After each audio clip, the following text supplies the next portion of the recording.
Chapter 1387, Advanced Auction House. Chapter 1387, Advanced Auction House. Got it. I'll definitely be there. Feng chuckled before disconnecting the call. While Zero Wing might be famous in Star Moon Kingdom, in the Black Dragon Empire and other countries, only large guilds would have a clear understanding of it. Ordinary players and the like would at most have only heard Zero Wing's name. After all, God's domain was very large with many guilds in it. There were guilds rising to and falling from prominence every day. Just keeping up with the latest news within one's own country was already a difficult task, not to mention news in other kingdoms and empires. One could only do so by devoting all of their time to researching the various kingdoms and empires and nothing else. However, the consequence of doing something like this was a halt in their progress in the game, something unacceptable to most players. If one spoke about Zero Wing's popularity among the players of the Black Dragon Empire, it might not even be comparable to that of a second-rate guild in the Empire. After all, the majority of the players in God's domain would not leave the country they belonged to at this stage of the game. Moreover, the official forums were also region-based. One could access only the forums of the country they were in. Hence, the only way one could access the forums of another country was by personally traveling to said country. As a result, the knowledge that ordinary players and a large majority of elite players had regarding other kingdoms and empires was limited to the various ranking lists created by the secret pavilion. In fact, before becoming the guild leader of Feng had also been in a similar situation. If not for the secret pavilion hosting ranking competitions in the various countries, he wouldn't have been able to find out about the experts of the many kingdoms and empires or the well-known guilds and adventurer teams. Following which, Feng pulled up the relevant data for guild members and began choosing the new members for the Dark Gods Legion previously, as there were too few slots available. In the Dark Gods Legion, he had set in place an elimination system to replace underperforming members. Now that the Power of Darkness slots had doubled in number, he needed to select new members for the Dark Gods Legion properly. After all, becoming a member of the Dark Gods Legion was already equivalent to becoming one of Zero Wing's core members. The benefits they enjoyed were second only to what the main force members received. Fortunately, Aqua had already compiled a list of reserve members for the Dark Gods Legion and would frequently update it. The members on this list normally had excellent performances in the guild and displayed rapid improvement. Their individual strength ranked near the top among elite members as well. Moreover, Aqua had also carried out a detailed investigation into their backgrounds. Hence, the likelihood of them being spies from other guilds was very low. These people have actually joined Zero Wing too. As Feng was going through the reserve member list, he suddenly discovered the names of a few players that had been peak experts in Star Moon Kingdom in the past. The Elementalist Carefree Wind, nicknamed the Magic Breaker. He was once an independent expert ranked within the top 30 of Star Moon Kingdom's Elementalist rankings. Carefree Wind always operated solo. Despite many large guilds' attempts to recruit him, none of them had ever succeeded in doing so. The assassin Cool Breeze. He was similarly an expert on Star Moon Kingdom's assassin rankings. At his peak, he had managed to get within the top 15. Feng could not help but sigh ruefully when he noticed that various peak experts of Star Moon Kingdom in his previous life had actually joined Zero Wing. It was no wonder people often said that Zero Wing was rife with experts.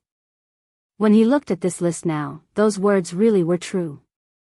Given enough time and opportunities, these people would definitely become peerless experts in the future. At that time, nobody would dare say that Zero Wing was lacking in peak experts. Just as Feng was going through the reserve member list, he suddenly received a call from Melancholic Smile. Guild leader, I've already gathered the 100 architects you've asked for at the guild residence's first floor reception room. They can start working at any time. Melancholic Smile said the architect class was originally a very unpopular subclass. Even though the Candlelight trading firm had already recruited quite a number before, trying to gather 100 architects was not an easy task. With so many architects, they could already reconstruct Stone Forest Town all over again. Okay, I'll head over right away. Feng nodded. Inside the first floor reception room, 100 architects had gathered. Currently, some of them wore nervous expressions, while others looked excited. After all, this was the first time their guild leader, Black Flame, had asked to meet with them directly. Black Flame was someone everybody in Star Moon Kingdom knew about. He was a living legend. Just before this, He had even single-handedly defeated a small army of evil demons as well as sent Heaven's Burial's experts running for their lives. I wonder what the guild leader has called so many of us here for? I suspect that the guild might be planning on nurturing a few architects. I heard that some time ago, the guild decided to nurture some alchemists. As a result, during this period, those alchemists in the trading firm have been practicing like crazy. They've all locked themselves up in their workshops and have declared they would get within the top 10 of some competition. I also heard about that. Moreover, I heard that it triggered a frenzy among the alchemists in the entire Star Moon Kingdom. Right now, many capable alchemists are trying to join the Candlelight trading firm to compete for the top 10 rankings for that competition. I'm not asking for much. As long as I can become a core member, I will be able to rely on God's domain to earn a stable income in the future. Stop dreaming. It's very difficult for lifestyle players to become core members in Zero Wing. After all, Zero Wing's core members all receive a considerably high fixed monthly salary. Hee hee. I've just managed to get promoted to Advanced Architect. There are only a few Advanced Architects in the entire Candlelight trading firm. Even if I can't become a core member, as long as I work hard enough, I should still have a great chance to become an internal member. Unlike the forgers, alchemists, and engineers of the trading firm, I don't have to break my back to become an internal member. Even after reaching the advanced rank, those guys can become only official members of the trading firm. I knew I should have become an architect sooner. If I did, I would have also become an advanced architect by now. While everyone was chatting, Feng entered the reception room. Immediately, the architects inside the room rose to attention. The room also fell dead silent as everyone looked speechlessly at Feng, anxiety apparent on their faces. They had reacted this way not because they wanted to. Rather, their bodies had responded instinctively to Feng entering the room after Feng upgraded the 7 Luminaries ring. His basic attributes soared significantly, so much so that he had yet to adapt to the change fully. Hence, if he wasn't paying attention, his aura would flow out freely. Moreover, now that the Bible of Darkness was partially repaired, the book added a layer of darkness and coldness to his aura as a result. When everyone looked at Feng, they felt as if they were going up against a great lord-ranked demon. Even elite players, who were fond of combat, would feel a significant amount of pressure from Feng's aura. What more low-leveled lifestyle players like themselves? So strong. So this person is our guild leader? Why do I feel my legs going soft? Previously, everyone had only ever seen Feng through videos. Now that they were looking at him up close, the reverence they felt towards Feng grew even greater. Sit, Feng said nonchalantly. Immediately, like well-trained soldiers, everyone sat down in unison with serious expressions. Seeing this scene, Feng could not help but smile bitterly. Was he really that frightening? The reason why I've gathered you all here today is to build a large structure. However, before I tell you the exact details, you'll need to sign an agreement. By signing this contract, basic and intermediate architects will directly become official members of the Candlelight trading firm, while advanced architects will become internal members. Feng explained. Crap. Even basic architects get to become official members? Ha ha ha. My decision to become an architect was the right one after all. Hearing Feng's words, nearly everyone in the room cried out in shock. The Candlelight trading firm was Star Moon Kingdom's #1 trading firm. It was also a holy land for lifestyle players. The benefits it offered was at the top of the industry. Hence, countless lifestyle players wanted to join the trading firm. However, because of this popularity, becoming an official member of the trading firm was extremely difficult. Normally, when an advanced lifestyle player joined another guild, they would almost always receive the treatment of a core member. In Candlelight, however, advanced lifestyle players would only qualify as official members. One could just imagine how difficult it was to become an official member of the Candlelight trading firm. Meanwhile, if an advanced lifestyle player wished to become an internal member of Candlelight, they would have to top all sorts of competitions. Yet, now, they could become internal members just by being advanced architects. It was simply inconceivable. Immediately, everyone signed the agreement without hesitation with the contracts dealt with. Feng nodded and said, "Since no one has any problems, let's move to today's main topic." Saying so, he took out a very large construction design from his bag. Compared to ordinary construction designs, this one was nearly 3 times bigger. Moreover, the design consisted of a thick stack of papers. When everyone read the words written on the construction design, they gasped. The Advanced Auction House Design. Chapter 1388, Inheriting Secret Runes. Chapter 1388, Inheriting Secret Runes. Melancholic Smile, who was also in the reception room, could not help but rub her eyes as she looked at the design placed on the table in astonishment. The auction house design was one of the items the various large guilds were all searching for right now. Just from looking at Red Iron Town's current situation, one could tell how much of a help an auction house could be to a guild town. Many superpowers had even begun offering astronomical prices to purchase the auction house design, as it was something that could only be obtained through luck and not effort. However, even now, nobody had gotten any information regarding the auction house design. Guild leader, are you some kind of treasure box? You actually managed to take out an auction house design as well. If Heaven's Burial were to find out about this, they would definitely faint from anger, Melancholic Smile said as she looked at Feng excitedly. Currently, the various major powers and players in Star Moon Kingdom were all optimistic about Heaven's Burial's Red Iron Town. They all believed that it was only a matter of time before Red Iron Town surpassed Stone Forest Town. Meanwhile, one of the main contributing factors for their rosy outlook was the presence of the auction house.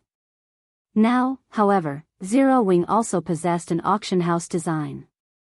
If Heaven's Burial's upper echelon were to find out about this matter, their reactions would no doubt be priceless. At this moment, Melancholic Smile finally understood why Feng had said that it was about time to give Heaven's Burial a wake-up call. As soon as Stone Forest Town's auction house was constructed, all hopes for Red Iron Town surpassing Stone Forest Town would be dashed. After all, aside from the auction house, Stone Forest Town still possessed many other attractions.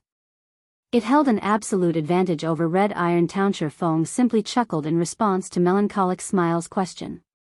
He then started assigning tasks to everyone for the construction of the Advanced Auction House. Once the Advanced Auction House was constructed, let alone Red Iron Town's auction house, even Starmoon City's auction house might not be a match for it. However, the construction of the Advanced Auction House was very difficult and required a lot of rare materials. Just the construction cost alone was over 5,000 gold. In addition, the construction procedures were extremely complex, needing some special secret runes to complete the building. Hence, the design itself included a complete set of foundational secret runes for players to learn. Each player could inherit this kind of technique only once, and only a maximum of 100 players could inherit this set of foundational secret runes. To architects, this was a massive opportunity to improve themselves. How much they could learn would depend on their individual standards. However, even if they managed to learn only half of the technique, it would be a great help in their pursuit of mastery in the future. If one could fully grasp the foundational secret runes, they would have no problems becoming master architects. Although Feng did not know how much the 100 architects present could grasp, at the very least, he would increase their chances at becoming master architects. Even if only 1 out of 100 of these people managed to become a master architect, it would be a matter worth celebrating for Zero Wing. At this stage of the game, not much importance was placed on architects. However, as God's domain continued developing and the number of guild towns and cities in the game increased, the status of architects in the game would also rise rapidly. Particularly, at the later stages of the game, the treatment master architects received from guilds would not be the slightest bit inferior when compared to master forgers, master alchemists, and master engineers. After all, advanced construction designs were extremely rare.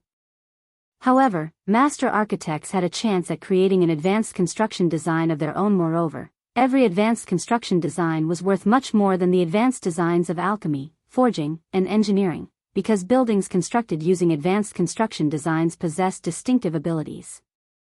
Take the advanced auction house design for example. In the case of an ordinary auction house, it was only capable of letting players consign and purchase items through it. There was not much difference between it and NPC auction houses. However, it was a different story for advanced auction houses. An advanced auction house possessed 2 more features than an ordinary auction house. The first feature was the bartering function. This bartering function did not require any intervention from players.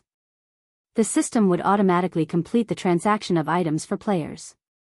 It was an extremely convenient system for independent players and adventurer teams. After all, a large portion of God's Domain's player base consisted of independent players and adventurer teams. There were bound to be some people that would be lucky enough to obtain items that the various large guilds could not. Just this bartering function alone allowed the advanced auction house to surpass ordinary auction houses by far. The second feature was a weekly NPC auction, which was similar to the auctions held at Blackwing City. At this NPC auction, NPCs would put their own items up for bids. Naturally, players would be allowed to purchase these items so long as the bids they placed were sufficiently high. This feature definitely could not be found in an ordinary auction house due to these two features. The advanced auction house Ouroboros operated in the past became the #1 auction house in Star Moon Kingdom as well as neighboring kingdoms. Back then, even superpowers were envious of Ouroboros. Inside the reception room, under Feng's guidance, all 100 architect players managed to inherit the foundational secret runes crap. There's actually such a construction method as well. These foundational secret runes are simply amazing. If my friends were to find out that I've joined Zero Wing and have even learned a set of foundational secret runes, they would definitely die of envy. Amazing. If I manage to learn these secret runes, I feel that I'll have a greater chance of becoming a master architect. Everyone could not help but exclaim when they obtained the foundational secret runes. The loyalty and reverence they felt towards Zero Wing also strengthened even more recently. There were all sorts of rumors flying about stating that Heaven's Burial would surpass Zero Wing sooner or later. From the situation now, however, not to mention surpassing Zero Wing, Heaven's Burial would be fortunate if it could touch Zero Wing's shadow. While Feng was watching everyone learning the foundational secret runes quietly, Melancholic Smile's expression suddenly sank. What's wrong? Feng asked curiously. I just received news from an informant inside Heaven's Burial. It seems that Heaven's Burial has already begun raiding the Frost King, Melancholic Smile explained. However, something seems to have gone wrong with the Frost King. It displayed a strength that was completely different from our investigations. Even Heaven's Burial was caught off guard. After losing some men, the Legion Heaven's Burial dispatched promptly retreated. Now, in order to deal with the Frost King, Heaven's Burial has formed a 20,000-man elite legion to deal with the Frost King. Currently, the Legion has already set out for the Frozen Scar. Its strength is different from previous investigations? Feng also felt somewhat surprised at this situation. The NPCs of Evernight City had long since mentioned the Frost King's strength. No mistakes should have occurred. Do you know how strong the Frost King currently is? Exactly how strong the Frost King is, that person does not know. However, he heard that the boss's name had an additional mutant label. When fighting, the boss exhibited combat standards that are slightly superior to even ordinary experts. It was as if a player was wearing the skin of a boss, Melancholic Smile reported. Currently, the Frost King has left his original habitat.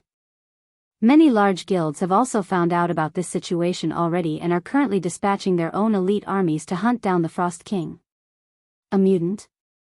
Feng was surprised when he heard about the Frost King turning into a mutant. A moment later, however, a smile appeared on his face. They've all gone to compete for it? This is interesting. Mutants were no different from natural disasters. The last mutant he encountered in Star Moon Kingdom was a level 50 High Lord. If not for the immaturity of that mutant's intellect, to the point where it actually dared to barge into White River City, it definitely would have grown into a disaster for Star Moon Kingdom. Had Weissman not taken action, it would have been utterly impossible to stop the Mechanical Slayer with just the level 150, Tier 1 and Tier 2 NPC guards in the city. Meanwhile, the Mechanical Slayer back then was only a High Lord. On the other hand, the Frost King was a Grand Lord. However, the precondition for mutants becoming a disaster was that they managed to grow up. Currently, the Frost King had just transformed into a mutant. Now was definitely an excellent time to kill it in God's domain. Risks and opportunities came hand in hand. It was very obvious that the various large guilds were also aware of this principle. Moreover, the fact that the Frost King had left its original habitat was good news for players. After all, the greatest hindrance preventing players from raiding the Frost King was not its strength but the boss's environment. Melancholic, notify the main force members and Dark God's Legion members as well as the people on this list here. Have everyone gather at the guild residence. It's about time we let these guilds know about Zero Wing's strength. Chapter 1389, Gathering from All Sides. Chapter 1389, gathering from all sides. After Feng gave his command, Melancholic Smile promptly began contacting the relevant players. When everyone heard that they were being called upon by Feng, they immediately dropped what they were doing and rushed back to the guild residence. Meanwhile, Feng also took out a return scroll and traveled back to Zero Wing's residence in White River City. If it were simply an ordinary mutant, Feng would not have bothered gathering so many players. After all, a newly born mutant would only receive a small boost to their intellect and combat power. Given the minor level difference this time, he would only require a little effort to kill it. However, the Frost King was a slightly special boss. As the final boss of the Frozen Scar, the Frost King possessed the innate skill Frozen World that no other monster possessed. Although Frozen World was only a Tier 3 domain skill, due to it being the innate skill of a final boss, it possessed effects rivaling that of a Tier 4 domain skill. The skill covered a 1,500-yard radius, and players caught within range of Frozen World would have not only their basic attributes but also their skills and stamina forcibly weakened. Moreover, the more players there were fighting against the Frost King, the greater the boss's strength would become due to these reasons. Despite being only a Grand Lord, the Frost King's raid difficulty was not one bit lower than a Tier 4 mythic monsters.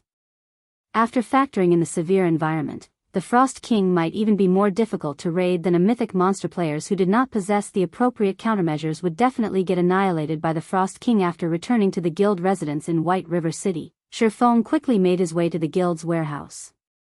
Without hesitation, he retrieved 1,000 plus bottles of Sea God's Blessing as well as the ancient weather book. With these items, he would have the qualifications to raid the Frost King. Right then, Melancholic Smile contacted Feng and said, "Guild leader, everyone's already assembled at the residence. They are ready to move out at any moment." Okay. Feng immediately left the warehouse. Currently, Zero Wing's main force, the Dark God's Legion, and the selected reserve members were gathered inside Zero Wing's residence in White River City. Even the lowest leveled player among them was level 43, while the majority were level 45. Meanwhile, even the most inferior piece of equipment found on these players was at the level 40 fine gold standard. As for the main force members, practically every one of them was fully equipped in level 40 dark gold equipment.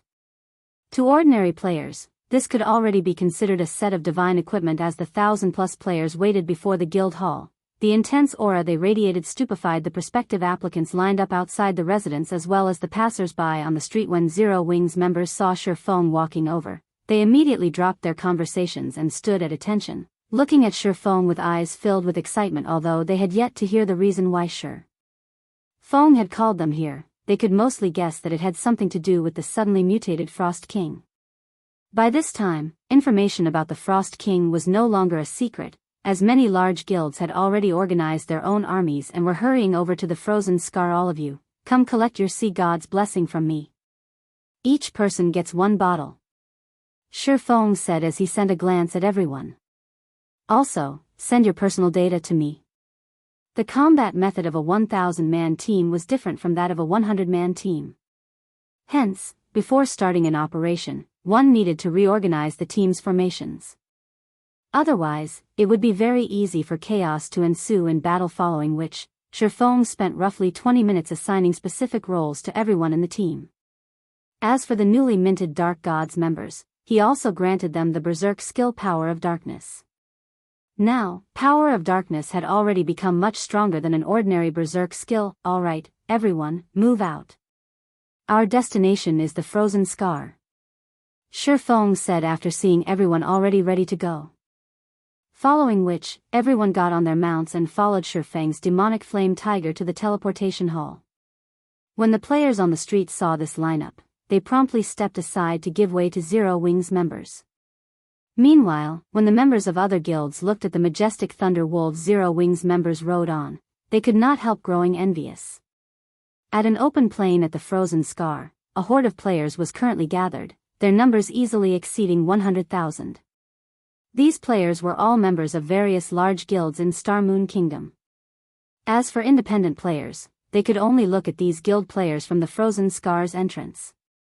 They did not dare to approach these guilds at all, afraid of getting caught in the crossfire of the competition between these guilds. After all, among the guilds present, even the guild that dispatched the fewest members to this place had over 2,000 members, while some of the more powerful guilds had sent over 6,000 members. In front of these guilds, the 100-man teams formed by independent players like themselves were like specks of dust. Is there a need to mobilize such a force just to take down one boss? Many independent players were perplexed as they watched the constant stream of guilds entering the Frozen Scar. Previously, the various large guilds had not been particularly enthusiastic about raiding the Frost King. Only a few powerful guilds had been seen actually trying to reach the Frost King yet. Now, after word spread that the Frost King had become stronger, rather than decrease, the number of guilds aiming for the king's head had increased instead. Don't you know?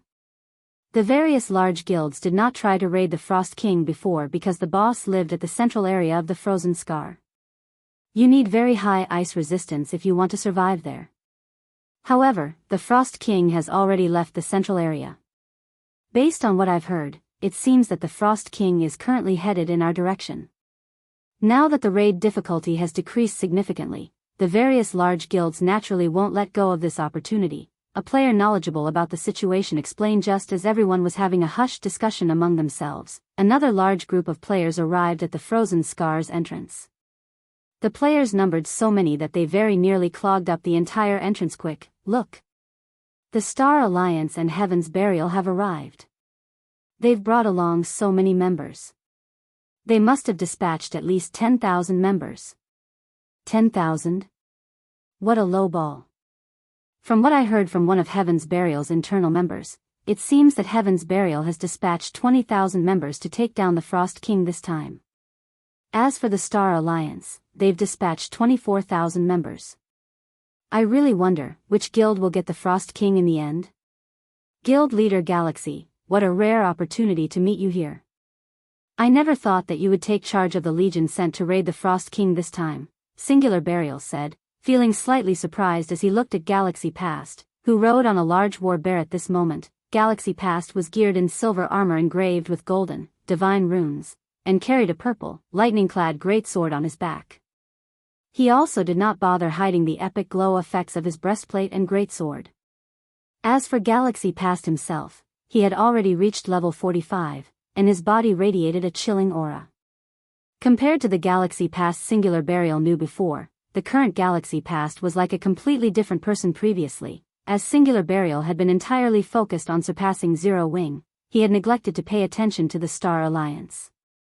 In addition, the Star Alliance had kept a low profile for quite a long time, only developing itself peacefully and not participating in any guild battles. Singular Burial never expected that after not seeing Galaxy Past for some time, the latter would actually become so powerful that even Singular Burial himself felt threatened by him. Moreover, Galaxy Past wasn't the only person that had changed. The Elementalist Red Feather, the Ranger Flourishing Willow, and the Elementalist Purple Eye had all become a lot stronger. Like Galaxy Past, they were also level 45, and every one of them gave off a very dangerous feeling. Haven't you personally come here as well, in order to gain Evernight City's reputation and status, Guild Leader Burial? Galaxy Past countered, chuckling as he glanced askance at Singular Burial. Why don't our two guilds join hands and clear out the other guilds present? Afterwards, we'll rely on our own capabilities to compete for the Frost King. How about it? Singular Burial suggested as he looked at the other guilds in the distance that were currently getting ready to tackle the Frost King. Guild Leader Burial, while your suggestion indeed sounds good, allow me to refuse on behalf of the Star Alliance. In my opinion, the more, the merrier. Galaxy Past immediately turned down Singular Burial's offer. If Guild Leader Burial doesn't have anything else to say, we'll go ahead to start making our own preparations. Saying so, Galaxy Past led the Star Alliance's members towards the Plains Guild Leader. What's up with Galaxy Past? Why do I feel as if he has transformed into a completely different person? Daybreak Fog asked, surprise coloring her face as she watched Galaxy Past and the other members of the Star Alliance walk away. I don't know. However, we'd best pay more attention to the Star Alliance in the future, Singular Burial said, shaking his head. Although the Star Alliance had transformed remarkably, Singular Burial was still confident of claiming the kill on the Frost King. His previous offer to clear out the other guilds was simply an attempt to probe the Star Alliance's strength. In reality, it did not matter to him whether the other guilds took part in the competition or not. Alright, let's go get ready ourselves. Daybreak Fog nodded in response and commanded the army forward just as the various large guilds were quietly waiting for the Frost King's arrival. Another batch of white lights appeared at the entrance of the regional dungeon, signifying the arrival of yet another group of players. The moment these players appeared, the many independent players crowding the entrance could not help but turn around to take a look at these newcomers. The reason for such a reaction was the powerful aura they felt coming from these players. Every one of these players exuded an aura that made the onlookers shudder. Meanwhile, the exquisiteness of these players' equipment was also off the charts. Moreover, every one of these players sat on mounts, and they moved like a well-trained army. Compared to them, the previous guild armies seemed more like a bunch of Rablights. Zero Wing. Zero Wing has come as well. Chapter 1390, Settling a Debt. Chapter 1390, Settling a Debt. Upon Zero Wing's arrival, the guild attracted a lot of attention from the independent players crowding the entrance. One team after another appeared, surprising the spectating players more with each arrival level 45. How are Zero Wing's members so high-leveled? The top 10 players on the ranking list are only level 45. By the looks of it, Zero Wing should have at least 400 level 45 members. Crap. Zero Wing has so many members in level 40 dark gold equipment. Zero Wing's appearance was truly eye-catching. The Thunder Wolf Guild mount and six-winged emblem had become famous as Zero Wing symbols. As the crowd watched the massive Thunder Wolves, they could not help but drool at the moment of purchase. The Thunder Wolves' attributes rivaled that of bronze mounts despite their common rank. Although nurturing guild mounts was very difficult, it was obvious that the Thunder Wolf's growth potential was very high, which would make it easier to nurture. Meanwhile, players could obtain items from the Eclipse Gate that could accelerate their guild mount's growth. Zero Wing's members were practically guaranteed to nurture their Thunder Wolves to bronze rank. Even for elite players, a bronze mount was a luxury. They'd have to be lucky to find one. What's that mount? Its aura is so powerful. How can such a powerful mount exist? As Zero Wing's members continued to arrive, everyone quickly noticed a ferocious, 3-meter-tall beast. A pitch-black horn protruded from its head as arcs of white electricity danced around its body, and black flames surrounded its four paws. It was distinctively different from the Thunder Wolf mounts. Players could even feel this beast's aura from over 100 yards away. A single glance from this creature made them shudder. This ferocious beast was like a king among mounts. The moment it appeared, every other mount submitted as it stepped aside. Wait, look at the rider. The player on that mount seems to be Black Flame. It really is Black Flame. I never thought he would lead an army here personally. The competition for the Frost King is about to become more interesting. Crap. As expected of the Sword King. He even managed to get his hands on such a mount. I wonder what rank it is. Since it's so powerful, could it be an epic mount? Black Flame's capabilities are ridiculous. With such a powerful mount, he won't even need to take action to kill an expert player. He can simply let his mount take care of it. Everyone stared at Feng in shock. A dark gold mount could, at most, rival a chieftain of the same level. Although chieftains were powerful, they were not insurmountable to the players here.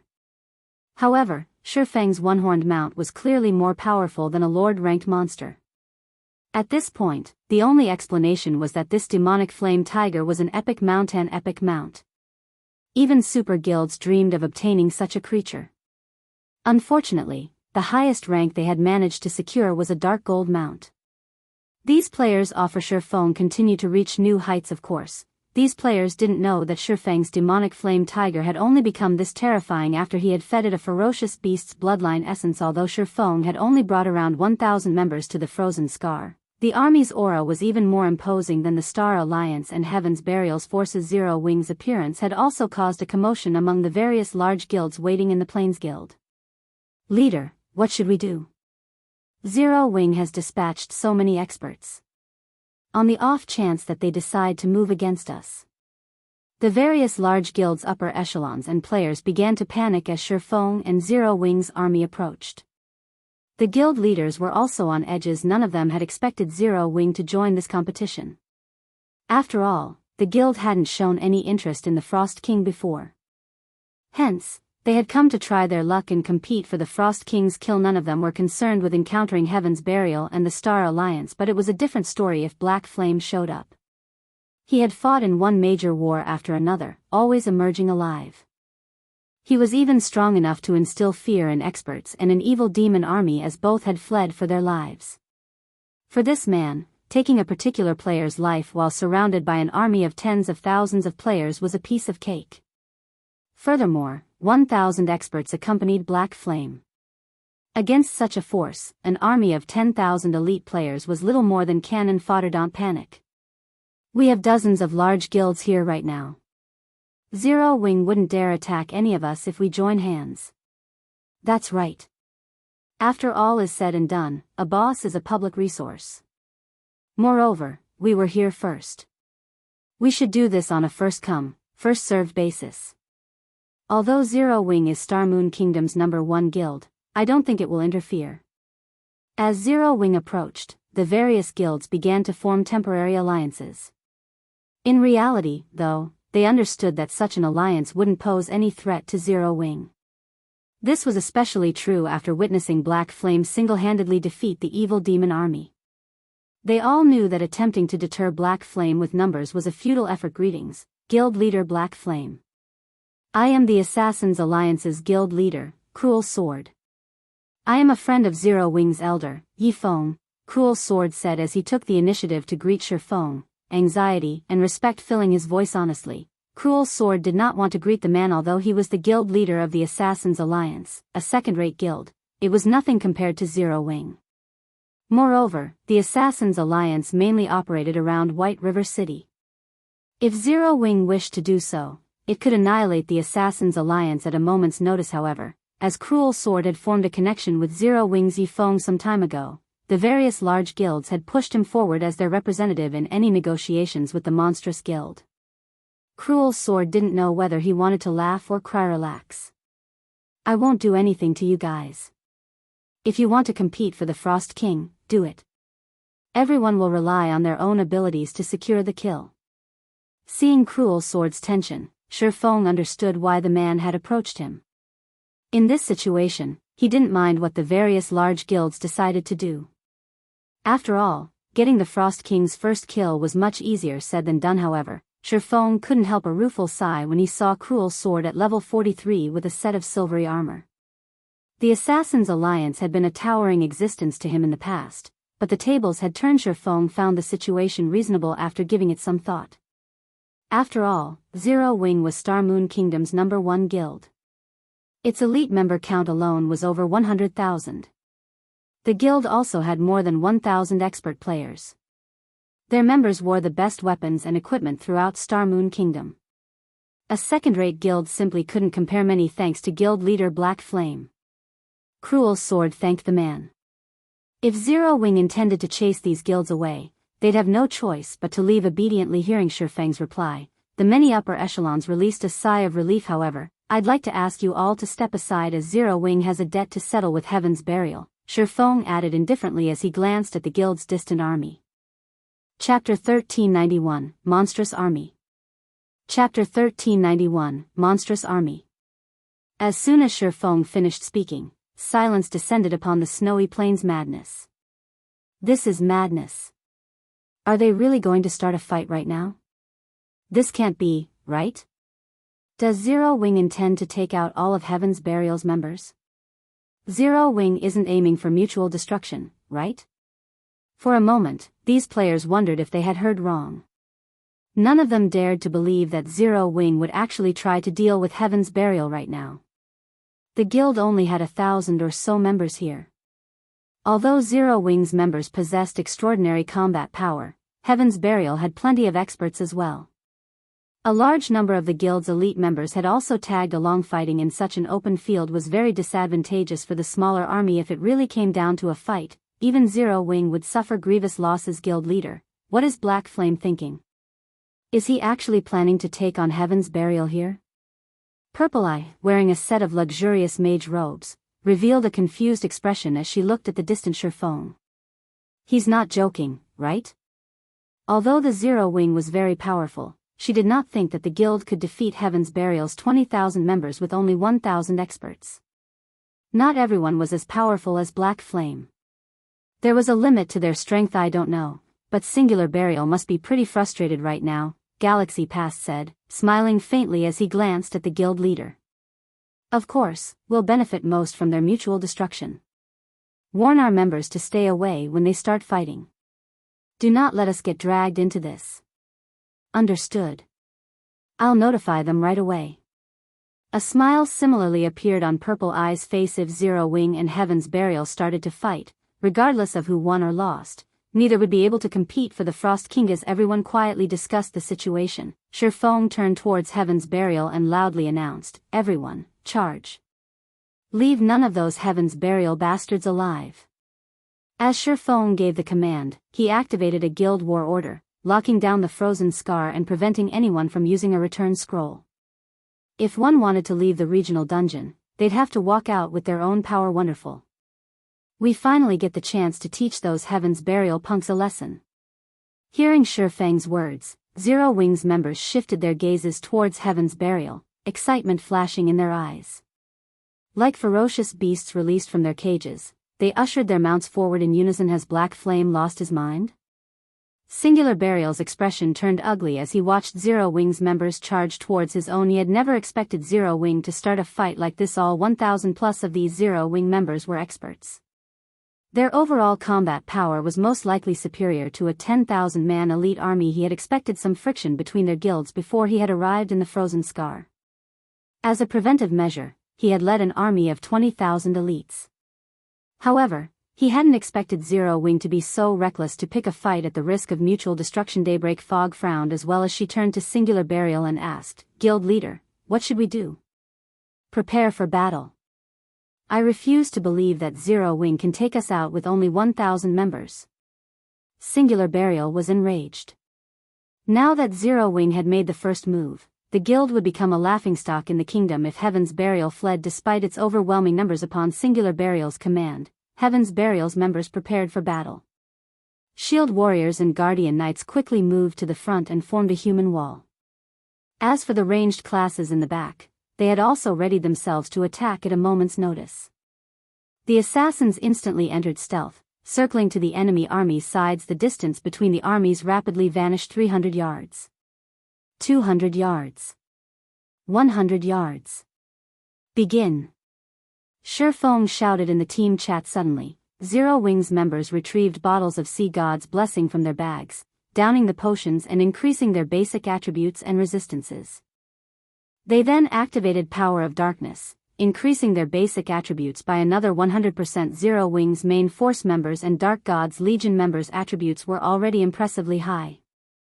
Now that every one of them had activated a berserk skill, their auras resembled those of Lord-ranked monsters. How is this possible? What? All of these people have berserk skills? The distant spectating players gasped. Berserk skills were extremely rare in God's domain. A large guild would be fortunate if they secured a few dozen skill books. Even first-rate guilds generally had around 200 or 300 berserk skill books. These players would be shocked to see Zero Wing have 400 or 500 members with berserk skills, but all 1,000 plus members had activated these rare buffs. Moreover, it was obvious that these berserk skills were extraordinary based on the guild members' auras. While everyone stared in shock, Feng used space movement to appear among Heaven's Burial's rear line. He then switched the aura of space to the aura of fire before turning flame domain on Heaven's Burial's healers. Suddenly, a crimson ripple devoured the healers. A towering pillar of fire rose from the ground, flames enveloping a large portion of the enemy's healing force. Even from the Frozen Scar's entrance, everyone could see the burning pillar. The instant the fiery pillar appeared, Heaven's Burial's healers turned to ash. They hadn't even had a chance to flee. In the blink of an eye, over half of Heaven's Burial's healers had died. Black Flame. Wrathful flames burned in Singular Burial's eyes as he glared at Feng. With uncontrolled rage, he shouted, "Everyone, kill him." In just one move, the army had lost 1,000 healers. Singular Burial's heart bled at the sight. As soon as flame domain ended, Feng executed Lightning Edge with his killing ray, aiming for the dazed magical class core. Immediately, countless arcs of lightning left the sacred sword, devouring hundreds of magical class players. Only a few expert players reacted quickly enough to activate their life-saving skills, keeping themselves alive. In just 2 moves, Feng had killed over 1,500 players. This is insane. So, this is Black Flame? The jaws of the distant spectating independent players hung as they watched, none of them able to believe their eyes. The battle had just begun, yet Feng had devastated Heaven's Burial's army. As for the various guild players, cold sweat drenched their foreheads as they watched the slaughter. They inwardly celebrated the fact that they hadn't made an enemy of Zero Wing. Black Flame alone would be more than enough to annihilate their guilds. Kill him, quickly. Singular Burial bellowed as he retrieved the longbow and arrows from his back. Reacting to Singular Burial's words, the other members recovered their senses and peppered Feng with a rain of arrows and spells. In response, Feng executed void steps, vanishing instantly. In the end, none of the attacks had even scratched the man's cloak. Feng then reappeared beside the healers that had survived the previous AoE attacks. Even without a berserk skill, Feng's strength was as high as a great lord of the same level. As a result, every swing of his blade claimed the life of another healer. Due to Feng's interference, Zero Wing's 1,000-man army reached Heaven's Burials unhindered. These experts proceeded to massacre the other guild's members. Despite Heaven's Burial's MTs activating their life-saving skills, they only survived 2 or 3 hits before transforming into light particles and disappearing like a meat grinder. Zero Wing's army devoured Heaven's Burial's people. Not even the enemy healers could keep up with their damage. The other guilds were stupefied. How was this even a battle? This was no more than a one-sided massacre. Chapter 1392, Hand Over Your Life. Chapter 1392, Hand Over Your Life. So, this is the strength of Star Moon Kingdom's #1 guild? Just how high are their attributes? They killed MTs with over 40,000 HP in just 2 or 3 moves. The spectating independent players and those from the various guilds had goosebumps as they watched equipment litter the battlefield in their eyes. The Star Alliance and Heaven's Burial were only second to Zero Wing in Star Moon Kingdom, and both were only slightly weaker than Zero Wing. However, it seemed that those assumptions had been a joke. Although Heaven's Burial's 20,000 members were quite strong and were experts in the eyes of ordinary players, Zero Wing's 1,000 members shredded these players as easily as paper dolls. Guild leader, at this rate, Zero Wing will annihilate our men very quickly, Daybreak Fog, who had taken command of the battle, reported. Her expression darkened as she watched the slaughter. Heaven's Burial had suffered over 4,000 casualties since the battle had begun. Even when 5 or 6 berserkers had changed at Zero Wing's MTs, they had failed to block the MT's advance and lost over 10,000 HP in the attempt. Meanwhile, Zero Wing's MTs only lost around 3 or 4,000 HP as the enemy bombarded them with spells and arrows. The majority of these MTs had blocked the attacks, further reducing the damage they received. The guild's healers easily kept up with the small amounts of damage. Zero Wing. You asked for this. Fury burned in Singular Burial's eyes as he watched Feng take out his healers. Gnashing his teeth, he growled, "Send in Lightning Blade and Broken Flow. At worst, we'll give up on the Frost King for now." You want to use that now? Daybreak Fog was momentarily stunned. She had never imagined that they would use their trump card to deal with Zero Wing. That's right. I want to see if Black Flame can keep his composure as we murder his experts. Singular Burial sneered. He had to admit that Zero Wing's army was indeed frightening. Even Heaven's Burial had only collected 200+ berserk skill books thus far. There was no competing with Zero Wing's 1,000+ members. Anyone without a berserk skill in this battle was nothing but cannon fodder. At most, they could slow the enemy's advance. They'd be lucky to kill 100 Zero Wing members before they were eliminated. However, Heaven's Burial had not been sitting on its hands. I'll notify them immediately. Daybreak Fog understood Singular Burial's reasoning. If they could deal a heavy blow to Zero Wing's expert army, they could deal a blow to Zero Wing itself. After all, it was not easy to nurture experts. If those experts lost their weapons and equipment, it would take a long time to find suitable replacements. Blade, orders from the guild leader. We're to take action, Broken Flow said. He wetted his lips in anticipation as he watched Zero Wing's members approach. Weary actually using it against Zero Wing? The Guardian Knight, Lightning Blade, frowned suddenly. Every member of Broken Flow and Lightning Blade's 100-man expert team pulled a purplish gold potion from their bag and drank it. As the potion took effect, these players' eyes became bloodshot, and their muscles bulged. Their auras also intensified. A vicious bloodlust overtook every player. These players promptly activated their berserk skills, increasing their attributes further. Kill him. Teach Black Flame the meaning of despair. Singular Burial grinned wickedly as he watched the expert team rush to meet Zero Wing's army. After their previous fight with the Frost King, they had realized how powerful the mutant Grand Lord really was. There was a reason that they had dared to return and challenge the Frost King once more. The secret potential potion Broken Flow and his team had just consumed was precisely that reason. This potion had been crafted from an ancient recipe they had found in an ancient ruin.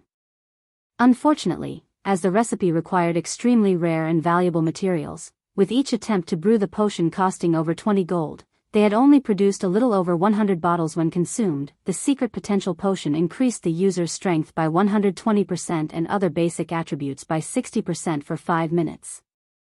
Although the duration was short, the potion had no side effects.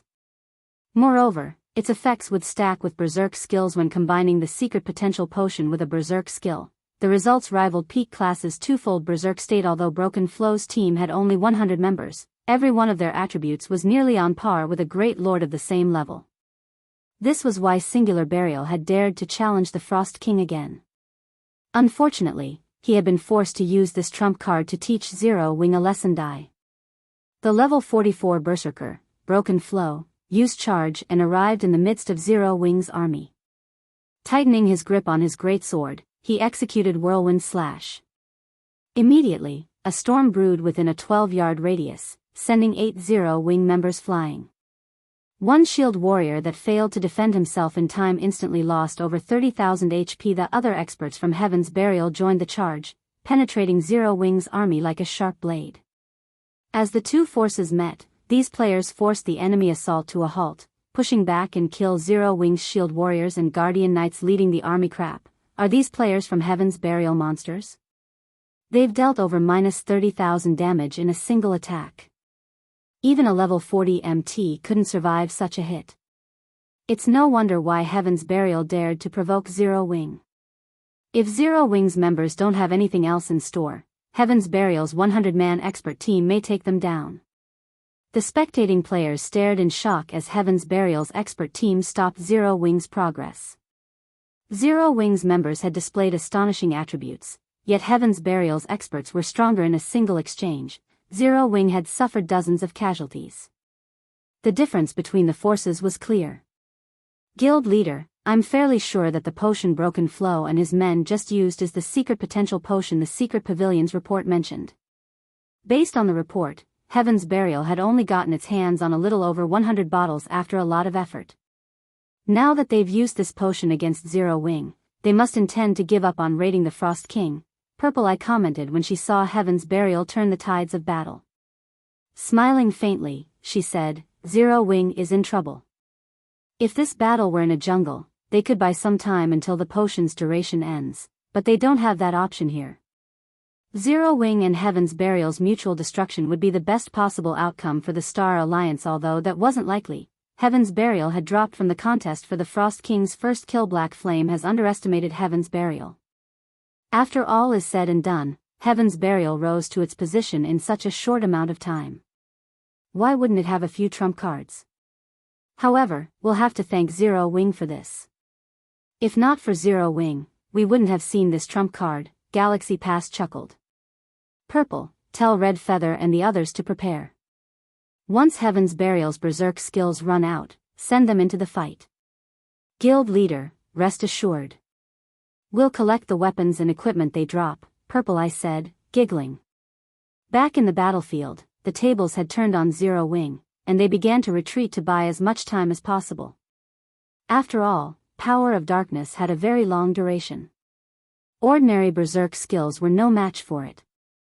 If they could endure until Heaven's Burial's berserk skills ended, they could reclaim the fight suddenly. Feng turned his attention towards the enemy's 100-man expert team. Heaven's Burial's trump card had surprised him. If not dealt with properly, Zero Wing could lose this fight. Black Flame, you dare face me? I'll take your head. After killing a level 45 berserker, Broken Flow shifted his gaze towards Feng as the man charged for him. Grinning, he led a dozen or so players to surround Feng. Chapter 1393, Might of the Number 1 Expert. Chapter 1393, Might of the Number 1 Expert. As Broken Flow took action, several elementalists close to him began to chant their incantations, using ice spears and ice walls to hinder Feng and allow Broken Flow and the other melee experts could surround the swordsman. At the end of the day, Feng was still Starmoon Kingdom's number 1 expert. Even if their attributes rivaled that of a great lord of the same level, they weren't certain that they could kill Feng with brute force alone. Good. Surround him. Do not let him escape. Singular Burial had also activated his berserk skill, a silvery glow wrapping around his body. He then unfurled the magic scroll in his hands. Suddenly, one silver arrow after another manifested in his hand, flying towards Feng as he dodged the incoming ice spears. Dozens of silver arrows formed silvery streaks of light as they shot towards their target. Not only were they astonishingly fast, but they cut off Feng's escape path. The guild leader must be really angry. He's even using his precious Tier 3 curse. Even if Black Flame survives the attack, he'll be severely injured.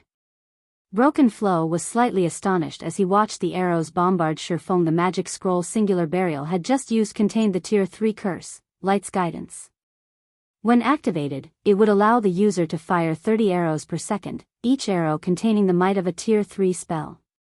Not only could these arrows repulse a great lord, but they also dealt divine damage. All damage reduction effects were useless against this attack. Even mythic monsters would receive significant damage if the arrows hit, not to mention players. Meanwhile, Light's Guidance had a duration of 10 seconds.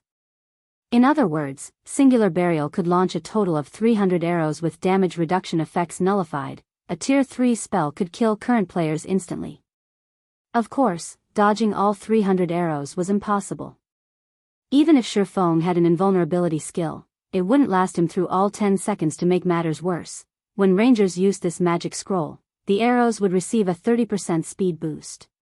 The arrows would move so fast that even great lords of the same level would not be able to react. And to me, as the arrows were about to hit their target, Feng adjusted his footwork and executed Sword's Orbit immediately. A galaxy of stars danced around his body, striking down one arrow after another and causing a series of explosions.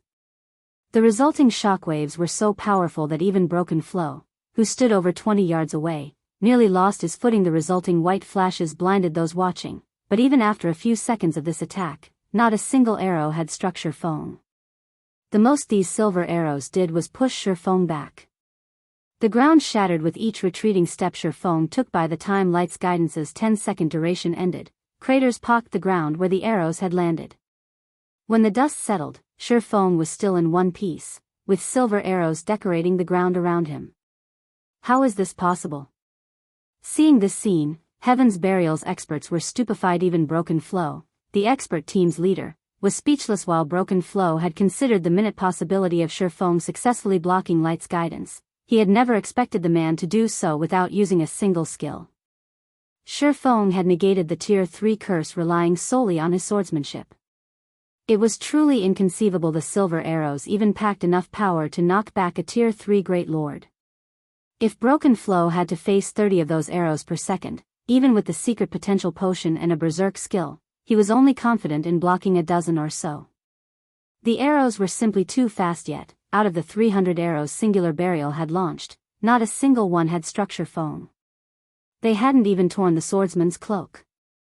No matter how Broken Flow thought about it, the feat should have been impossible, yet he had just witnessed it. Sure enough, using Sword's Orbit to block that attack really pushed the envelope, Feng thought to himself as he looked at his own HP. Currently, he only had a little over 30,000 HP remaining. He had lost over half of his HP from countering the attack. Those silver arrows' power could rival even that of a Grand Lord. Despite blocking them successfully, he still received damage. Had the assault continued for several more seconds, he would have been forced to use Absolute Domains. Not dead? Singular Burial was dazed when he saw Feng standing. He was more familiar with Light's Guidance's power than anyone. Most players only knew that the attack was powerful. They didn't realize that the arrow's strongest aspect was their speed. Keeping up with the arrow's speed visually was already a challenging feat, not to mention keeping up with them physically. Just how fast are his reflexes? Daybreak Fog's eyes widened. She hadn't even been able to follow the arrows with her eyes, yet Feng had casually deflected every one. If she allowed this player to get too close, the consequences would be unimaginable. If this battle had taken place before Feng had upgraded the 7 Luminaries ring, he would have failed to block all of the arrows. He had only dodged and countered the fast, powerful attacks thanks to the physique bonus he had received from the fragmented legendary ring's hidden effect and the Abyssal Blade's passive skill. He's a monster. Is this the Sword King's true strength? The spectating crowd was flabbergasted. Feng had countered such a devastating spell with only his weapons. This was simply unheard of. Quick! Kill him. He doesn't have much HP left. Don't give him a chance to recover.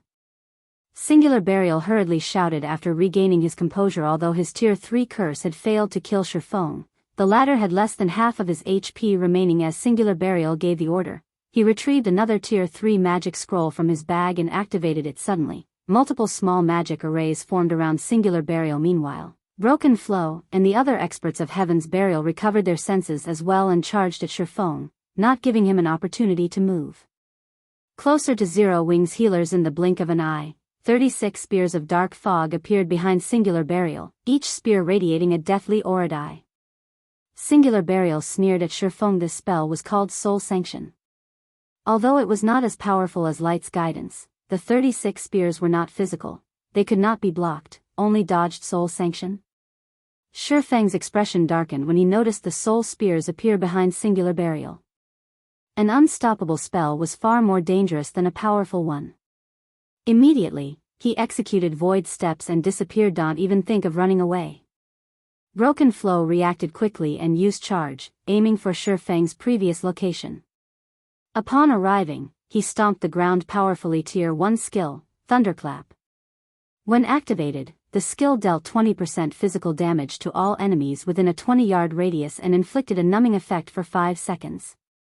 As Void Steps was a combat technique, not a skill, the slightest interference could easily disrupt the technique. Suddenly, Feng's appeared a short distance away from Broken Flow. Meanwhile, Singular Burial had locked onto Feng the moment latter reappeared. He then controlled the 36 soul spears, sending them flying towards the swordsman. In the blink of an eye, the spears appeared before Feng, giving him no time to react. The split second before the attack landed, however, Feng activated Divine Steps and switched positions with one of his doppelgangers. He dodged the spears and appeared beside Broken Flow. Reacting quickly, Broken Flow used Beheaded, his greatsword splitting into 3 identical copies as it slashed towards Feng. Elusive Strike. In response, Feng ignored the 3 incoming attacks as he swung Killing Ray at an empty space. Dang! Suddenly, a greatsword appeared out of thin air, Feng's sacred sword forcing the massive blade to a halt. Impossible. Confusion twisted Broken Flow's expression as Feng blocked his attack. Although the 3 greatswords appeared real, all 3 were fakes. The true attack was hidden in a corner. Broken Flow had created this technique personally and had yet to use it in battle, yet Feng had stopped the attack without hesitation. However, Broken Flow didn't know that Feng had seen Elusive Strike hundreds of times. He had long since familiarized himself with the technique. UV major move. Now, it's my turn. Chapter 1394, Killing Heaven's Burial's Guild Leader. Chapter 1394, Killing Heaven's Burial's Guild Leader. The moment Feng spoke, 3 assassins emerged from behind him. The assassins had appeared swiftly and without a sound. Immediately, they thrust their daggers at Feng's back from 3 different directions with excellent coordination. You won't have the chance. Seeing his companions, Broken Flow grinned. His biceps bulged as he swung his greatsword towards Feng's throat. Tier 1 Taboo skill, Mountain Splitter. The Taboo skill instantly increased Broken Flow's strength by 120% and attack speed by 100% for 3 seconds with attacks from both sides. Feng had nowhere to flee, and due to the close proximity, he had no time to dodge as the 4 players' weapons were about to bite into their target. Feng emitted a dark aura. For sword lights then bloomed around him. Power of Darkness. For Moon Lotus. Dang. Dang. Dang. A series of clangs rang out, and dazzling sparks appeared around Feng's body. Among the 4 that had attacked him, the 3 assassins had been thrown backward, slamming into the ground. Broken Flow had fared somewhat better, only forced to take 3 steps back. The difference between their strengths was clear. Broken Flow glared at Feng, who remained standing, in astonishment. He couldn't figure out how Feng had blocked those attacks. Mountain Splitter had increased his strength by 120%. With his current attributes, he could even contend with a great lord of the same level for a short time, yet this player before him had blocked all 4 attacks and pushed him back. Even now, Broken Flow's arms were numb from encountering Feng's defense. As Broken Flow stared at Feng, his mind still trying to come up with a way to defeat the swordsman vanished. Crap. Broken Flow was taken aback when Feng disappeared. Hurriedly, he executed Whirlwind Slash. However, Feng had appeared behind him before he knew it, and fresh blood poured from his body.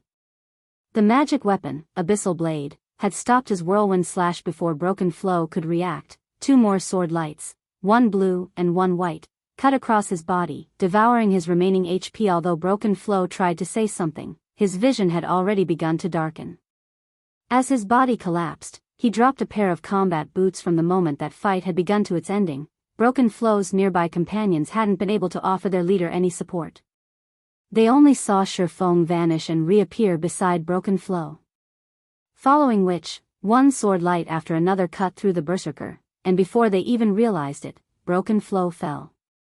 The fight had ended so quickly that even the nearby healers had not managed to cast Truth's shield on the berserker in time. Damn it. Singular Burial paled at this scene. Broken Flow was the strongest berserker in Heaven's Burial. Not even Ghost Shadow or Singular Burial himself were a match for the berserker's techniques. Yet even after the man had consumed the secret potential potion, Feng had effortlessly taken his life. Meanwhile, the spectators watching from a distance were dumbfounded. This is a trick, right? Broken Flow died, just like that? Can someone tell me what just happened? The distant spectators were confused to see Broken Flow fall after a single exchange. Broken Flow had died. Silence reigned over the battlefield. Feng's swordsmanship had astonished every player watching. Before anyone could react, Feng disappeared again and emerged before the 3 assassins that had attacked him as they stood up. He then swung Killing Ray lightly at the 3 assassins' shadow blade.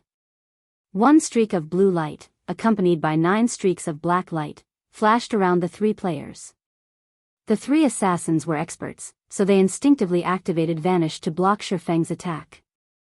However, when they tried to do so, they suddenly discovered that their skills were unusable. They then noticed that the light around them had dimmed. This was the aura of Time's forbidden domain.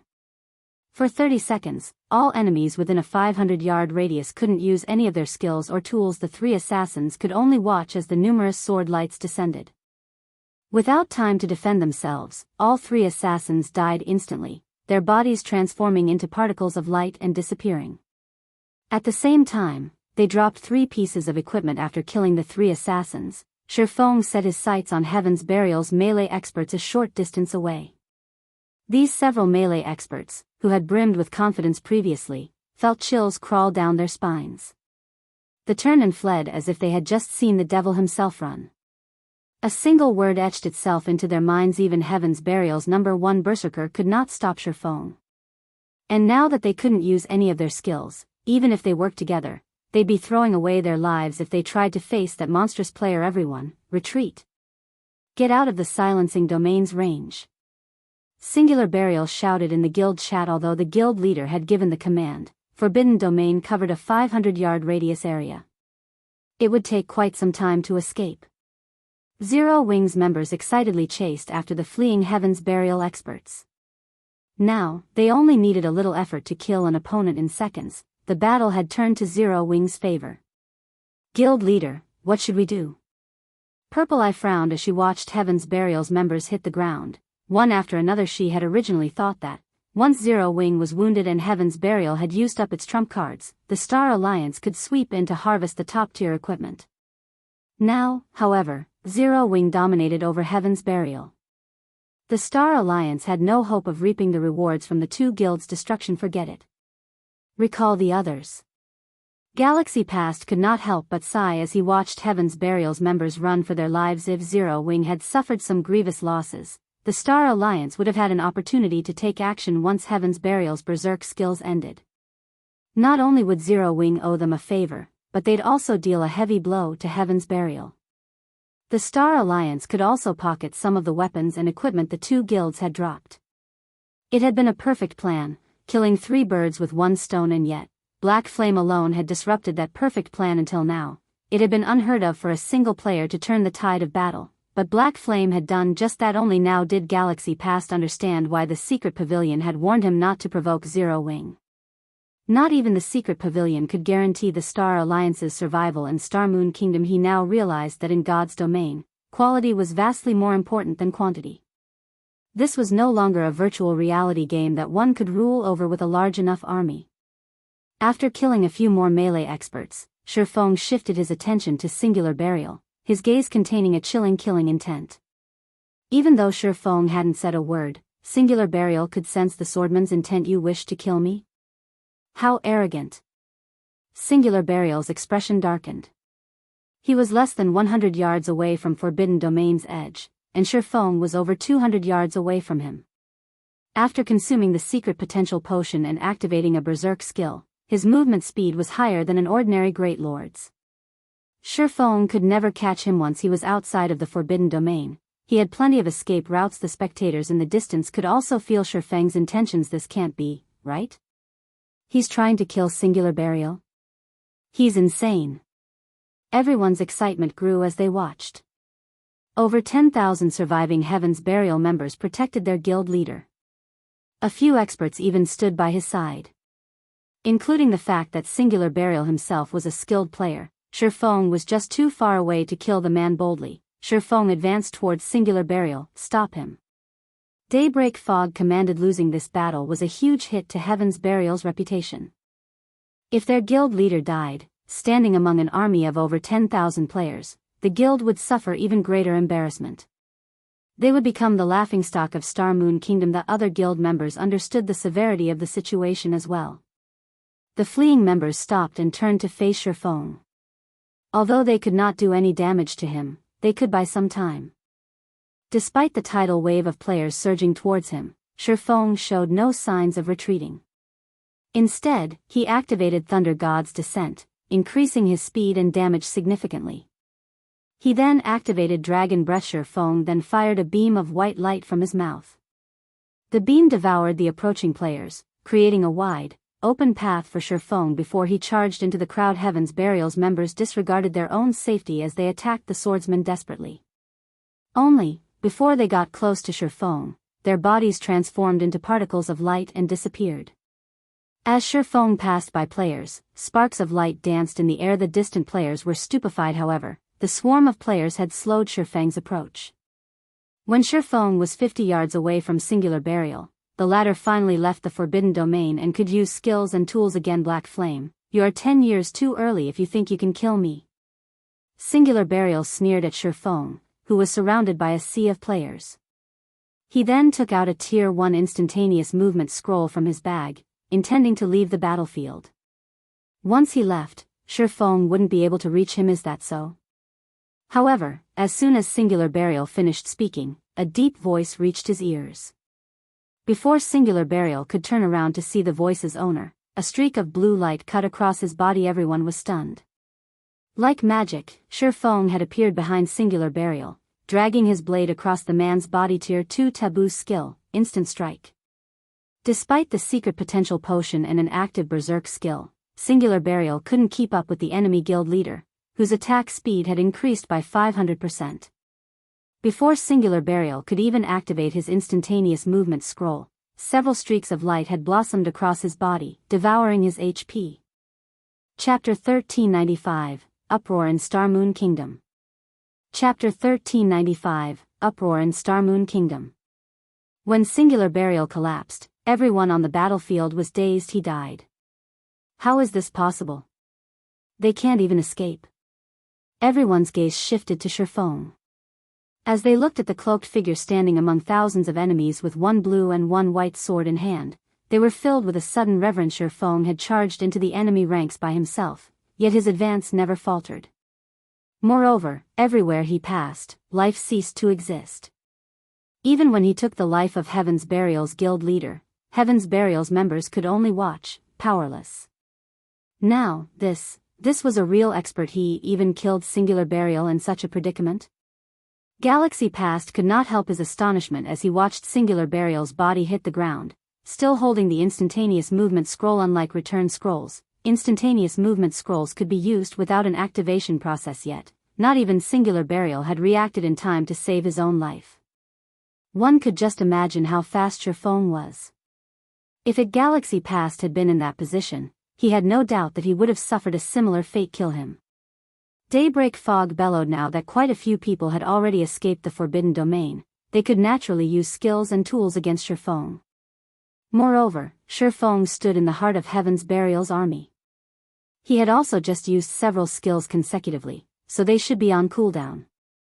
They still had a chance to kill this man. Moreover, Feng had less than half of his HP remaining, which increased their chances of killing him. Hearing Daybreak Fog's command, many of Heaven's Burial's experts recovered their senses. Some immediately launched powerful skills and spells, while some used magic scrolls. Watching these attacks rain down on him, Feng activated Void Shield before dashing towards the nearby expert. Feng was already fast enough to dodge the majority of the spells and skills. Even when targeted by some rare, unavoidable attack, he could rely on his extraordinary senses to block them. Meanwhile, Void Shield created a shield that had 10 times its user's maximum HP. After activating Power of Darkness, Feng's HP had broken past the 160,000 threshold. In other words, the shield could absorb over 1,600,000 damage in addition to increasing Feng's HP recovery rate by 500% and movement speed by 100%. Feng bobbed and weaved, avoiding the ranged attacks. Not only hadn't his HP decreased, but it had begun to recover at a visible rate. As Feng passed, the players in his path promptly faded in a shower of sparkles. None of these players could survive his hits. Even the expert players died by the time Feng was within melee range if they didn't activate a life-saving skill in time. After a brief moment, hundreds of weapons and equipment joined the battlefield, dropping from Heaven's Burial's elites and experts that Feng had killed. The bloodlust Feng radiated was many times stronger than that of Heaven's Burial's experts after they had consumed the secret potential potion. His bloodlust was so intense that Heaven's Burial's members shuddered, unconsciously backing away. They now realized that they hadn't trapped Feng. Rather, they had jumped into the tiger's den as an offering. Impossible. Is he the incarnation of a god? The distant spectating players were stupefied as Feng took a step forward. Heaven's Burial's members took a step back. They maintained a distance of over 20 yards away from Zero Wing's leader, not daring to move an inch forward. Heaven's Burial's army consisted of over 10,000 elite members, yet not one of these players dared to charge at Feng. Seeing this, the various large guilds in the distance inwardly celebrated. They were thankful that they had never provoked Zero Wing. Big Sis Fog, what should we do now? A core member from Heaven's Burial asked Daybreak Fog, who currently wore a grim expression. Do we continue fighting? Fight? When Daybreak Fog watched Feng walk through Heaven's Burial's army as if he were strolling through his own backyard, she could not help but shake her head and order, have everyone retreat. Feng's horrific combat power had long since frightened these players. They had lost any will to fight. If Heaven's Burial continued this battle, it would only result in more casualties. When Daybreak Fog gave the command to retreat, Heaven's Burial's members breathed a sigh of relief as they fled from the battlefield. However, Feng had no intention of letting Heaven's Burial go. He led his guildmates in the continued slaughter. He only gave up the chase after the enemy players left the frozen scar. Meanwhile, recordings of this battle were instantly uploaded to the official forums, the outcome causing an uproar throughout Star Moon Kingdom. Crap. Zero Wing is too strong. It exterminated over half of Heaven's Burial's 20,000-man army with just a team of 1,000 players. Who would dare doubt Zero Wing's strength after this? Now, that is what I call a swordsman. As expected of the man nicknamed the Sword King by the Secret Pavilion. This won't do. I must join Zero Wing right away. For a time, the names Black Flame and Zero Wing became the focal point of Star Moon Kingdom once again. Black Flame's newfound fame inspired many independent players to join Zero Wing, eager to learn some of these combat techniques. One player had repelled an entire guild by himself. No one had ever thought it was possible. Without a doubt, the Sword King Black Flame was the perfect role model for independent experts. Why wouldn't they want to join Zero Wing? After the battle in the Frozen Scar ended, all kinds of weapons and equipment decorated the spacious battlefield. Every one of these items was enough to drive an ordinary player mad. These items would even tempt guild elites, yet despite so many precious items laying on the ground, not a single player dared to approach them. They stood by quietly as Zero Wing's members looted the battlefield. Zero Wing struck gold this time. Those are all items from over 10,000 elite players. Purple Eye watched Zero Wing's members jealously as they collected the weapons and equipment. Weapons and equipment were vital to a large guild's development due to the lack of available weapons and equipment in a large guild. Ordinary members were sometimes forced to stay that way despite having combat standards of an elite member. Now that Zero Wing had received so many weapons and equipment from Heaven's Burial, it could nurture another large batch of elites, growing even stronger as a guild. Heaven's Burial's members sure are wealthy. Feng couldn't help his astonishment as he read the item list his subordinates had compiled. Chapter 1396, Frost King. Chapter 1396, Frost King. Guild Leader, we've struck gold. Why are Heaven's Burial's weapons and equipment such high quality? The several core members tasked with compiling the list of the harvested weapons and equipment could not help but gasp when they saw the final numbers, excitement flashing in their eyes. In this battle, Heaven's Burial had suffered over 10,000 casualties, and Zero Wing had lost over 300 experts. Fortunately, they had won the battle, so they could retrieve the majority of the weapons and equipment their companions had dropped. The lost levels were the only real loss. Of course, after considering the 10,000 plus weapons and equipment Heaven's Burial had dropped, Zero Wing had come out making a profit, but they hadn't expected so much profit. Even Feng was surprised by how wealthy Heaven's Burial's members were as he read the item list. Overall, the quality of Heaven's Burial's equipment nearly rivaled Zero Wing's. Some of Heaven's Burial's core experts had even better equipment than Zero Wing's main force members. The 4 epic weapons and equipment pieces Heaven's Burial's experts had dropped was the proof of this.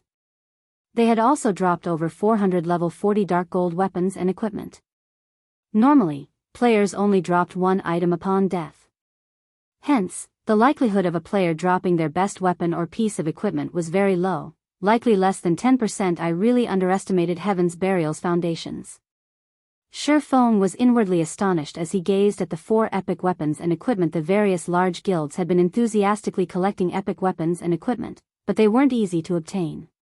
Even Grand Lord ranked field bosses had very low chances of dropping them. Normally, players could only obtain an epic item from high-rank quests or opening dark gold treasure chests. Hence, most large guilds had very few epic items at this stage of the game. Even first-rate guilds were lucky if they had 5 or 6, yet Heaven's Burial had dropped 4 such items. One could just imagine how many epic items the guild actually had. What Feng didn't know was that the majority of Heaven's Burial's epic items had come from Beast Emperor, who had gone to great lengths to obtain these items for the guild. He wanted to help Heaven's Burial's main force grow stronger. Unfortunately, he had only benefited Feng. Among the 4 epic items were a single weapon and 3 pieces of equipment. The weapon was a greatsword meant for berserkers called Thunder Blade. The greatsword's attributes were superior to Fire Dance's epic ranked Petrified Thorn. The other epic items included 2 cloth armor pieces and a piece of plate armor. One of the cloth pieces was a headpiece called the Eye of Arnos, while the other was a set of robes named the Fluctuation Robe. Both pieces of equipment focused on increasing the user's basic attributes. As for the plate piece, it was a breastplate for shield warriors and berserkers called the Indestructible Breastplate. With these 4 epic items, his top-tier experts would have an easier time with their Tier 2 promotion quests. Quick, look! The Frost King is coming! While Zero Wing had rested after the battle, a commotion shook the forest some distance away from the snowy plain. Agonizing cries filled the chilly air, startling the guild and independent players as they shuddered. A moment later, a 5-meter-tall figure burst through the trees. The figure was a frost giant in crystalline armor and wielding 2 frost sabers. This monster was none other than the king of the Frozen Scar, the Frost King. Frost King, elemental creature, mutant Grand Lord. Level 54. HP 260,000,000/260,000,000. Everyone's eyes nearly fell from their sockets when they saw the Frost King's stats. How is this possible? The Frost King has leveled? Crap. He has 260 million HP. How can a Grand Lord have so much? He's even tankier than a mythic monster of the same level. Why does it feel like the temperature has dropped? Can a team of 1,000 players really defeat a monster like that? Once they saw the Frost King's stats, fear tore through the crowd. Even the various large guilds that had come to raid this monster panicked as the Frost King's stats were far beyond their expectations. As the Frost King approached the massive crowd of players, some guild experts felt an invisible pressure weigh down their bodies. Some guilds began to hesitate, reconsidering the raid based on their reports. They could only raid the Frost King using 1,000-man teams. If more than 1,000 players were within 1,500 yards of the Frost King, the boss's stats would increase substantially. The more players there were nearby, the greater the Frost King's self-buff would be. He would very quickly grow beyond players' capabilities. Staring at the Frost King's current information, however, many of these players didn't know if it was even possible to take the monster down with only a 1,000-man team. The pressure radiating from the Frost King was just too strong. This boss might even be able to suppress mythic monsters. This pressure would significantly hinder players' combat power in a fight. What a powerful pressure. No wonder why Heaven's Burial planned to use Zerg tactics against him. Purple Eye also felt the Frost King's pressure bear down on her as it approached. However, rather than worry, excitement and anticipation made her eyes sparkle. Based on the prior reports, they knew that the Frost King was very powerful. As a preventive measure, the Star Alliance had dispatched over 20,000 members and intended to use the most common strategy to deal with field bosses: Zerg tactic only. The Star Alliance intended to use a tactic that was slightly different from those in other virtual reality games. Since God's Domain's field bosses grew stronger when a certain number of players was within range, it wouldn't be wise to dispatch all of one's forces during the raid. Instead, they would send in a limited number of players, keeping the remaining forces on standby. When someone died, they'd send in another player to the fallen player's place. This way, a team could continue the raid with the optimum number of players, slowly whittling the boss down. As one of the most common strategies the various large guilds used to raid field bosses, it was the reason that these guilds preferred to kill field bosses over dungeon bosses. If they lacked quality, they could make up for it with quantity. Furthermore, the more powerful a monster was, the better loot it would drop. For a horrifically powerful monster like the Frost King, needless to say, his loot would be awe-inspiring. The Frost King's first kill would also grant access to Evernight City. It seems that the Frost King belongs to us this time. When Galaxy Past saw how powerful the Frost King was, he began to laugh. He had worried that Zero Wing would be a powerful opponent for the Star Alliance, but the guild didn't seem capable of raiding the Frost King at this point. Zero Wing had only sent a little over 1,000 members to the Frozen Scar. The guild's few reinforcements weren't enough to take down the Frost King. Even if Zero Wing called for more reinforcements now, the Star Alliance would have long since defeated the Frost King by the time those players arrived. Suddenly, the Frost King, who was 2,000 yards away from the nearest group of players, released a low, wordless shout, and a human-like sneer appeared on his face as he stared at the players from the various guilds. Then, he vanished. By the time he reappeared, he was less than 500 yards away from the guilds. Since well over 1,500 players were now within range, the Frost King's basic attributes instantly skyrocketed. The Frost King raised his sabers and swept them at the players before him. 2 energy beams shot forth from the sabers, devouring the army of players. Everything in the beam's path froze instantly. In the blink of an eye, Frost covered the world in a 1,000-yard cone before the boss. Every player caught in the attack had transformed into an ice sculpture. Even MTs who had activated their life-saving skills had lost their lives. Only a few players with quick reactions and invulnerability skills had survived. In just one move, the various large guilds had suffered over 2,000 casualties. Impossible. How is the Frost King's perception range so wide? How are we supposed to withstand such destructive power? Everyone was astonished. The guilds that had intended to defeat the Frost King with Zerg tactics, in particular, felt faint. Abruptly, the Frost King charged into the nearest crowd, massacring the players. Despite so many players desperately trying to hinder and attack the boss, the Frost King's movement speed was simply too high. Not only did the mutant easily dodge the incoming attacks, but he also dealt horrific damage. With a single stroke of his saber, the Frost King could create a groove in the ground that extended for over 50 yards, killing dozens of players instantly. Even when the occasional player's attack struck the Frost King, they couldn't deal more than -500 damage. The Frost King's defense was almost more powerful than mythic monsters of the same level. In contrast, the Frost King's HP had increased to 500 million. Now, its battle recovery alone could heal 5 million HP every 5 seconds. After a short moment, the various large guilds had been wiped out, suffering extreme losses. Only a small number of lucky players had escaped the Frost King's Wrath Guild leader. Are we still going to raid it? Purple Eye asked, her expression darkening as she watched the various large guilds fall. Damn it. Why did things end up like this? Galaxy Past frowned as he watched the Frost King's unstoppable rampage. The boss had actually taken advantage of the guild's plans to use Zerg tactics to strengthen itself. That was simply unheard of. Retreat. Pull away from the boss. Immediately, the Star Alliance's members fled from the battlefield, not daring to linger after a few more moments. Only a small number of players occupied the previously crowded plains as most had fled to the Frozen Scars entrance. Everyone's gone? Feng muttered as he glanced at the crowd by the dungeon's entrance.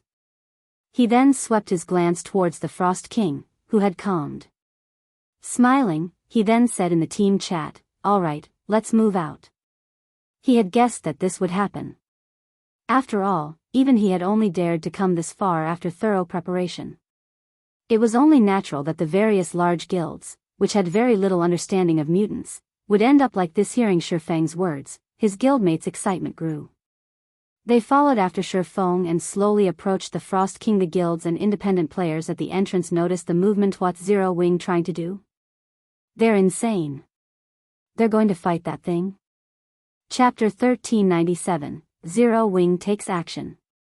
Chapter 1397, Zero Wing takes action. The players near the Frozen Scars entrance were confused as they watched Zero Wing's members approach the Frost King. Every one of these players had seen for themselves how powerful the Frost King was. Not only did the boss have a domain that could suppress his enemies' attributes, but he also possessed frightening, destructive power. Current players had no hope against this monster. Not even the most common Zerg tactics had any effect on the Frost King, much less a measly army of 1,000 players. Even level 44 shield warriors with over 40,000 HP had died instantly after activating shield wall. If none of their MTs could tank the Frost King, how were they supposed to raid this boss? Although Zero Wing's 1,000-man team was incredibly powerful, that strength was nothing more than a joke before the Frost King guild leader. They're not really trying to raid that thing, are they? Curiosity overtook Purple Eye as she watched Zero Wing's army inch closer to the Frost King. I don't know, but Black Flame should be fully aware of the Frost King's might. He shouldn't be foolish enough to challenge that boss. Perhaps he's trying to gather some intel to prepare for a future raid attempt, Galaxy Past said, shaking his head. He didn't understand Zero Wing's actions. Either. In his opinion, they'd likely need a 1,000-man team of Tier 2 players to kill the Frost King. Trying to raid the boss with anything less would be futile. Players simply couldn't fill the gap in strength with numbers. As everyone's attention shifted towards Zero Wing, Feng waved his hand. Suddenly, miniature ballistas began to appear within the guild's army. In the blink of an eye, 50 miniature ballistas were organized into 5 rows. Following which, Zero Wing's members began to assemble the war weapons. Crap. Zero Wing's using siege weapons to deal with the Frost King? That's way too extravagant. Madness. This is madness. Are they not afraid that the Frost King will destroy the miniature ballistas?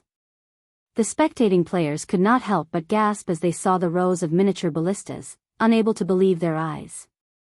The various large guilds' upper echelons were particularly dumbfounded. Zero Wing was using siege weapons to raid a field boss. Not even super guilds would dare to be so wasteful. It was just too much of a risk. Even if they killed the boss with the siege weapons, the losses would far exceed their gains. Every siege weapon was extremely valuable. Moreover, since these weapons posed a greater threat, monsters almost always targeted them first. Yet, not only had Zero Wing brung siege weapons to a field boss raid, but they had brought 50 miniature ballistas in total. Just what does Zero Wing intend to do? They're mobilizing their guild's foundations to raid a boss. Aren't they worried that other powers will take advantage of the fight and try to rob them? Purple-Eye gaped when she saw the miniature ballistas. While the potential profit of killing the Frost King was quite valuable, it was likely less valuable than 50 miniature ballistas. If Zero Wing lost those weapons in battle, it would severely impact the guild's overall combat power. Do you think that any power remaining in Starmoon Kingdom would dare steal or destroy those weapons? Galaxy Past asked, smiling bitterly. In reality, Zero Wing's revelation of their siege weapons in this raid was a declaration that it wasn't afraid of a theft attempt. It was proof of the guild's strength. They had already witnessed Zero Wing's power, particularly Black Flame's strength.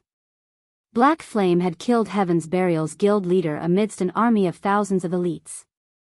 The other members from Heaven's Burial had only been able to watch helplessly as he took their guild leader's life with such strength. Who would possibly dare pick a fight with Zero Wing? To put it bluntly, doing so was suicidal. It was much different from the attitude Zero Wing had adopted when the weapons and equipment Heaven's Burial had dropped littered the battlefield. Despite so much precious loot before them, none of the various large guilds or independent players had dared to claim them. Along with the miniature ballistas, Feng had used demon summoning and called forth a level 72, Tier 3 Inferno Demon. Due to Demon Ruler's effect, the Inferno Demon's attributes received a 30% buff, becoming significantly stronger than a normal Tier 3 demon. Inferno Demon, Dark Creature, Demon. Level 72. HP 33, 800, 000/33, 800, 000. Feng also summoned Anna as a Grand Lord ranked mutant. The Frost King was even stronger than a mythic monster of the same level. As a mutant, its intellect was also quite high. Zerg tactics wouldn't be effective against this boss. If they were, the various large guilds of the past wouldn't have suffered so many losses to deal with a single mutant, even going as far as mobilizing siege weapons to exterminate the creature. Not even an army of hundreds of thousands of players could defeat it. Of course, the mutants back then had grown over a considerable amount of time. They weren't like the Frost King, who had just become a mutant and hadn't had much time to increase his strength. However, as the Frost King's initial tier was high, it could even annihilate a 1,000-man team of Tier 2 players if not dealt with properly. Guild leader, the boss is coming. A Ranger Scout announced. Good. Main force, prepare to move. Dark God's Legion, protect the miniature ballistas. Exterminate anyone that dares to approach. Feng instructed guild leader, rest assured, if any guild or player tries to pull something, we'll wipe them off the map. The Dark God's Legion members guaranteed as they patted their chests. Saying so, the Dark God's Legion members spread out around the miniature ballistas. A few members took out magic array scrolls for the double protection barrier, constructing a magic barrier around the siege weapons. Meanwhile, the main force members spread out and charged towards the Frost King. Due to the Frost King's domain, the main force members' attributes fell significantly upon entering the boss's sphere of influence. Upon sensing the approaching players, the Frost King swung one of his sabers at the crowd. A streak of blue light swept towards Zero Wing's MTS. Just before the blue light struck, a shadow descended from the sky and stood before the MTs, holding its flaming spear before it. The Inferno Demon blocked the streak of light. Boom. The impact immediately threw the level 72 Inferno Demon over 30 yards, its HP decreasing by over 100,000. The distant spectators gasped when they saw the Frost King's display of strength. What strength? Feng was similarly astonished. Despite blocking the attack, the Inferno Demon had still received so much damage from one casual attack. If not for the Bible of Darkness's buff, it wouldn't have lasted long against the Frost King. Noticing the boss prepare to launch his second attack, Feng took out the ancient weather book and used weather control. Suddenly, the chilling atmosphere began to warm rapidly as a scorchingly hot sun dominated the sky. While the ancient weather book didn't seem to have any practical effect against monsters, the exact opposite was true in God's domain. Players weren't the only ones affected by their environment. The same was true for monsters. If a monster fought in an environment that ran counter to its nature, the monster's combat power at least would decrease by half. This was also why the various large guilds had searched for any skills or spells that could affect weather in the past. However, skills and spells of this type were even rarer than curses and taboo skills of the same tier. Generally, only superpowers could get their hands on one. Suddenly, the snowy plains transformed into a burning hellscape. Although players didn't prefer this fiery environment either, Zero Wings members had consumed the sea god's blessing. They could adapt to hot or cold adequately. In contrast, the Frost King, an ice elemental, was exceedingly uncomfortable. Disregarding Zero Wings members, the Frost King turned and attempted to flee the hellscape. Stop him. Don't let him get away. All ballistas, attack. Upon Feng's command, the assembled miniature ballistas launched exploding arrows simultaneously. Show. A rain of fire descended upon the Frost King, the scene far more spectacular than normal boss raids. Chapter 1398, Tier 4 Strength. Chapter 1398, Tier 4 Strength. The 50 exploding arrows rained down on the Frost King like meteors roar. Noticing the incoming attacks, the Frost King roared. It then brandished its twin sabers, cutting down the exploding arrows before they could land. The boss knocked the majority of the exploding arrows off course. As for the remaining arrows, the Frost King simply took a step forward and dodged most of them, while blocking a small portion with his sabers. In the end, only 3 exploding arrows had connected with their target, 32,964. Minus 33,157. Minus 32,849. Such high defense. Zero Wings members could not help their surprise. On its own, an exploding arrow was as powerful as a Tier 2 spell, but with the miniature ballista's damage modifier, these arrows could compete with the strongest Tier 2 spells. Overall, a single exploding arrow could deal over minus 100,000 damage against a Great Lord of the same level, yet the few that had struck the Grand Lord-ranked Frost King had only dealt a little over minus 30,000 damage. One could imagine how pitiful their damage would be if players relied on Tier 1 skills and spells to take down this boss. Everyone finally understood why Feng wanted to utilize the miniature ballistas. With the minute damage players' attacks would deal, even a 1,000-man team was unlikely to overcome the Frost King's battle recovery. If more than 1,000 players fought the Frost King at the same time, the boss would become even stronger, his strength and defense reaching new heights. The Grand Lord would be unstoppable as expected of a mutant. Despite such an uncomfortable environment, its reaction speed is still so fast, Feng commented, smiling slightly as he watched the Frost King, who still attempted to flee the hellscape. In truth, Feng hadn't expected 3 of the 50 arrows to hit the Frost King. After all, he was very familiar with how terrifying a mutant was. Tier 2 attacks would have a limited effect on this creature. Finally, Anna finished her incantation with a wave of her staff, a level 75, Tier 3 Golden Giant and 10 level 75, Tier 2 Rock Guardians appeared before her. The Rock Guardians immediately formed a magic barrier to trap the Frost King. However, the Frost King was simply too powerful. Despite the barrier, his basic attributes remained unaffected. Fortunately, the Rock Guardians barrier created an opportunity for the 50 miniature ballistas to bombard the boss, following which, the miniature ballistas launched another volley at the Frost King. This time, due to the limited space the Frost King had to maneuver, he dodged and blocked significantly fewer arrows. In the end, over a dozen exploding arrows found their mark, damages over minus 30,000 appearing above the boss's head, one after another. Suddenly, the Inferno Demon descended from the sky and activated the Tier 3 skill. Macropyrice elementals like the Frost King feared fire-type attacks over all else. With a single attack, the Frost King lost over 1 million HP instantly. Upon receiving such a significant amount of damage, the Frost King retaliated, swinging one of his sabers at the Inferno Demon with lightning speed. Although the Inferno Demon had used its flame spear to block the attack, it still lost over 100,000 HP. Fortunately, Zero Wings Healer supported the summoned demon from a safe distance, granting the creature the ability to fight the Frost King for a long time. With the Inferno Demon and Golden Giant tanking the Frost King, Zero Wings members could freely attack the boss from the sides. Although their damage was insignificant at best, they could, more or less, hinder the Frost King's movements by attacking his joints for a time. The Frost King engaged in a fierce battle against the Inferno Demon and the Golden Giant, the sounds of weapons clashing echoing throughout the plains.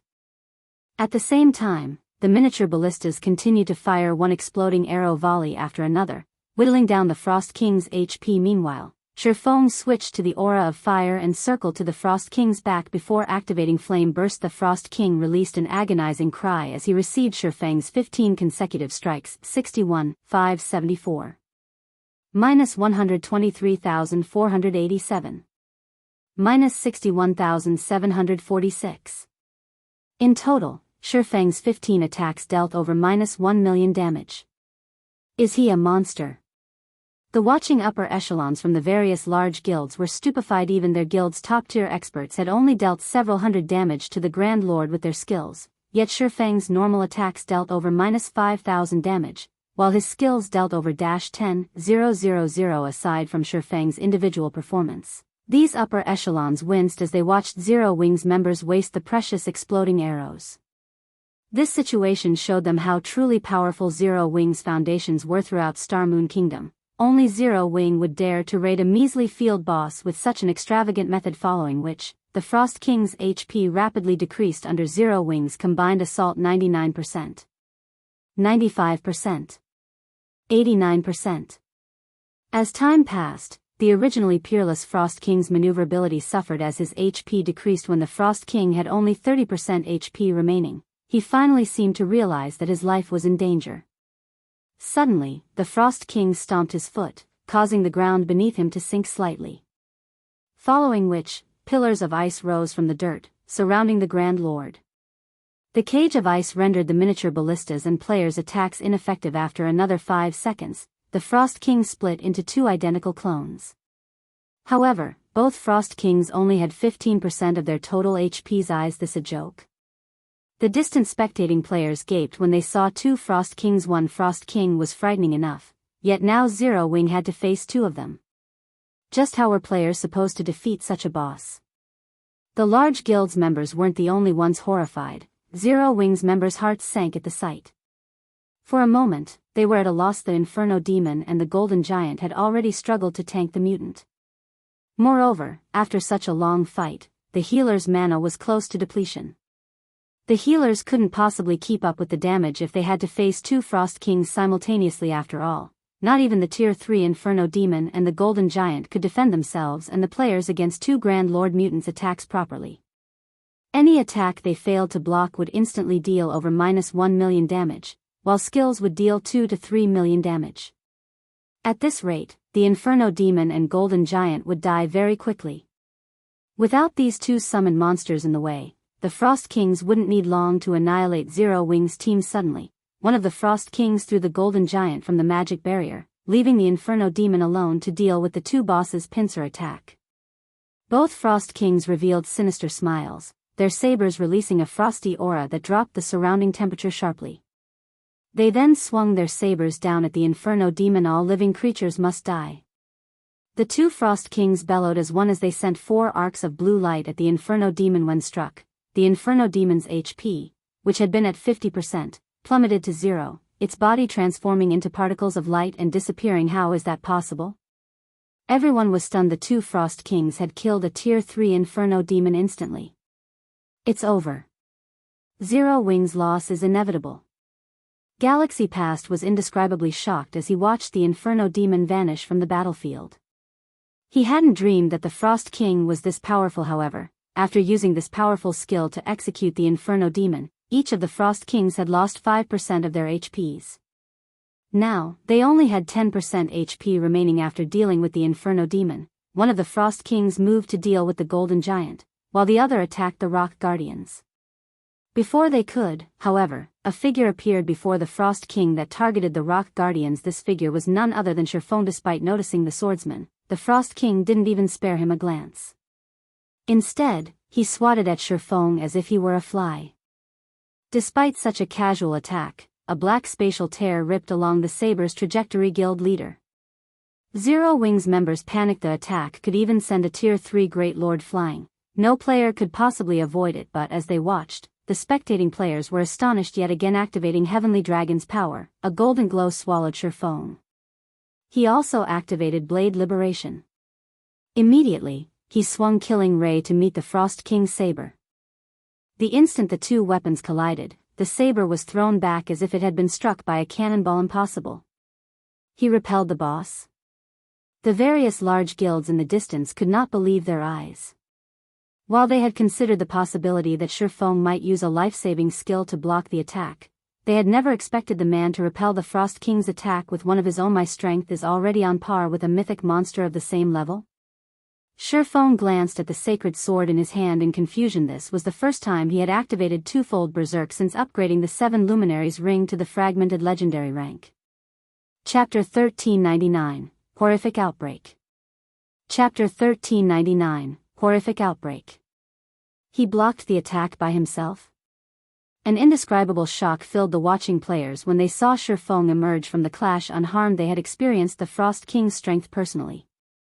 The Grand Lord had killed players with activated berserk skills as if they were a joke, yet Feng had repulsed the Frost King with a single blow. Although the Frost King had weakened slightly after finishing off the Inferno Demon with that powerful skill, players had no hope against its strength. I wonder what Heaven's Burial's reaction will be if Zero Wing takes down the Frost King.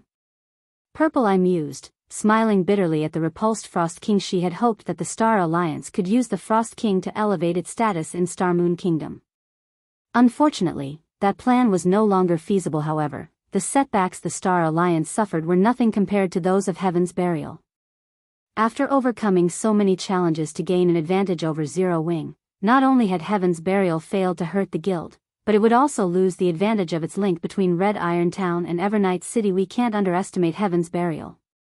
Although they've suffered a miserable defeat here, based on the Secret Pavilion's report, the guild has Beast Emperor's backing. That Beast Emperor fellow has already taken control of several large guilds, including the top first-rate guild Overlord Dynasty, and is the Purple Thorns Kingdom's undisputed ruler. It won't be so easy for Zero Wing to defeat Heaven's Burial, Galaxy Pass said, shaking his head. Before the Secret Pavilion had secured ownership of the Star Alliance, his ambitions had been great. He had dreamed of becoming an overlord in God's domain one day. However, after joining the Secret Pavilion, he had come to understand one thing: God's domain was unlike any other virtual reality game that had ever existed. Without the foundations of a super first-rate guild or super guild, ruling over a kingdom was easier said than done. The opponents on the surface were far from the only ones vying for dominance. Many powers lurked in the darkness, developing in secret. If these powers decided to take action, even a first-rate guild might not withstand their might. However, the fact that Zero Wing managed to become the ostensible overlord of Star Moon Kingdom was already plenty amazing. The guild leader is so awesome. He even blocked that kind of attack. Feng's performance had rekindled hope in Zero Wing's guild members whose confidence had begun to waver. They immediately resumed their bombardment, using the miniature ballistas to attack the Frost Kings madly. Although the Golden Giant was having great difficulty in dealing with one of the two Frost Kings, now that the Frost Kings had weakened slightly, the level 75 Great Lord ranked Golden Giant would not fall that easily either. Not to mention, the Frost King Feng was dealing with had very little HP remaining. Zero Wing definitely had a chance to emerge victorious in this raid. We don't have much time left. Everyone, prioritize attacking my Frost King. Feng instructed hurriedly after repulsing the Frost King before him. While he indeed possessed the strength of a Tier 4 player right now, he could maintain twofold berserk for only 24 seconds.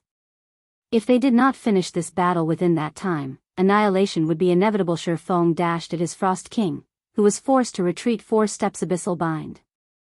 Phantom Kill. 9 Dragon Slash. At this moment, Feng no longer dared to hold anything back. Suddenly, 9 pitch-black chains emerged from the ground and bound the Frost King. Although Abyssal Bind had little effect on the Frost King, the skill had still managed to freeze the Frost King's movements momentarily, allowing Feng and his doppelganger to arrive before the Frost King in tandem flame burst. The swords carried by both Feng and his doppelganger transformed into dazzling, miniature suns that assailed the Frost King's body. Among the 30 consecutive strikes that landed on the Grand Lord, each one dealt over -300,000 damage, critical hits dealt over -600,000 damage. In addition to Feng and his doppelganger, the 12 Abyssal Blade Phantoms also danced around the Frost King's body, cutting at it. Not to forget, there were still the exploding arrows coming from a distance. Although the Frost King managed to block most of the attacks sent at him, the Grand Lord's HP still plunged to 8%. Feng's explosive power thoroughly stupefied everyone once more. Sure enough, a Grand Lord ranked mutant really is tough to deal with. Feng's head ached when he looked at the Frost King maintaining its defense against the attack sent at him. The difference in physique was simply too massive. If Feng were up against an ordinary Grand Lord, he could easily overwhelm the monster's defenses with his combat techniques and strike directly at its body, dealing substantial amounts of damage to it. However, despite the highly disadvantageous environment, the Frost King's reaction speed and attack speed remained terrifying. It was just too difficult for Feng to land an actual blow on the Grand Lord. Even when Feng and his doppelganger struck simultaneously, the Frost King was still able to cope with both of their attacks. If this situation dragged on, even after twofold Berserk's duration ended, they still wouldn't be able to kill one Frost King, much less both of them. A futile struggle. At this time, the Frost King suddenly changed the trajectory of one of his sabers, switching from defense to offense and striking at Feng from an angle. Dang. Fortunately, Feng managed to protect his side abdomen in the nick of time, using Killing Ray. In return, however, he had to take 2 sidesteps before he could stabilize his body. Starting to recover his strength already? Feng's complexion darkened as he looked at the vibrating sacred sword. Although he was aware that the Frost King would recover from his weakened state very quickly, he never thought that it would happen this quickly. However, the Frost King had no intentions of giving Feng any opportunities to react. The boss promptly brandished his sabers and forced Feng into a defensive state.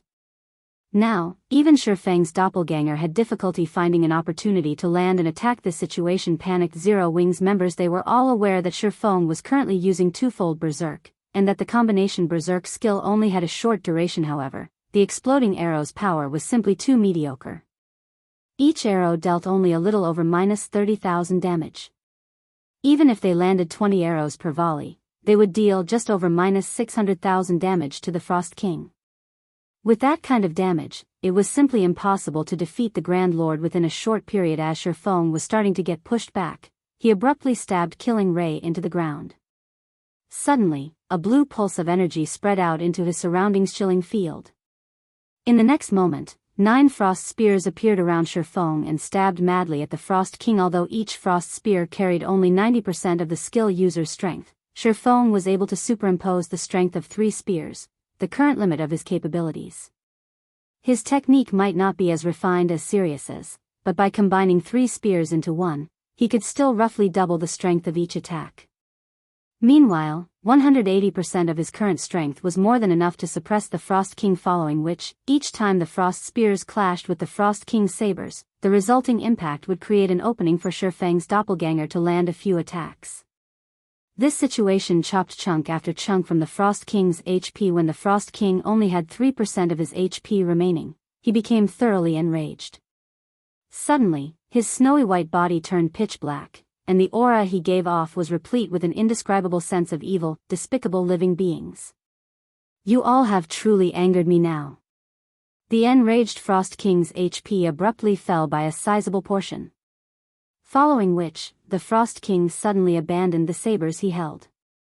He then raised one hand into the air and began chanting an incantation that was absolutely foreign to the players on the battlefield. A moment later, a massive, threefold magic array covering a 500-yard radius appeared in the sky. This is Heaven Splitter?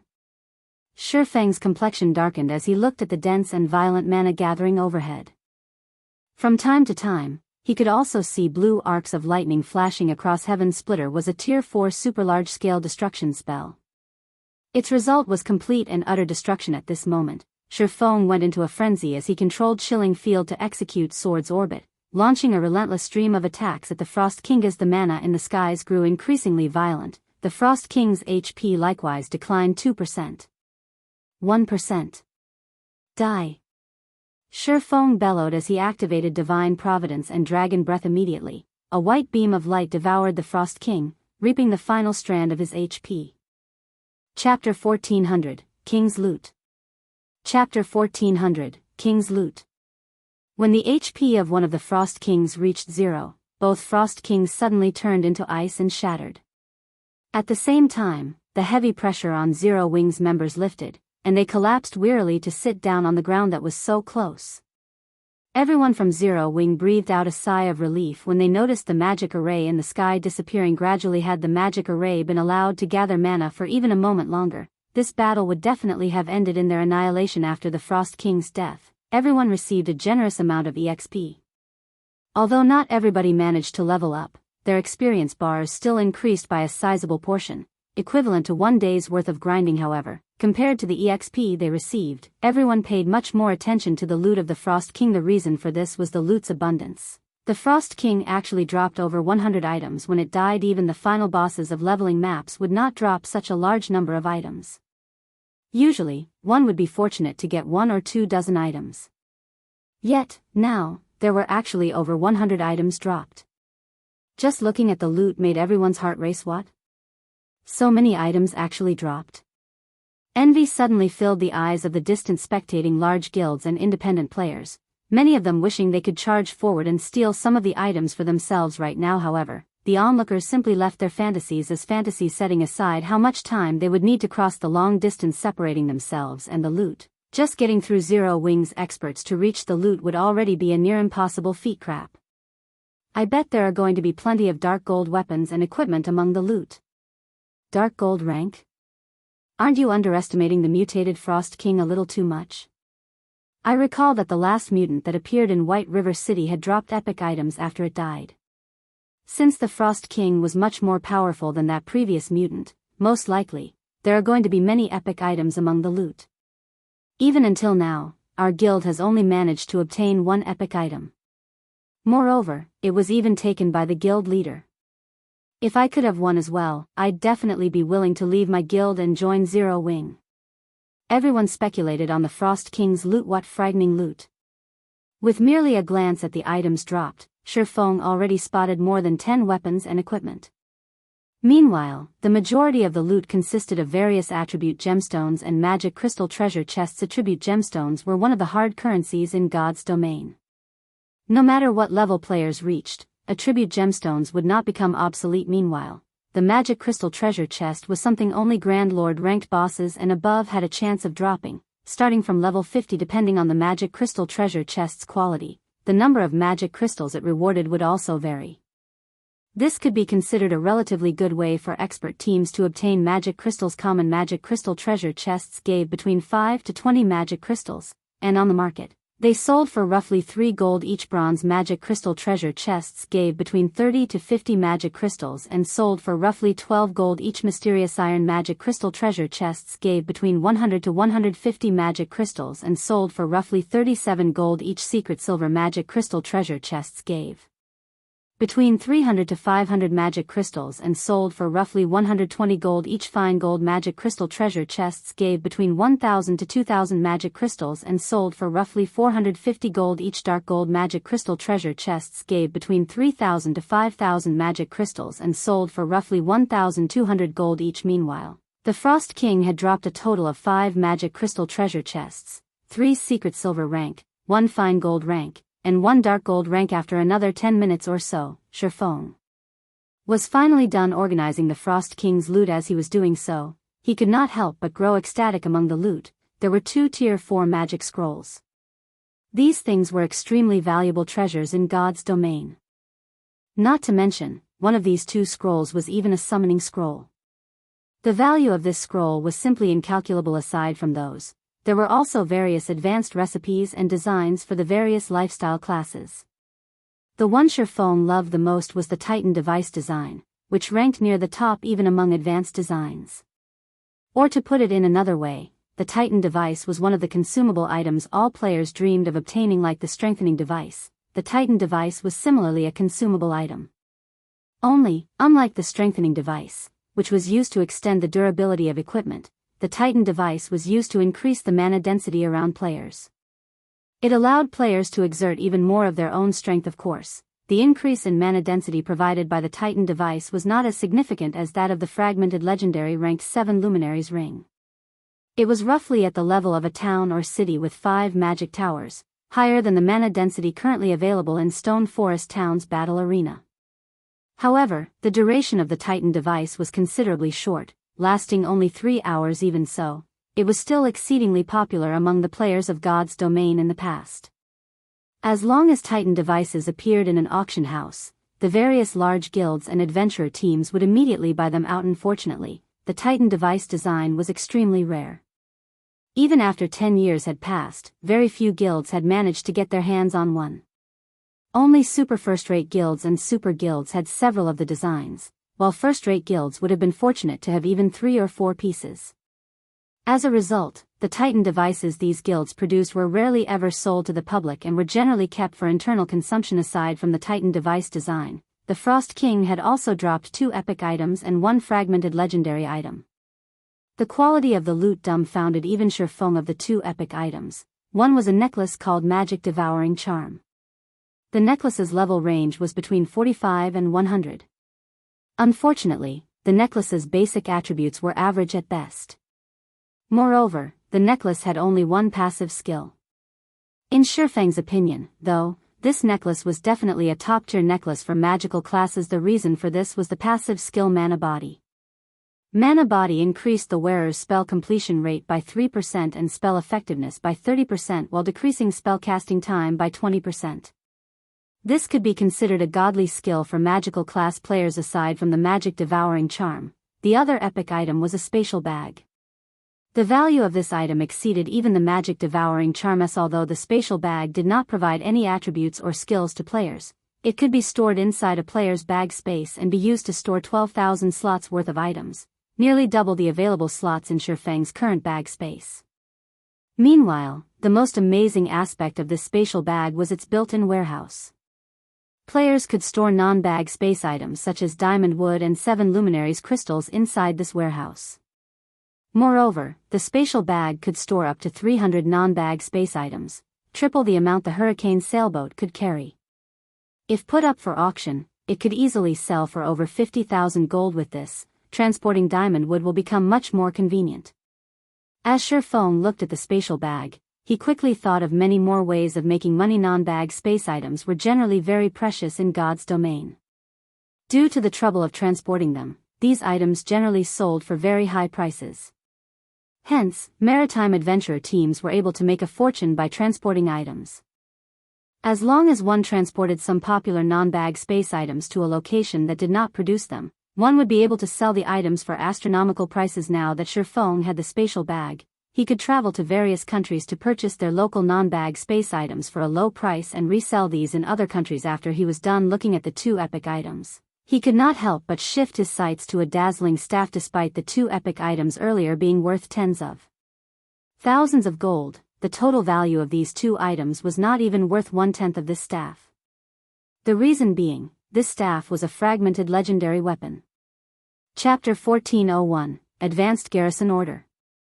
Chapter 1401, Advanced Garrison Order. To current players, epic items were already godlike existences that were unobtainable. What more fragmented legendary items? Even until now, there had been no news of any guild or player that had managed to get their hands on a fragmented legendary item. Although there was the possibility that the ones who had done so were keeping it a secret like Zero Wing, the odds of it happening were very low.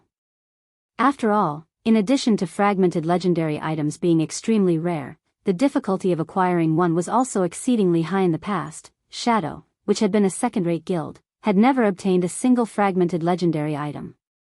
From this, one could imagine just how rare fragmented legendary items were. Meanwhile, the fact that the Frost King had dropped a fragmented legendary staff could definitely be considered exceptional luck. Compared to equipment and accessories, weapons were the foundations for improving a player's combat power. As expected of a fragmented legendary weapon, its attributes really are terrifyingly strong. Frost Flame Wrath, Two-Handed Staff, Fragmented Legendary Rank. Equipment requirement, Strength 600, Intelligence 1500. Attack power, 220% of intelligence. All attributes, increases according to user's level. When equipped, strength increased by 30%, agility increased by 50%, intelligence increased by 60%, endurance increased by 50%, vitality increased by 50%. Casting speed increased by 30%. Cast range plus 20.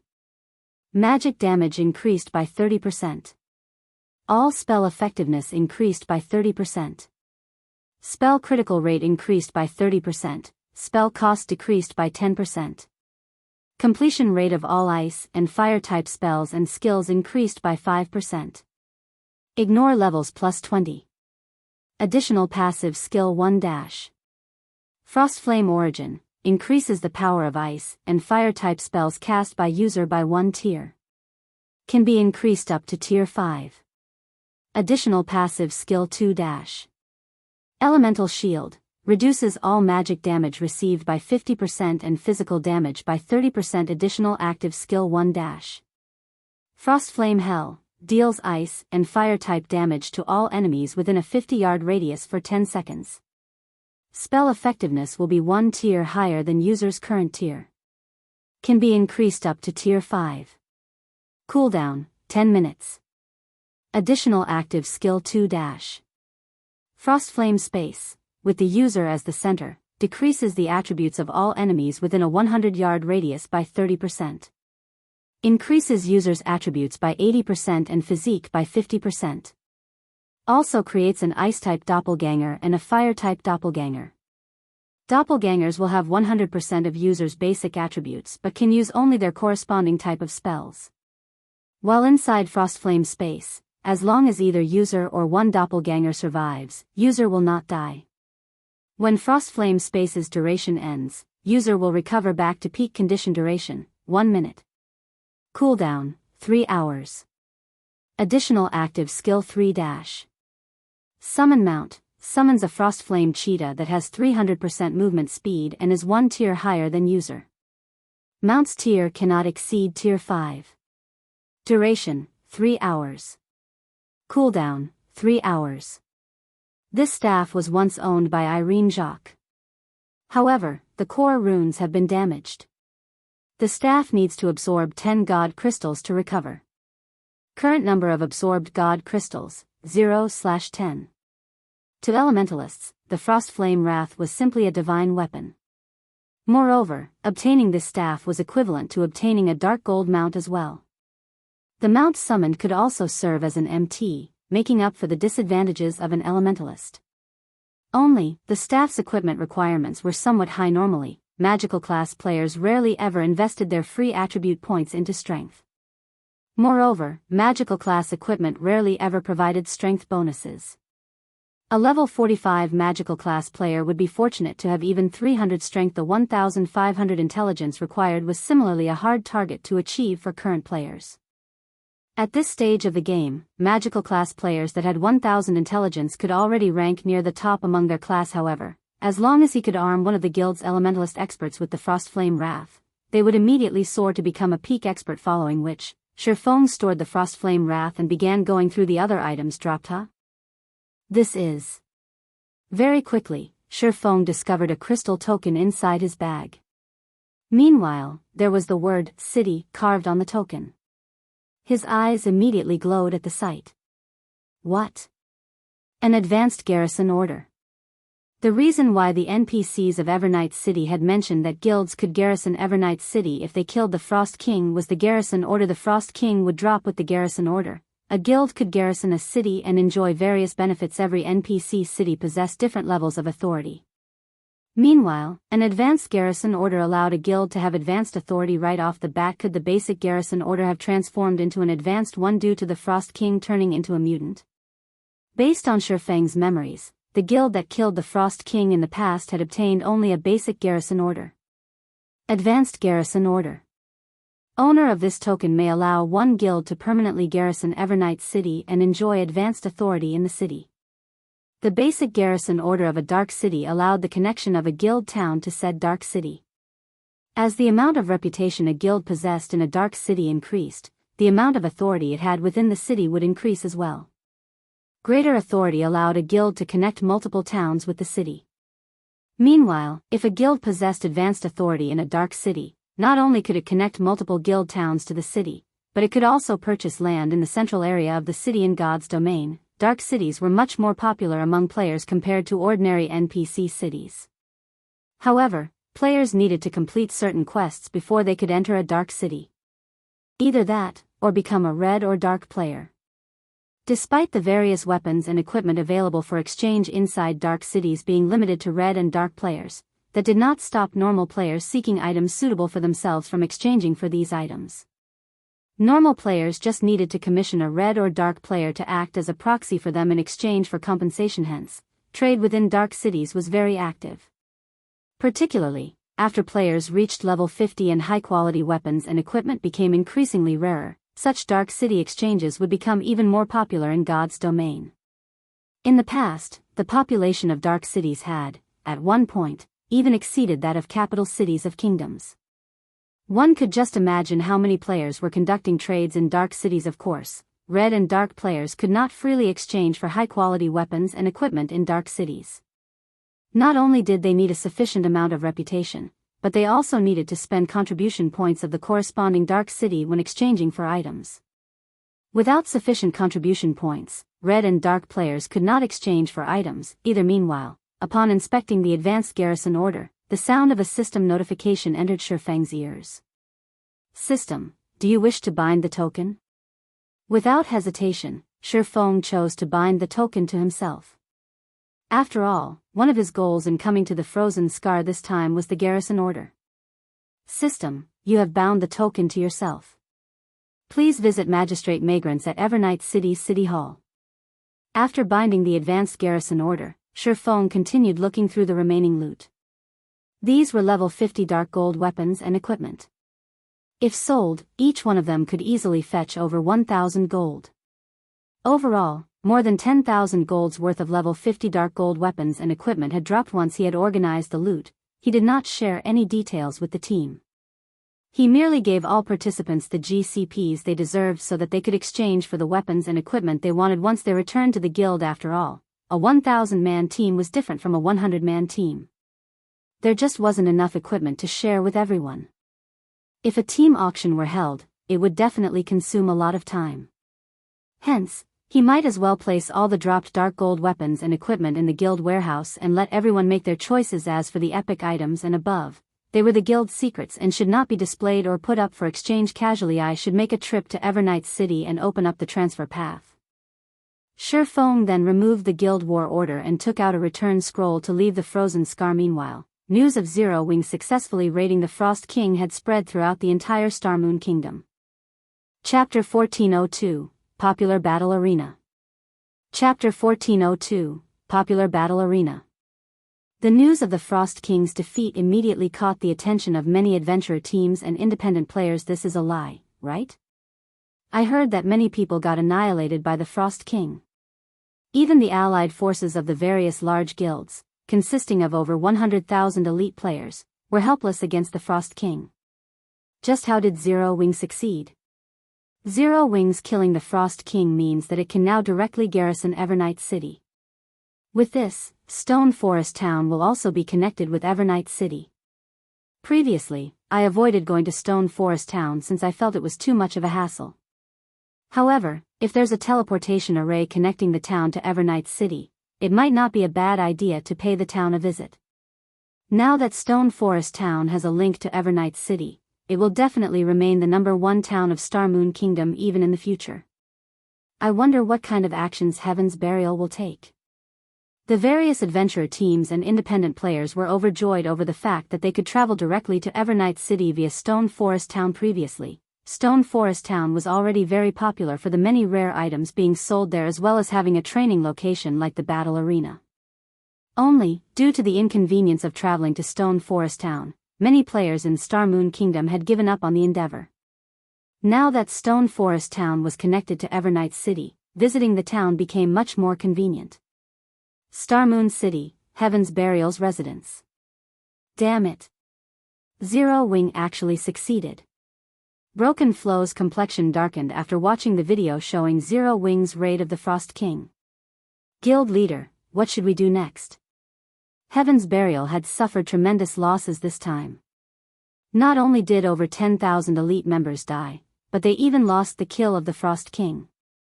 Now, Zero Wing's prestige in Starmoon Kingdom was as dazzling as the midday sun. Meanwhile, as soon as the various adventurer teams and independent players received news of Zero Wing's success, they all started thinking about teleporting from Evernight City to Stone Forest Town and taking a look around.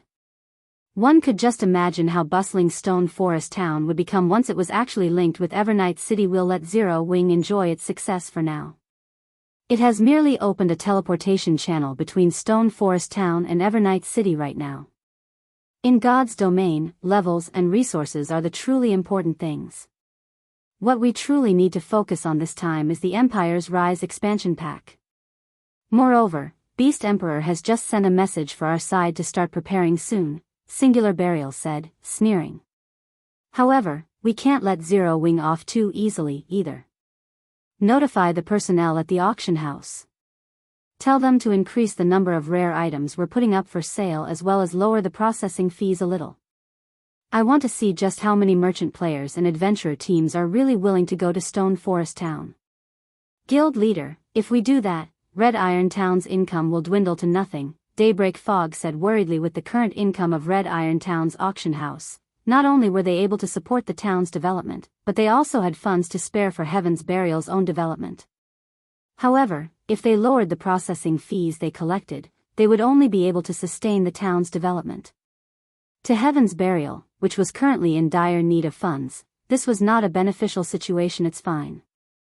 As long as Beast Emperor and we can deal with the matter over at the neutral map, Red Iron Town and Stone Forest Town will be meaningless to us, Singular Burial said, laughing. Alright, just go and get the necessary arrangements done. He and Beast Emperor were fully aware of how powerful Zero Wing was. Since the very beginning, they never intended to rely on Red Iron Town to compete with Zero Wing. They simply wanted to use the town to hinder Zero Wing's development. Somewhat understood. After giving the matter some thought, Daybreak Fog found Singular Burial's decision reasonable. She then made her way to Red Iron Town, the first floor hall of Stone Forest Town's battle arena. Currently, there was a long line of players waiting in the hall to get into the combat rooms. Although duels held in the combat rooms had minimal effect for top-tier experts, they were very effective for the general masses. After all, players could maintain a calm state of mind while in a high mana density environment.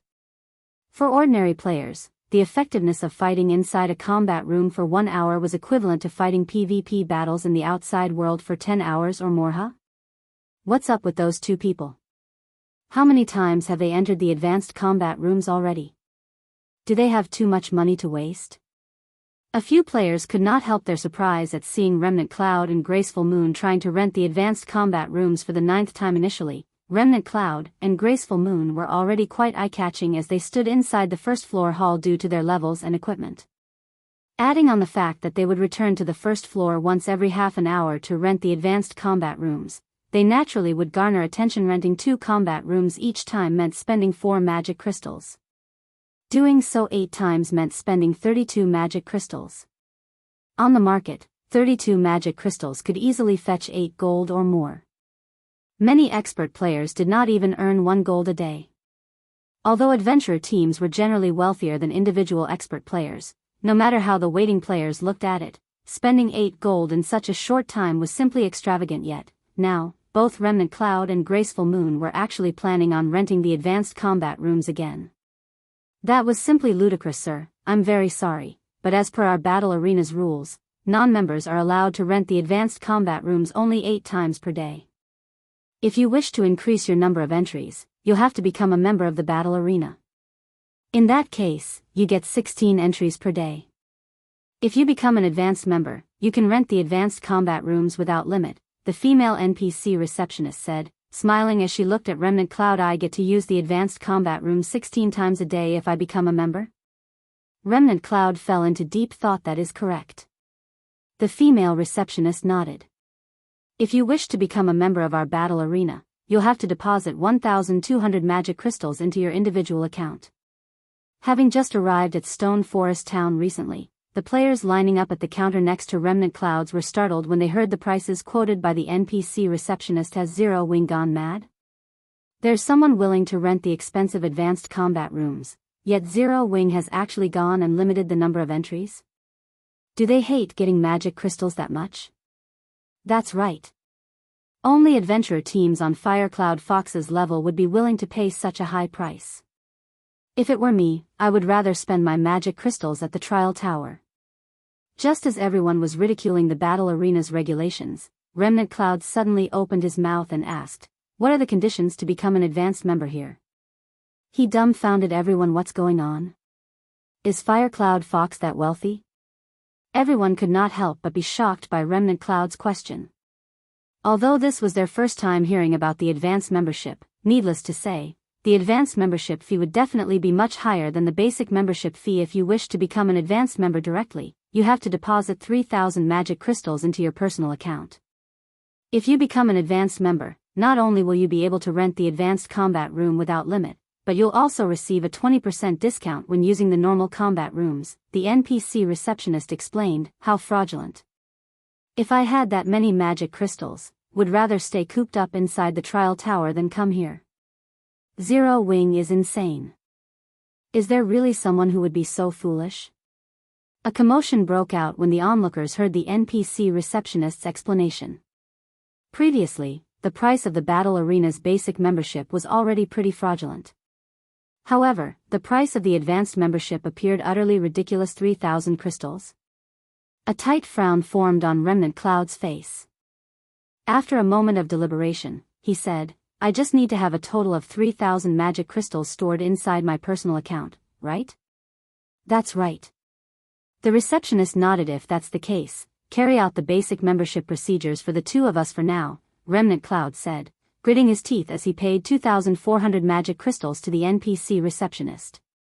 This amount was already close to 1/3 of Fire Cloud Fox's stockpile of magic crystals. Of course, if it was possible, Remnant Cloud very much preferred to become an advanced member instead. That way, he could keep improving himself inside the advanced combat room. However, he had brought less than 3,000 magic crystals this time.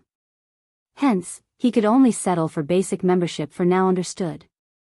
The NPC receptionist received the 2,400 magic crystals and started the membership procedures of the battle arena with Remnant Cloud and Graceful Moon. After completing the procedures, Remnant Cloud and Graceful Moon immediately turned around and dashed towards the staircase, apparently planning on entering the advanced combat rooms again. Is this a joke? Is he some actor hired by Zero Wing? The surrounding players wore a look of confusion on their faces as they watched Remnant Cloud and Graceful Moon leaving hurriedly for the 7th floor of the battle arena. They simply could not believe this situation. The two players were actually willing to become members of the battle arena just so that they could have more chances to enter the advanced combat rooms. Just what kind of magic does this advanced combat room possess? Wait a minute. I'm not renting a normal combat room anymore. I want to rent an advanced combat room instead. Quite a few expert players that were about to pay their rental fees suddenly changed their minds. They were intensely curious about what was so special about the advanced combat room that it could mesmerize experts like Remnant Cloud and Graceful Moon to such a degree. Chapter 1403, Sacred Training Ground. Chapter 1403, Sacred Training Ground. Due to Remnant Cloud and Graceful Moon's actions, many expert players inside the first floor hall of the battle arena grew interested in the advanced combat rooms. They immediately began applying to rent a room for themselves one after another, curious to find out just what was so special about the advanced combat rooms. I want to rent an advanced combat room. Here are 2 magic crystals. Just what is so special about the advanced combat room? I want to give it a try. Just a short moment after Remnant Cloud and Graceful Moon left, over a dozen players expressed their intentions to try the advanced combat rooms. However, as there were only 9 advanced combat rooms available, the others had no choice but to wait for their turn. The expert players that got to use the advanced combat rooms entered their respective rooms while filled with skepticism.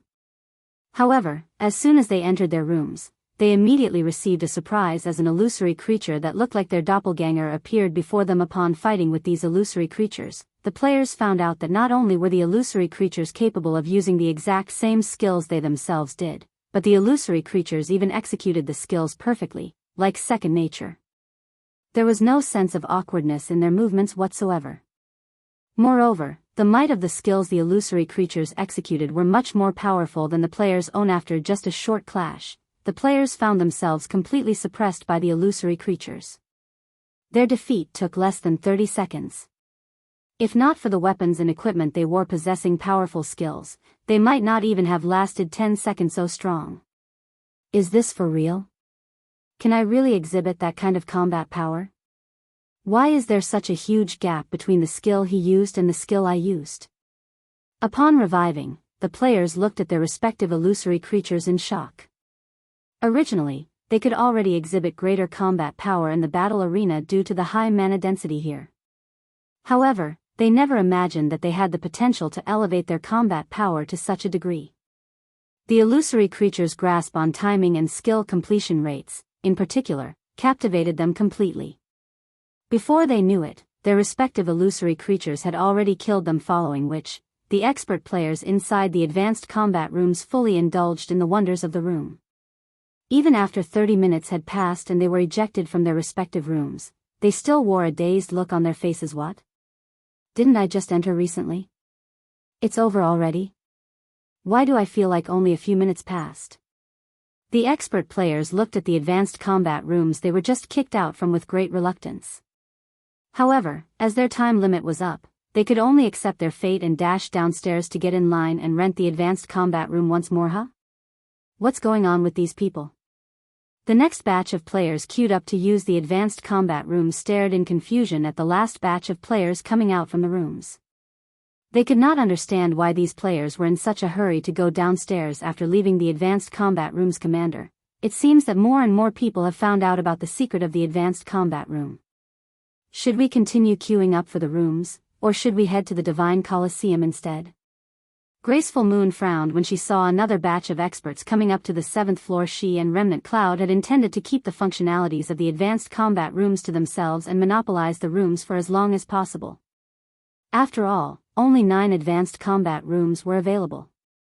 If other players found out about the wonders of the rooms, the advanced combat rooms would definitely be heavily contested. The spars held inside the advanced combat rooms had inspired her greatly, so much so that it was much more effective to train inside the advanced combat rooms than spar against an opponent of equal or superior standards. After just 9 training sessions, she had already managed to improve the completion rate of one of her Tier 1 skills by 3%. Although 3% did not seem like much, since the completion rate of this skill had increased from 82% to 85%, both the might and effect of the skill had undergone a qualitative transformation. Moreover, by fighting against the illusory creature, she had managed to get a grasp on when would be a good time to use her skills. The advanced combat room was so beneficial that she and Remnant Cloud had even delayed their plans to train at the Divine Colosseum in preparation for tomorrow's ranking competition. Not many people have discovered it yet, so the wait should not be that long. Let's continue queuing up for now. We'll return to the Black Dragon Empire only after the queue gets too long, Remnant Cloud said after giving the matter some thought previously. He had planned on heading to the Divine Colosseum to train after testing the advanced combat room once.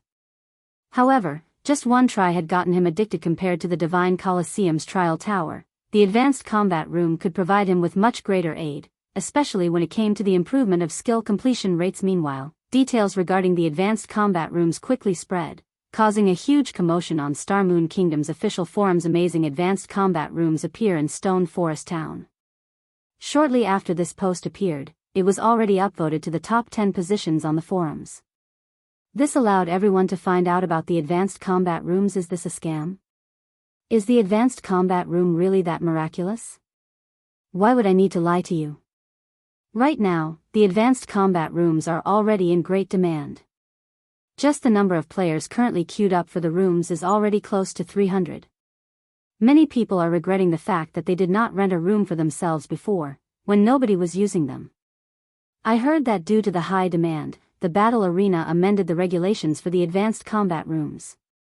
Now, non-members get only 1 entry per day, while basic members get 4 entries. Only advanced members have no limit.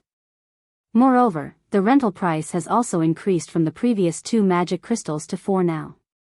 Zero Wing is so fraudulent. They actually dare to charge 4 magic crystals. This is insane. Who would be willing to rent something so expensive? Expensive? You can't rent one right now even if you want to. Moreover, it is precisely because of this price hike that there are currently only around 300 people lined up. If Zero Wing kept the previous price, you might not get a room even after waiting 10 days. Forget 4 magic crystals. If I can get into a room right away, I'm even willing to pay 10 magic crystals. For a time, everyone was filled with anticipation towards the advanced combat rooms of Stone Forest Town. This was especially true for expert players. Previously, the only attraction for them in the battle arena was the monthly tournament held there. At most, they would use the normal combat rooms to spar with friends. They had no particular need for the battle arena. However, with the appearance of the advanced combat rooms, these experts became entranced with the battle arena. Meanwhile, inside Evernight City, Feng had arrived before the city hall. The city hall of a dark city was much stricter than White River City's city hall. Moreover, just standing before the building itself, Feng could already feel a dense power of darkness coming from it. He could even see the power of darkness in the form of dark fog encircling the building. Even dark players would feel uncomfortable when subjected to such a dense power of darkness. However, to Feng, who wielded the Bible of Darkness, this power of darkness was practically non-existent. As a result, he arrived inside the courtyard of the city hall with relative ease. However, the farther he got into the city hall, the denser the power of darkness present in the atmosphere. The pressure he felt grew increasingly heavier as well. This is a restricted area of the city. Non-related personnel are forbidden entry. As soon as Feng arrived before the city hall's main entrance, for level 200, Tier 3 Dark Knights blocked his path, exuding a threatening aura. If Feng made any sudden movements, they would promptly take action. They were much crueler when compared to the guards in ordinary NPC cities. I have come to meet with Lord Magrance, Feng said as he revealed the Advanced Garrison Order. An Advanced Garrison Order? The 4 Dark Knights were momentarily stunned when they looked at the crystal token in Feng's hand. Their attitude instantly became much more respectful as one of them said, "Please wait here for a moment. I'll notify the Lord Magistrate immediately." The Advanced Garrison Order was like the proof of one's status. Wielders of this token were equivalent to the major nobles of Evernight City. Let alone guards like themselves, even the Magistrate of Evernight City had to treat the owners of Advanced Garrison Orders with respect very quickly. The Dark Knight that went to report Feng's arrival returned. The NPC then stopped before Feng and said respectfully, "The Lord Magistrate has already been notified of your presence. Please follow me." After saying so, the Dark Knight led Feng into the city hall. Crap. Who's that? He's actually able to enter the city hall. That's not possible, right? I heard that one needs to reach at least Baron rank in order to enter the city hall. How can someone have reached that rank already? Could that person be Zero Wing's guild leader, Black Flame? I heard that Zero Wing has killed the Frost King and can directly garrison Evernight City. Black Flame? The rumor is actually true. If it's true, we're in luck this time. If we want to go to Stone Forest Town in the future, we can simply teleport there. Several players got goosebumps when they saw Feng entering the city hall. Meanwhile, news of this situation also spread rapidly throughout Evernight City. Chapter 1404, Advanced Auction House appears. Chapter 1404, Advanced Auction House appears. After entering the city hall, the Dark Knight led Feng to an office on the 5th floor. Even before Feng entered the office, though, he could already feel an aura of death leaking out of the room and shuddered involuntarily at the aura's intensity as the doors to the office opened. An aura several times stronger than even that of a Tier 4 mythic monster washed over him. For a moment, it felt as if the space around him froze. "Come in." A deep and chilling voice came from within the room. Upon entering the room, Feng was immediately greeted by the sight of the deep voice's owner sitting behind an office table. The owner of the voice was a hunched middle-aged man with skin as pale as snow. The man wore a set of dark robes and held a stack of parchment in his hands. If not for the faint tinge of life in the aura the man exuded, one would even think that they had come across the god of death. Meanwhile, this man was none other than Magrance, Evernight City's magistrate. Magrance was the overlord of Evernight City. At the same time, he was also a Tier 5 Dark Magus, an existence that even Starmoon Kingdom feared. Magrance was the reason why the kingdom's army did not dare take action against Evernight City. Facing an NPC of such caliber, Feng did not dare waste time playing around with words. He immediately took out the Advanced Garrison Order and placed it on the table. "Lord Magistrate, I wish to have my guild garrison this city. I hope that you can permit it," Feng said respectfully. "This is indeed my city's Advanced Garrison Order." "All right, I permit your guild to garrison Evernight City." Magrance nodded after glancing at the crystal token on the table.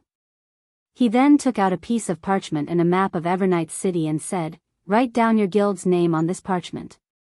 You may then pick one of the empty spots on the map to cite your guild's residence. After receiving the parchment and map, Feng wrote the words, Zero Wing, on the parchment without hesitation.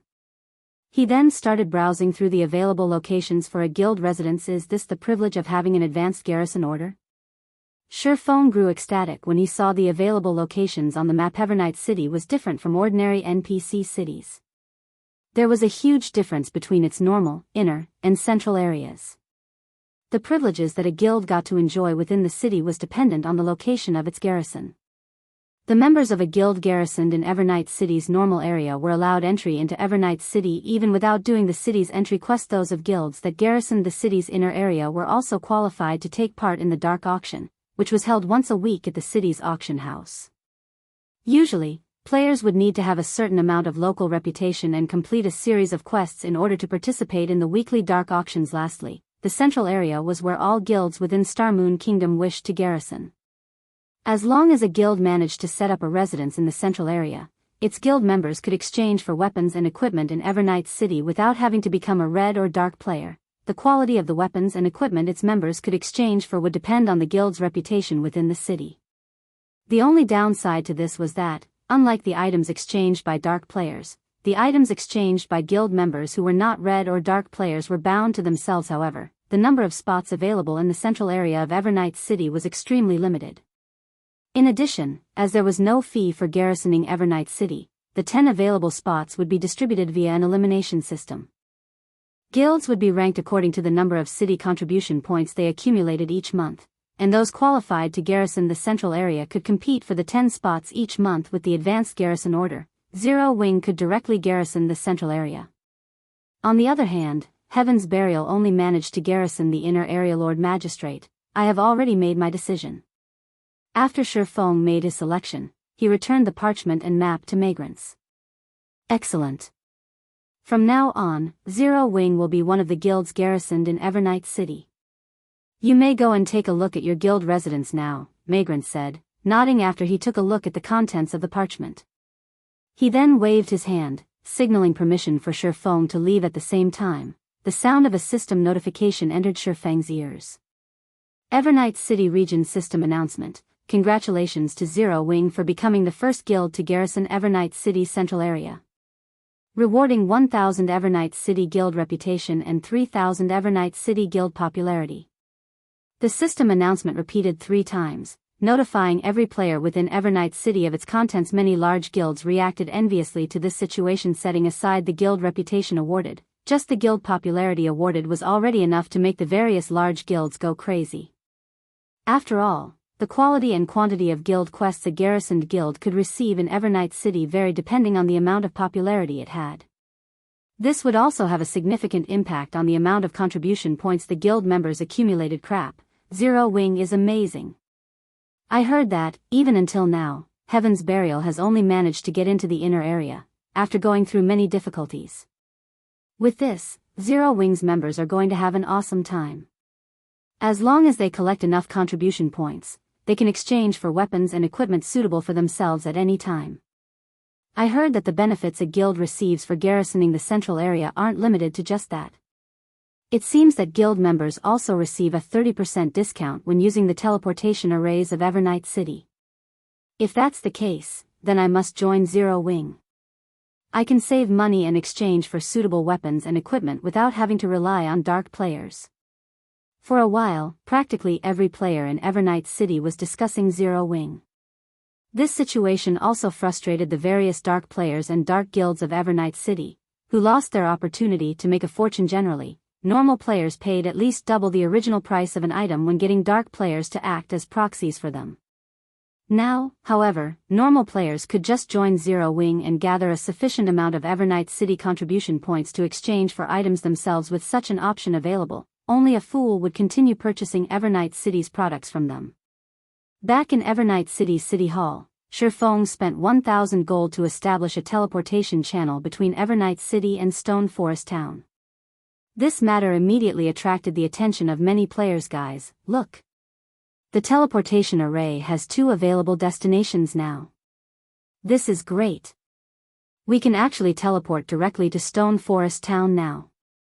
With this, I won't have to waste hours traveling to the town anymore. I previously did not bother visiting Stone Forest Town, due to the long distance. This is a good opportunity to visit it. I heard that Stone Forest Town opened a new kind of combat room. We can go there and give it a try now. In just a few short minutes, thousands of players had transferred to Stone Forest Town via teleportation array. Although it cost 80 copper to teleport to Stone Forest Town, it was much more convenient than traveling there from the nearest NPC town. As a result, many independent experts and adventurer teams began feeling that garrisoning Stone Forest Town was not a bad idea.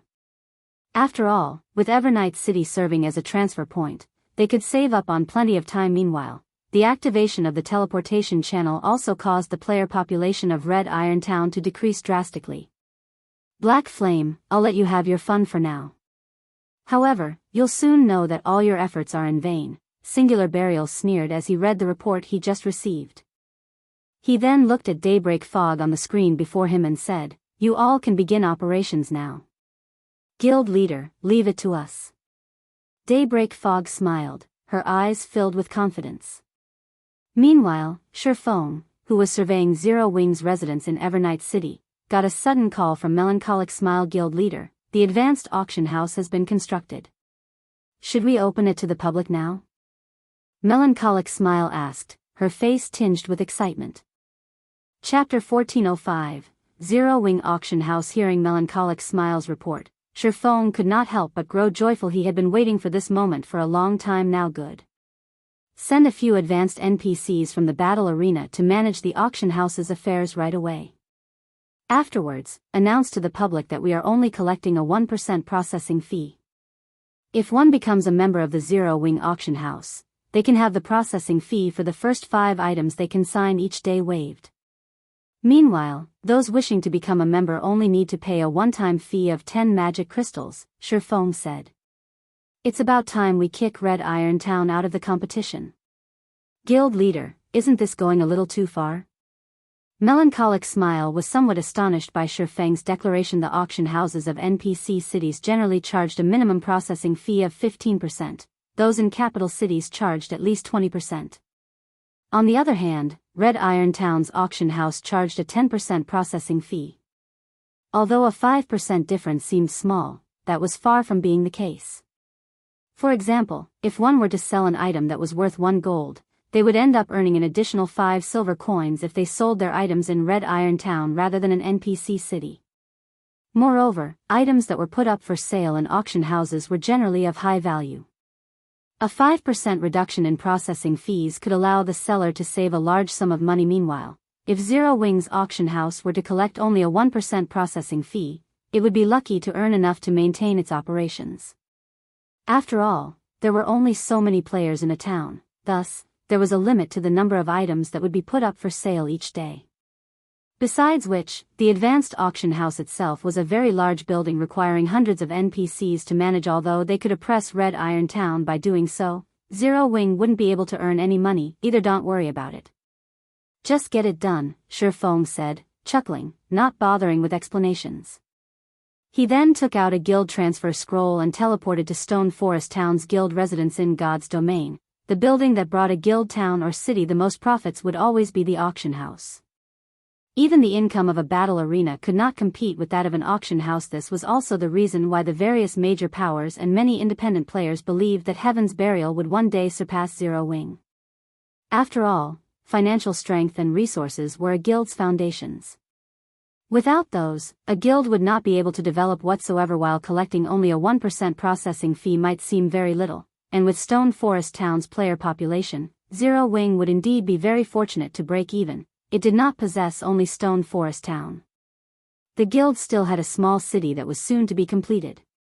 Luring more players to Stone Forest Town would also help attract more players towards Zero Wing's new city. At that time, Zero Wing's overall income would naturally increase. Not to mention, as more guild towns started obtaining their own auction houses, their guilds would also lower the processing fees charged in order to be more competitive. What Feng was doing was simply accelerating the inevitable. Unfortunately for Heaven's Burial, while he could afford to take such an action, the latter could not. It would definitely deal a fatal blow to Red Iron Town's auction house. Hence, Making this move was equivalent to killing 2 birds with 1 stone. Understood. Melancholic smile could only reveal a bitter smile as she disconnected the call. If Heaven's Burial were to find out about this, the upper echelon of the guild would most likely faint from anger. Meanwhile, inside Red Iron Town's auction house, Daybreak Fog announced the new regulation of the Heaven's Burial auction house. The original 10% processing fee was lowered to just 5% now. This change immediately caused a commotion among the players inside the auction house. Heaven's Burial is so generous. They actually have the processing fee they're charging. It seems Heaven's Burial is trying to put pressure on Zero Wing. Ha ha ha. My timing is simply impeccable. With this, I get to save a few more silver coins. Isn't this processing fee a little too cheap? Even if I import items from cities other than Starmoon City, as long as I sell them at a sufficiently high price, I can still make quite a profit. Red Iron Town's rise is definitely unstoppable now. Many players inside the Heaven's Burial auction house were surprised at Heaven's Burial's crazy move. Meanwhile, news of the change also quickly entered the ears of the various powers of Starmoon Kingdom. Have the higher-ups of Heaven's Burial lost their minds? Are they not afraid of not making money by pulling such a stunt? It seems Zero Wing has truly angered Heaven's Burial this time. Although Heaven's Burial will lower their profits by doing so, the number of players visiting Red Iron Town will definitely reach scary heights in the future. The town's player population might even exceed Stone Forest Town's. With this, Stone Forest Town's position as the number 1 town will no doubt get stolen very quickly. Ha ha ha. This will most likely put Zero Wing in a predicament. Heaven's Burial has actually played such a move right before the start of the candlelight auction. The number of players willing to purchase Stone Forest Town's private houses and shops will surely decrease significantly. Zero Wing must be fuming right about now. The various major powers within Starmoon Kingdom were greatly shocked by Heaven's Burial's crazy actions. However, they also felt joyous about this development. Currently, the players selling items at Red Iron Town mainly consisted of Starmoon City residents. Very few players from other NPC cities were willing to visit Red Iron Town just to utilize its auction house. The main reason for this situation was the expensive teleportation fees.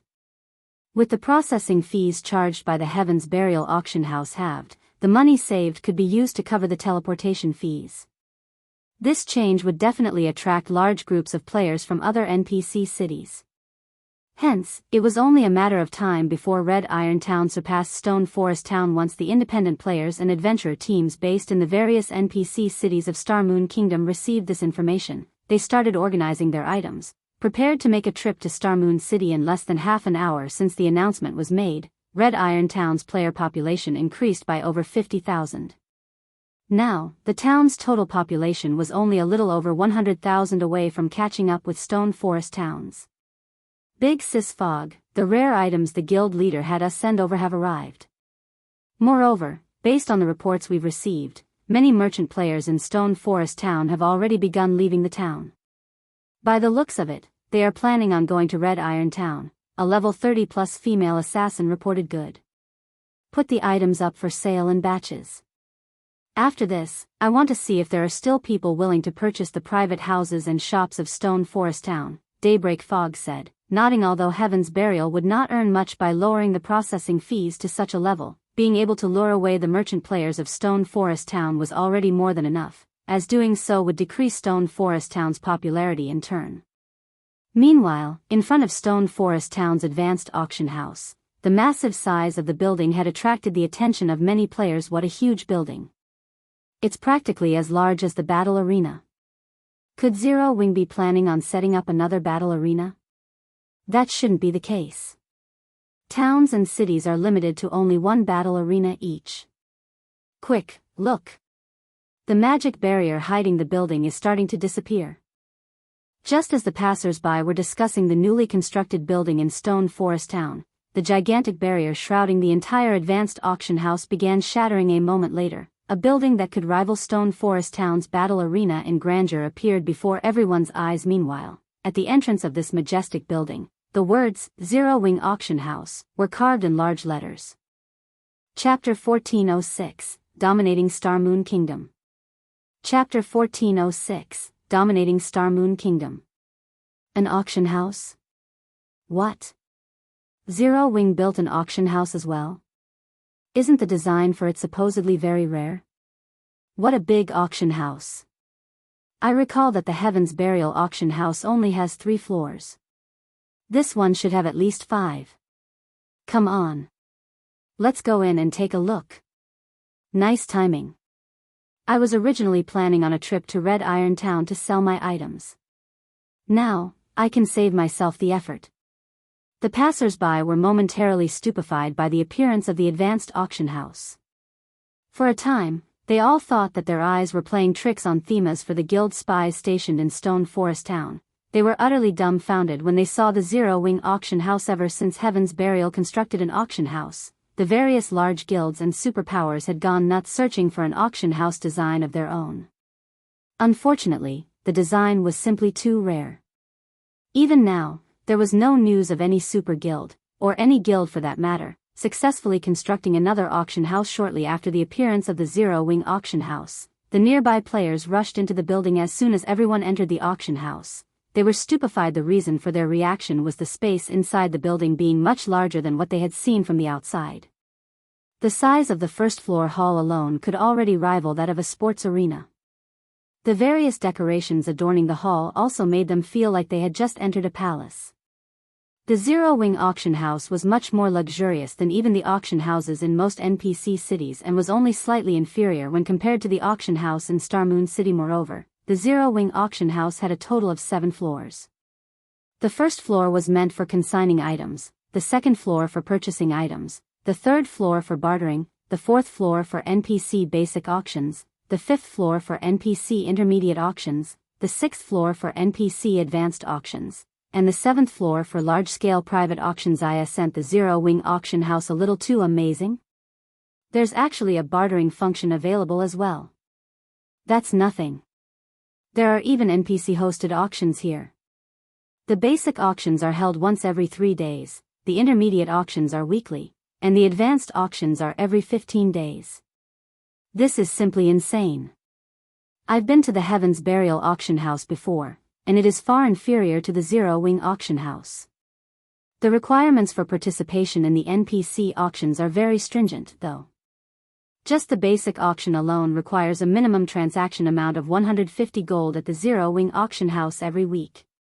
Even expert players like ourselves would have difficulty meeting this requirement, let alone the 800 gold per 15 days and 5,000 gold per month requirements for the intermediate and advanced auctions. Zero Wing is simply too ruthless. I don't think that these requirements are high at all. Powerful adventurer teams should have no problem trading that much. If an entire adventurer team puts in the effort, it should be possible to sell 5,000 gold's worth of items within a month. These requirements are impossible only for individual players. In any case, it is pointless for individual players to participate in the advanced auction since they're too poor to afford anything there, to begin with. After entering the Zero Wing auction house, everyone could not help but discuss the establishment with gusto. To independent players, bartering was undoubtedly their preferred method of carrying out transactions. The same was true for players belonging to the various adventurer teams. Very quickly, news regarding the Zero Wing auction house spread throughout the entire Star Moon Kingdom. What? Zero Wing actually has such an amazing auction house? This is wonderful. I have a few items I wish to barter. With this, I won't have to worry about getting taken advantage of by the various large guilds. The Heaven's Burial auction house simply isn't on the same level as the Zero Wing auction house. Hopefully, the Zero Wing auction house's processing fees aren't too expensive. For the bartering function, I'm willing to pay as high as 15%. Posts about the Zero Wing auction house went viral on Star Moon Kingdom's official forums, completely overshadowing the news of the Heaven's Burial auction house lowering its processing fees.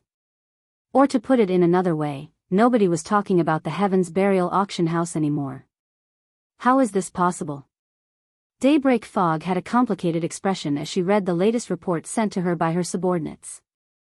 At this moment, she was filled with shock, rage, and a little bit of helplessness. The Heaven's Burial auction house was Red Iron Town's foundation originally, they had been prepared to use the Heaven's Burial auction house to put pressure on Zero Wing. Now, however, the tables were turned. With the appearance of the Zero Wing auction house, all their previous efforts had instantly gone to waste. Shortly after news of the Zero Wing auction house started spreading, Red Iron Town's player population quickly decreased by 20%. Moreover, this number was still climbing steadily. One could not help but admit that the bartering function was simply too attractive to the majority of players. Meanwhile, after the Zero Wing auction house's existence became public, Melancholic Smile followed Feng's request, releasing an announcement that the Zero Wing auction house would charge only a 1% processing fee on all transactions. In addition, players who became a member of the auction house would have the processing fee for their first 5 items sold each day waived. Soon after, this announcement triggered another uproar on the official forums. Has Zero Wing lost its mind? It's only charging such a small processing fee despite having such a great auction house. Is Zero Wing not afraid of making a loss? Such ruthlessness. Originally, I thought that Heaven's Burial was already plenty ruthless. Turns out, Zero Wing is even more ruthless. With this, the Heaven's Burial auction house is definitely a goner. Is Zero Wing planning on dominating Star Moon Kingdom's auction houses? At this moment, whether it was the independent players, adventurer teams, or large guilds, they all could not help but gasp when they saw Zero Wing's announcement. Now, not only did Stone Forest Town have a teleport channel with Evernight City, but it also boasted an auction house with a built-in bartering function. Moreover, the auction house was charging only a 1% processing fee on all transactions. To players who frequently sold their items at auction houses, the Zero Wing auction house was practically heaven. With such benefits available, players from the various NPC cities of Star Moon Kingdom would definitely surge to Stone Forest Town. At this rate, Zero Wing would truly dominate Star Moon Kingdom. Big Sis Fog, what should we do now? One of the players managing the Heaven's Burial auction house could not help but ask as she looked at Daybreak Fog. Shortly after Zero Wing's announcement, the number of players visiting the Heaven's Burial auction house had more than halved. At this rate, it was only a matter of time before the establishment lost all its customers. Zero Wing. Daybreak Fog practically shouted every syllable at the top of her lungs when she saw Zero Wing's announcement. With this, not to mention relying on the Heaven's Burial auction house to sustain Red Iron Town's development, they would already be fortunate to get back their investment in the auction house. Aside from Heaven's Burial's upper echelon, the adventurer teams garrisoned in Red Iron Town were also filled with regret when they heard about the Zero Wing auction house. So long as they remained garrisoned in Red Iron Town, they would not be able to set foot into Stone Forest Town. Like many other adventurer teams, they possessed plenty of rare items. Meanwhile, it would be a colossal waste to simply convert these rare items into coins. However, they also did not normally have an opportunity to barter for other items, unless they were prepared to get taken advantage of. Yet, now, despite such a good opportunity having presented itself to them, they had crushed it with their own 2 hands. Meanwhile, due to the appearance of the Zero Wing auction house, Stone Forest Town's player population had suddenly increased by over 50%. Currently, the streets were packed with players. Among them, the visiting merchant players inundated Melancholic Smile with offers stating their willingness to sign all sorts of unbalanced agreements.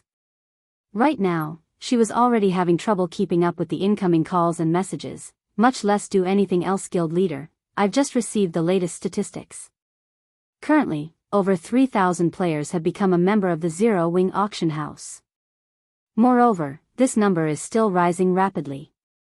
The transactions made at the auction house have also far exceeded our initial expectations. Just the processing fees we've collected thus far have already exceeded 200 gold.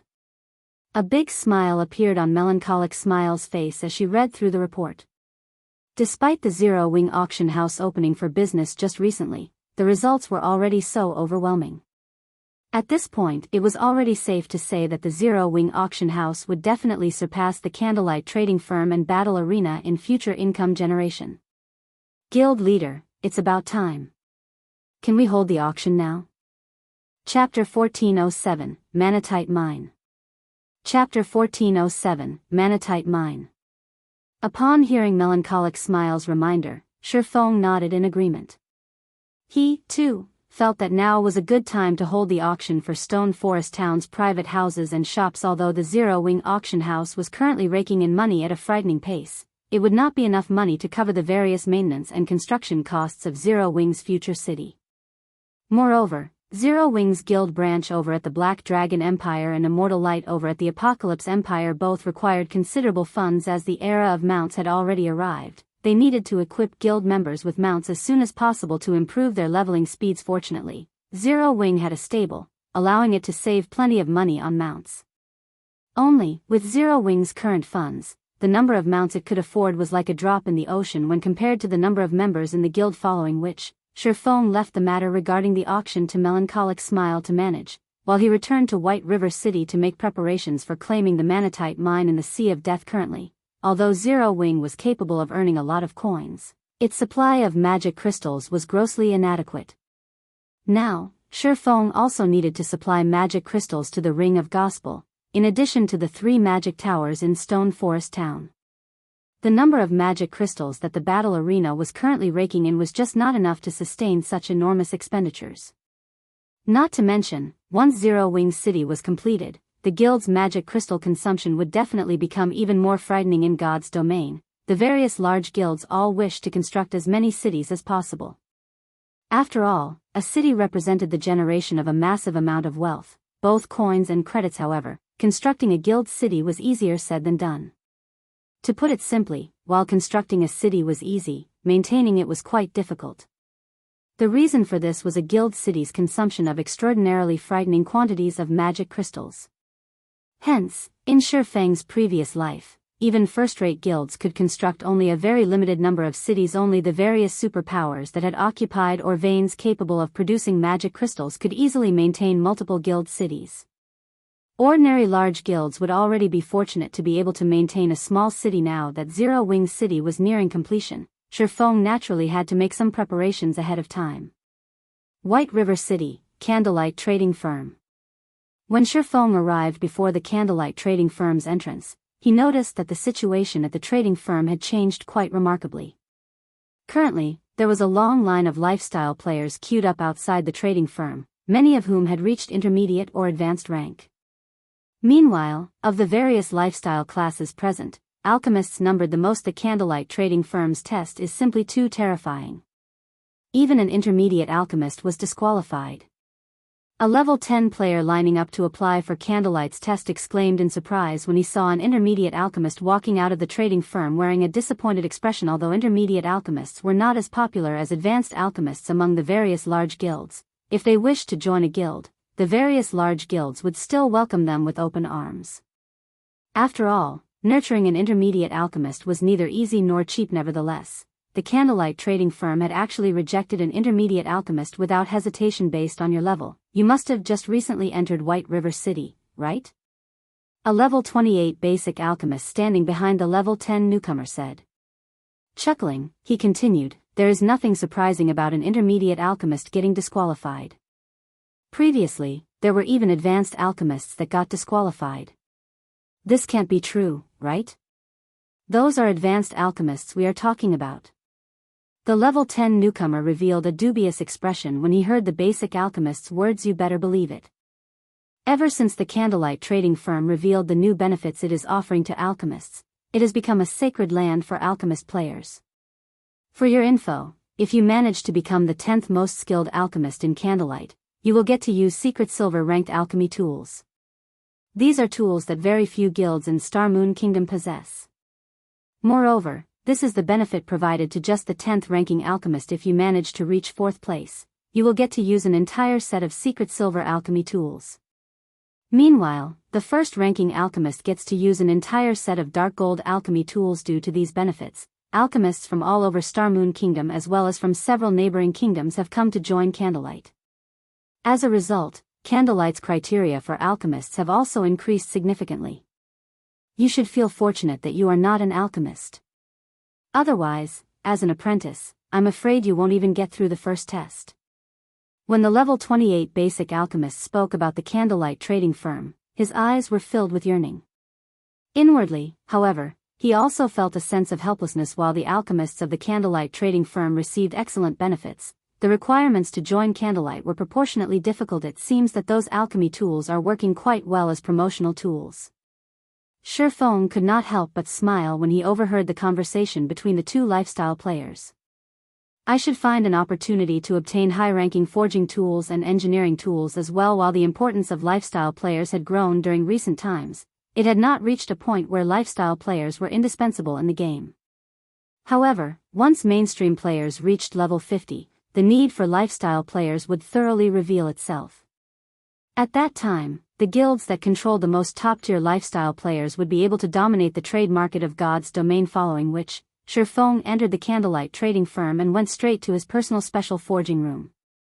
He then took out the Titan device design from his bag and started examining it. The Manatite mine located on the island in the Sea of Death was very special. Originally, Feng planned on capturing it only after Zero Wing's entire main force had obtained their Tier 2 classes. However, there was no need to do so now. The Manatite mine was located on an island called Karna Island, which had powerful monsters and an unusual environment. Not only was the island covered in the corrosive power of shadows, but the mana density was also abysmally low. Due to this reason, initially, no guild had attempted to capture Karna Island in the past. Nobody could have imagined that such a low mana density environment actually housed a Manatite mine, something the various large guilds had dreamed of. Obtaining an environment with extremely low mana density would have a drastic impact on players' combat powers. On Karna Island, players would be fortunate to be able to exert even 20% or 30% of their combat powers. The monsters on Karna Island were already terrifyingly strong, to begin with. With the low mana density environment factored in, even a team of Tier 2 experts would have minimal odds of capturing the island, much less a team of Tier 1 experts. However, the Titan device could be used to counter the problem of low mana density, making it possible for Tier 1 experts to capture the island. An advanced forging design really is complex. No wonder even master forgers did not dare to casually attempt to produce the items recorded on one. Feng could not help but take a deep breath after examining the contents of the design. Originally, the success rate of producing an item recorded on an advanced forging design was already very low. Meanwhile, the complexity of the Titan device's production method was above average even among advanced forging designs, which would depress the production success rate further. Based on Feng's initial estimates, if he tried producing the Titan device as an advanced forger, his success rate would be only around 10%. He would be lucky to succeed once out of 20 tries. Fortunately, he had upgraded Icarus's heart to epic rank, so he could temporarily promote himself into a master forger. Following which, Feng used God's blessing and sacrificed 500 life force to extend God's blessing's duration from 1 hour to 2 hours. After activating God's blessing, Feng did not waste time, taking out the book of forging and the necessary materials, which he had tasked others with preparing for him beforehand. He then began carefully forging the Titan device. Meanwhile, the auction over at Stone Forest Town had officially commenced. Chapter 1408, Horrific Auction. Inside the 7th floor auction hall of the Zero Wing auction house. Previously, everyone had thought that very few people would attend the auction this time since only Stone Forest Town's private houses and shops were up for sale. Yet, now, the hall, which could accommodate up to 30,000 people, was actually at capacity. Moreover, this was despite Zero Wing having limited entry into the auction to only members of the Zero Wing auction house and those that carried more than 2 gold on their persons. Usually, only expert players would have such a large sum in their pockets. Commander, look. There are so many adventurer teams participating in the auction this time, not only from the Black Dragon Empire but also from other kingdoms. Graceful Moon was slightly shocked when she looked at the familiar figures around her. She had never thought that the Zero Wing auction would hold such a huge influence. However, after further consideration, she found it reasonable.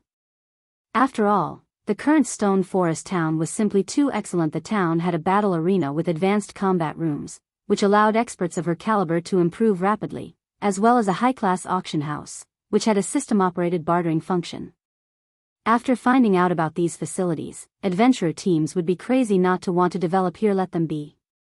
I've already had Flying Fox prepare quite a lot of funds. We don't need to fear being outbid den by them, Remnant Cloud said, chuckling as he glanced at several well-known adventurer teams he was familiar with. These adventurer teams all ranked within the top 50 in the Black Dragon Empire. His original plan was to compete for the adventurer houses that were going up for auction at the Candlelight trading firm in a few days' time. However, after taking into account the current state of Stone Forest Town, he concluded that Firecloud Fox's financial strength was no match for that of top adventurer teams. Not to mention, Zero Wing was planning to sell only 5 adventurer houses, hence, he had decided to settle for buying 2 or 3 private houses in Stone Forest Town instead, enough to accommodate their adventurer team's main forces. Meanwhile, in order to surely obtain those private houses, he had mobilized the entirety of Firecloud Fox's forces and raised a total of 5,000 gold. With that kind of money, he could already purchase a relatively large private house in the Black Dragon Empire's capital. Just as everyone in the auction hall was discussing the Zero Wing auction, Melancholic Smile came out from behind the main stage and announced the start of the auction. Since only the private houses and shops of Stone Forest Town were being sold this time, Melancholic Smile did not bother with providing much of an introduction. Instead, she directly displayed the locations of the private houses and stated that the minimum price was 800 gold. She then allowed everyone to start bidding 850 gold, 900 gold, 1,000 gold. In the blink of an eye, the price of the first private house shot up to 1,200 gold, stupefying the various independent players present. Meanwhile, the adventurer teams that had only several dozen members fell into despair. At this price, one could already purchase a relatively good private house in an ordinary NPC city. Yet this amount of money still wasn't enough for a private house in a player town. 1,600 gold. Remnant Cloud shouted, gritting his teeth. However, as soon as Remnant Cloud made his bid, a level 45 female elementalist clad in aquamarine mage robes, who sat a short distance away from him, shouted, 2,400 gold. The FFF adventurer team will be taking this house. The female elementalist's bid immediately attracted everyone's attention, the people inside the hall turning to look at her one after another. What? Even a top adventurer team from the Black Dragon Empire has come to join the competition? Isn't she Luafe, FFF's vice commander? The female elementalist's declaration immediately dispelled many adventurer teams' notions of competing against her. An adventurer team capable of rising to the status of a top adventurer team in the Black Dragon Empire naturally possessed extraordinary strength and wealth. Most likely, even third-rate guilds were no rival for the Empire's top adventurer teams. In terms of financial strength, a top adventurer team of the Empire could even compete with an ordinary second-rate guild. Not to mention, FFF was one of the Black Dragon Empire's top 5 adventurer teams. It was simply impossible for ordinary guilds and well-known adventurer teams to vie with an existence like that. 2,600 gold. At this time, a handsome man wearing silver armor raised the price once more. This first house belongs to the Lonely Drinkers adventurer team. When everyone heard the adventurer team mentioned by this man, they received another shock. Lonely Drinkers was a top adventurer team in the Dark Knight Empire. Although its influence was not comparable to the FFF adventurer teams, in terms of strength, it was not far from rivaling FFF. 3,000 gold. Luafe frowned as she placed a higher bid, 3,200 gold. The handsome man did not give up either. For a time, the auction became a competition between these two top adventurer teams, leaving no room for the other adventurer teams present to intervene. In the end, the first private house went to Luafe for 4,500 gold. Among the private houses on sale this time, it was the closest to both the Zero Wing Auction House and the Adventurers Association. However, this outcome still made the players present gasp involuntarily. Nobody had thought that two top adventurer teams from two different empires would actually come to contest for Stone Forest Town's private houses. If they were to relate this incident to others, most likely nobody would believe them now that even the top adventurer teams of empires are coming to compete for Stone Forest Town's private houses. The adventurer teams that previously garrisoned Red Iron Town are most likely dying with regret right now.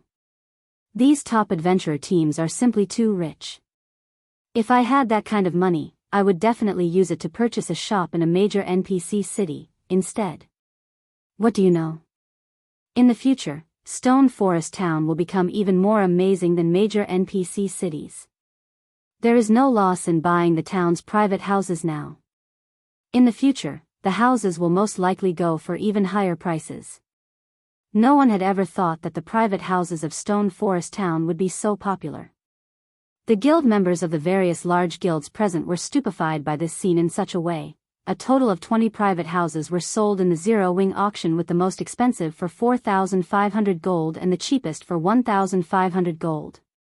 Throughout the auction, many more top adventurer teams and well-known adventurer teams had revealed themselves, driving home to everyone present just how frightening Stone Forest Town actually was. Meanwhile, the shops were even more hotly contested. Of the 10 shops sold, even the cheapest one had gone for 3,500 gold, while the most expensive one, which was located between the Zero Wing auction house and the battle arena, had gone for 9,000 gold. Meanwhile, the majority of the merchant players competing for these shops possessed either the support of a large guild or a top adventurer team. Ordinary merchant players had no chance of getting a shop for themselves at all when the auction concluded.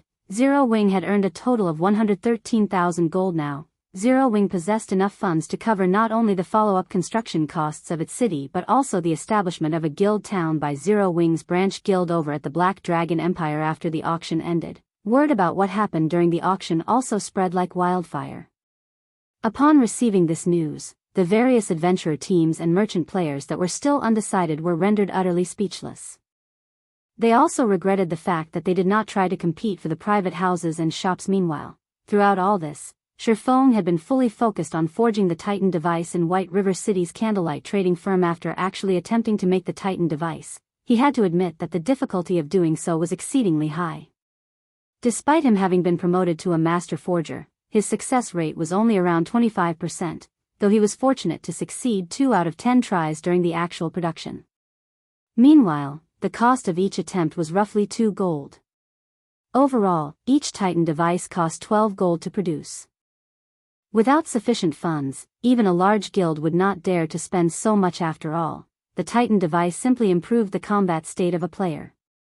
It did nothing for a player's basic attributes. While Feng was forging a Titan device, the system notified him of an incoming call. When he turned his head to glance at the caller ID, he could not help but be stunned to discover that the person calling him was actually the vice commander of the Midnight Tea Party, Endless Scars. Chapter 1409, Promotion to Master. Chapter 1409, Promotion to Master.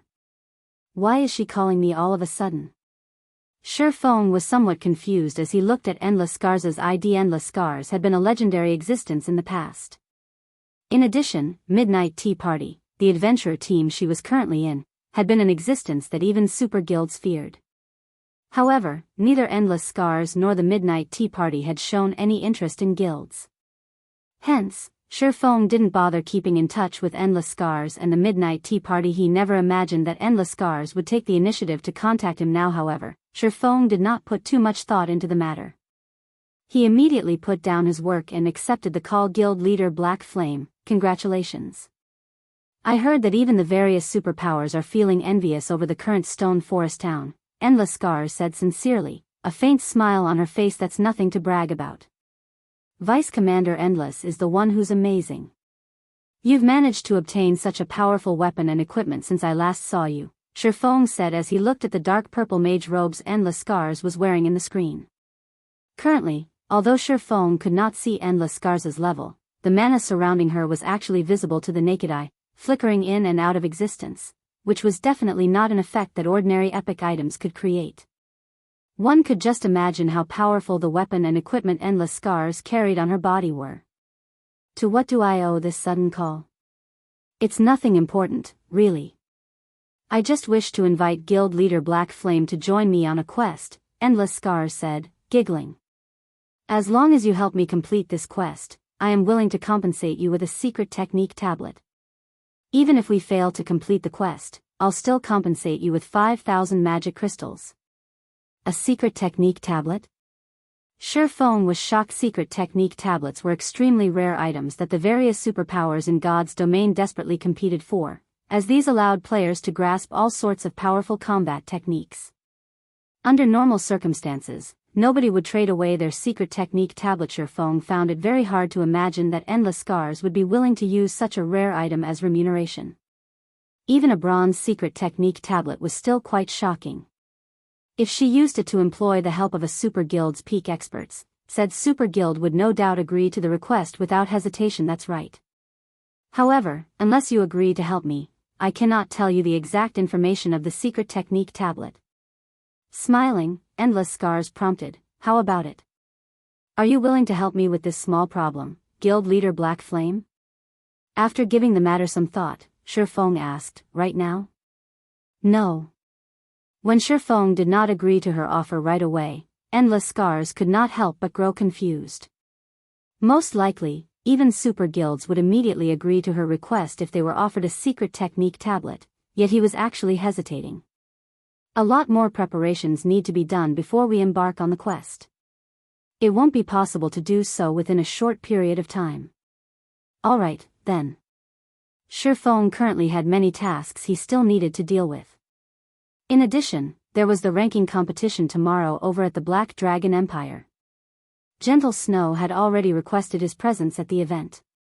If he went to help out with Endless Scars' quest now, he was almost guaranteed not to make it back in time for the competition. After all, a quest that forced someone like Endless Scars to ask for help, in addition to using a secret technique tablet as payment, would surely not be a simple one. It would no doubt be impossible to complete quickly. Good. We have an agreement, then. I'll contact you once my side is ready. At Feng's reply, a hint of joy appeared in Endless Scars' eyes, her lips curling up slightly. Oh, right, as a bonus, I'll let you in on something. The ranking competition being held in the Black Dragon Empire this time is slightly different. I've heard that the top 3 guilds will receive an invitation to the Secret Pavilion's main headquarters to take part in the Secret Pavilion's internal auction. The Secret Pavilion's internal auction? Feng could not help but grow a little excited upon hearing these as a transcendental existence in the virtual gaming world. The Secret Pavilion possessed countless rare in-game items. However, this was still only the tip of the iceberg. What was truly amazing about the Secret Pavilion was its ability to procure items in the real world that were of great help to a guild's development, such as training slots, data of expert players that could be used in a simulation system, S-rank nutrient fluids, harmony tea, virtual gaming cabins, and other products. Even first-rate guilds would have a very difficult time procuring these things in large quantities. What more other large guilds? However, the Secret Pavilion only sold these items in its internal auction. Moreover, the auction was not held in the virtual world of God's domain, but in the Secret Pavilion's main headquarters in the real world. In the past, those qualified to participate in the Secret Pavilion's internal auction were first-rate guilds at the very minimum. Guilds of lower status had had no chance of participating in the event whatsoever. Of course, in order to obtain these items, the various large guilds would also have to pay a significant price.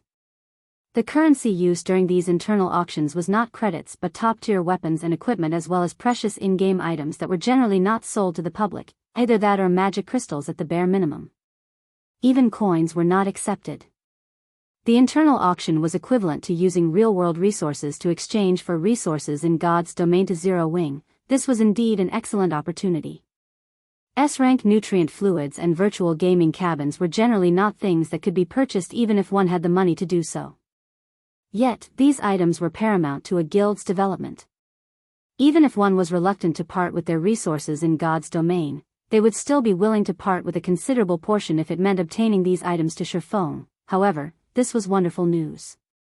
Currently, he had plenty of resources in God's domain, such as the advanced mana armor kits, magic devices, and various exotic potions, and now the Titan devices. He also possessed advanced speedboats, which were important to the various superpowers at this stage of the game. If push came to shove, he could even use the miniature ballistas, soul water, and soul crystals, items that a superpower like the Secret Pavilion would definitely want to trade. Not to mention, he could also produce all of these items without limit so long as he had the materials.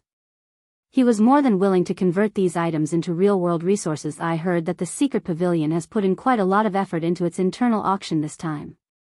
Participation in it offers plenty of benefits for an up-and-coming guild like Zero Wing. It's best if you make some preparations for the auction. Endless Scars gave a reminder before disconnecting the call. There is indeed a need to make some preparations. Feng nodded in agreement. The items sold at the Secret Pavilion's internal auction were not cheap. Based on what he had heard, a bottle of S-rank nutrient fluid could go for 3 to 4 million credits worth of rare items, which really wasn't a price that ordinary guilds could afford. If he did not stockpile some resources ahead of time, he might end up being a spectator at the auction. After his call with Endless Scars ended, Feng resumed forging Titan devices. In order to increase his success rate, he had even taken out his precious magical gold as well as 100 plus magisteel ingots, which the guild had collected, raising his success rate to roughly 35% as Feng continued forging Titan devices. He became increasingly proficient at it. Moreover, when he recalled the scene where Celiora remolded and repaired 1,000 transformations, particularly how she utilized magic arrays to condense materials together, he could not help trying to condense materials using magic arrays himself, especially since he had the 7 luminaries ring to increase the ambient mana density after all. As long as he learned to condense materials using magic arrays, not only would his production speed increase, but his success rate would also increase. Significantly, the first attempt failed. The second attempt failed. After experiencing numerous failures, Feng started recalling and experimenting with the various magic arrays he had produced before. Suddenly, the celestial magic array came to mind. Out of curiosity, he tried using a foundational celestial magic array to condense the materials. As the materials took shape, the amount of mana gathered in the magic array became increasingly terrifying. 5 minutes later, a Titan device appeared before his eyes. However, unlike the previous Titan devices he made, the color of this Titan device was silver instead of a dull gray. Did it succeed? Feng carefully inspected the Titan device's attribute panel. Suddenly, the sound of a system notification entered Feng's ears. System, congratulations. You have created a new advanced item system. Congratulations. You have been promoted into a master forger. Chapter 1410, All-Round Device. Chapter 1410, All-Round Device. I got promoted into a master? Feng could not help his confusion as he looked at the system notification. He had long since maxed out his forging proficiency. However, he had not created any new items since becoming an advanced forger, so he had remained stuck at the rank all this time. It never occurred to him that creating a new advanced item would directly promote him into a master forger. With this, he would save a lot of time. Now that Feng had truly been promoted into a master forger, he could retrieve the master forger's insignia and further improve his production success rate. He could also start learning foundational forging skills, which were reserved for master forgers. These foundational forging skills were of great help to master forgers in creating new items. For example, there was material analysis, which allowed master forgers to analyze material to get a better idea of what materials would complement it. Aside from that, there was also attribute analysis, which allowed master forgers to produce weapons and equipment tailored to a particular player, allowing the said player to exert more of their actual strength. Due to the existence of these skills, master forgers enjoyed a much higher status than advanced forgers. There's no reward notification for becoming a master forger. Could someone else have become a master forger already? Feng felt slightly surprised as he took a look at the system notification once more. Reaching the master rank was not easy for lifestyle players, especially in the top 3 most popular lifestyle classes. A lot of effort was needed to do so. Even Cream Cocoa and the others, people supplied with all sorts of precious resources, had yet to become master forgers. Meanwhile, he had only managed to become a master forger so quickly due to his luck. He never imagined that there would actually be someone who had become a master forger even sooner than he did. However, Feng did not dwell on the matter. There were plenty of talents in God's domain. There was nothing strange about someone becoming a master forger ahead of him. After his joy from becoming a master forger faded, Feng shifted his gaze to the silver device sitting atop his workbench. Before, due to his excitement, he had completely neglected to inspect his creation. What amazing attributes! Feng's eyes glowed as he looked at the attribute panel displayed before him. Not only did the silver device increase the user's surrounding mana density by an additional 20% when compared to the Titan device, but it also amplified basic attributes. Although it only increased the user's basic attributes by 5%, this was still a rare bonus. After all, the Titan device was originally a tool specifically meant to counter low mana density environments. Now that it also increased all of its users' basic attributes by 5%, using it was equivalent to equipping an additional advanced mana armor kit. System, please give the advanced item a name. You may also leave your personal mark on this item. Since it increases both attributes and the environmental mana, let's call it the all-round device. After giving the matter some thought, Feng wrote down the new name for his creation. With this, he could make as many copies of the forging design as he wished. However, he would allow only those who had become master forgers to attempt forging the all-round device. After all, the difficulty of forging his creation was slightly higher than that of the Titan device. It would be a miracle if an advanced forger could attain even a 10% success rate after becoming a master forger. Feng did not immediately continue forging all-round devices. Instead, he made a trip to the Forging Association to collect his Master Forger's insignia. While he was at it, he also spent 20 gold to learn material analysis and attribute analysis. Master Forger's insignia, dark gold rank item. Increases production speed by 20% and production success rate by 3%. User restriction, Feng. Cannot be dropped.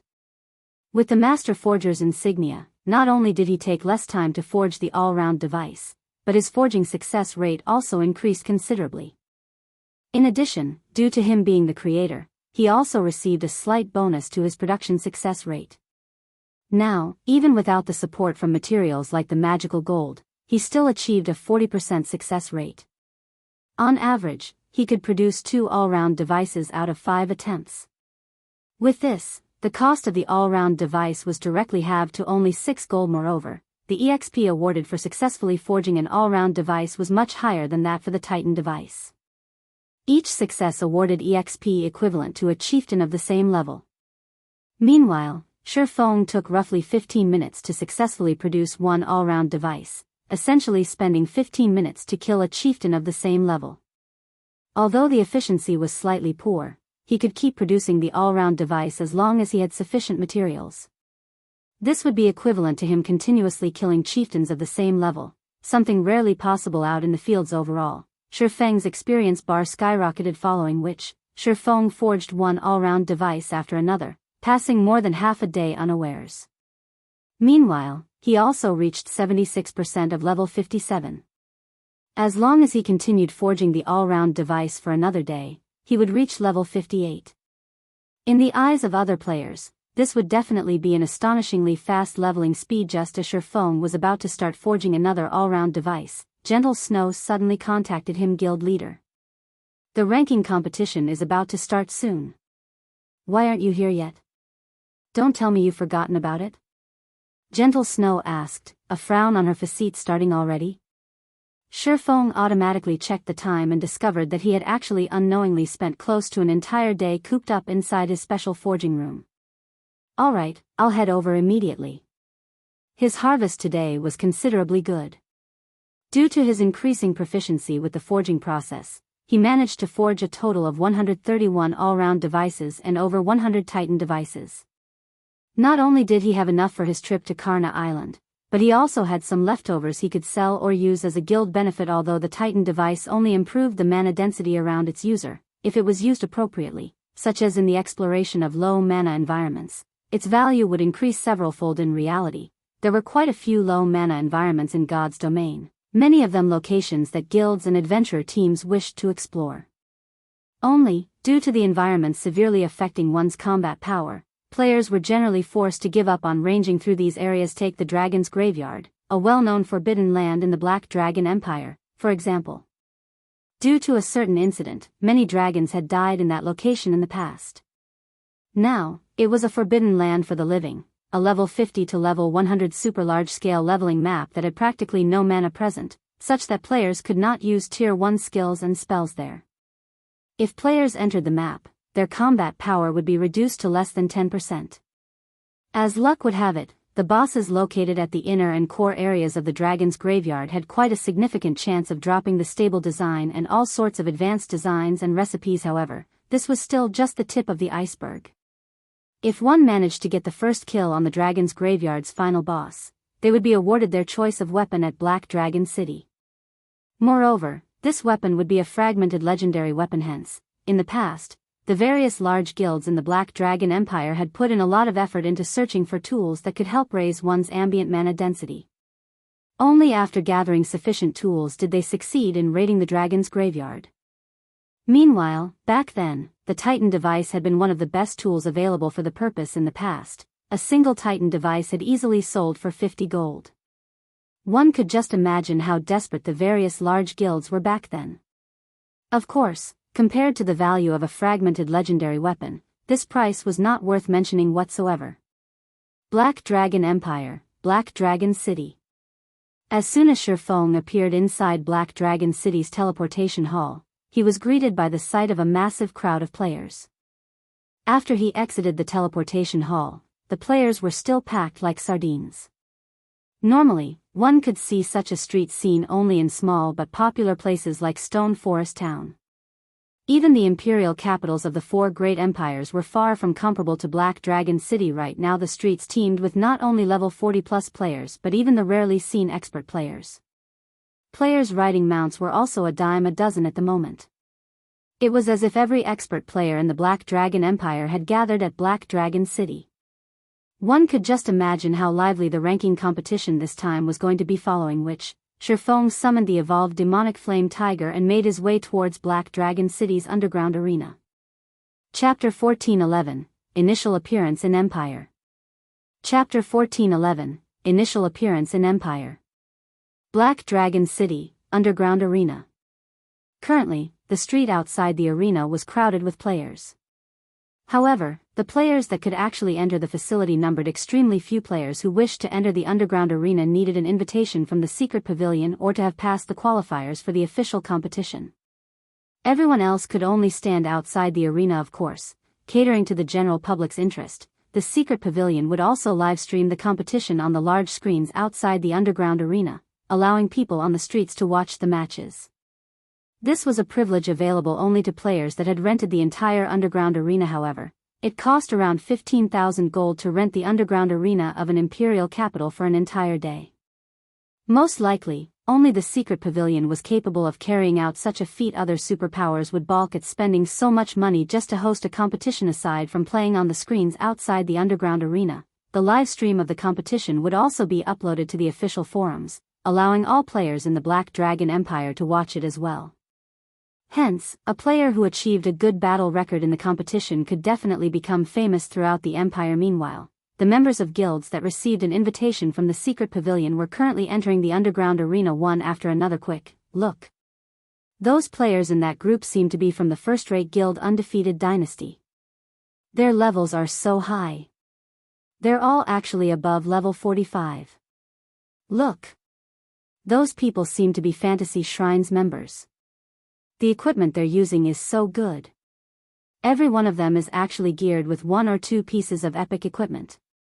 The bystanders were stunned by the 5 first-rate guilds that were entering the underground arena. The weapons and equipment worn by the expert players they normally saw were already plenty amazing. However, now they were looking at the representatives of the 5 first-rate guilds whose levels and items surpassed those of expert players by leaps and bounds. Meanwhile, each of the 5 first-rate guilds attending the competition this time had sent between 8 and 12 representatives. Even the most inferior piece of equipment these representatives wore was level 40 dark gold equipment. As for epic weapons and equipment, although not everybody was equipped with one, each first-rate guild boasted at least 7 or 8. Let alone the ordinary players on the street, even the second-rate guilds attending the competition were shocked at the robust foundations these first-rate guilds displayed. Snow, is the guild leader not here yet? Zhao Yueru asked as she walked out of the underground arena. Currently, she was dressed in a set of dazzling crimson robes and held a blue crystal staff in her hand. Meanwhile, the instant Zhao Yueru appeared, she immediately attracted the attention of many players on the street. However, while part of the reason why so many players had their attention stolen by her was the contrast between her devilish body and angelic countenance, the greater reason was her personal fame. Just recently, Zhao Yueru had annihilated the expert team of Corpse Soul all by herself. Meanwhile, Corpse Soul was an infamous dark guild in the Black Dragon Empire. The top-tier experts of the Dark Guild were existences that gave the various large guilds headaches. Many second-rate guilds, and even first-rate guilds, had to treat the Dark Guild cautiously. Yet, due to one of Corpse Soul's experts provoking Zhao Yueru, the latter had annihilated the entire 20-man team said expert belonged to. Enraged by this situation, Corpse Soul had dispatched several of its top-tier experts to assassinate Zhao Yueru. However, not only did those top-tier experts fail to accomplish their mission, but a few of them had even fallen at her hands after news of this matter spread. Zhao Yueru's nickname of Flame, which became famous across the entire Black Dragon Empire. He should be here soon, Gentle Snow said as she looked at the time. Grinning, she said, "Why are you in such a hurry?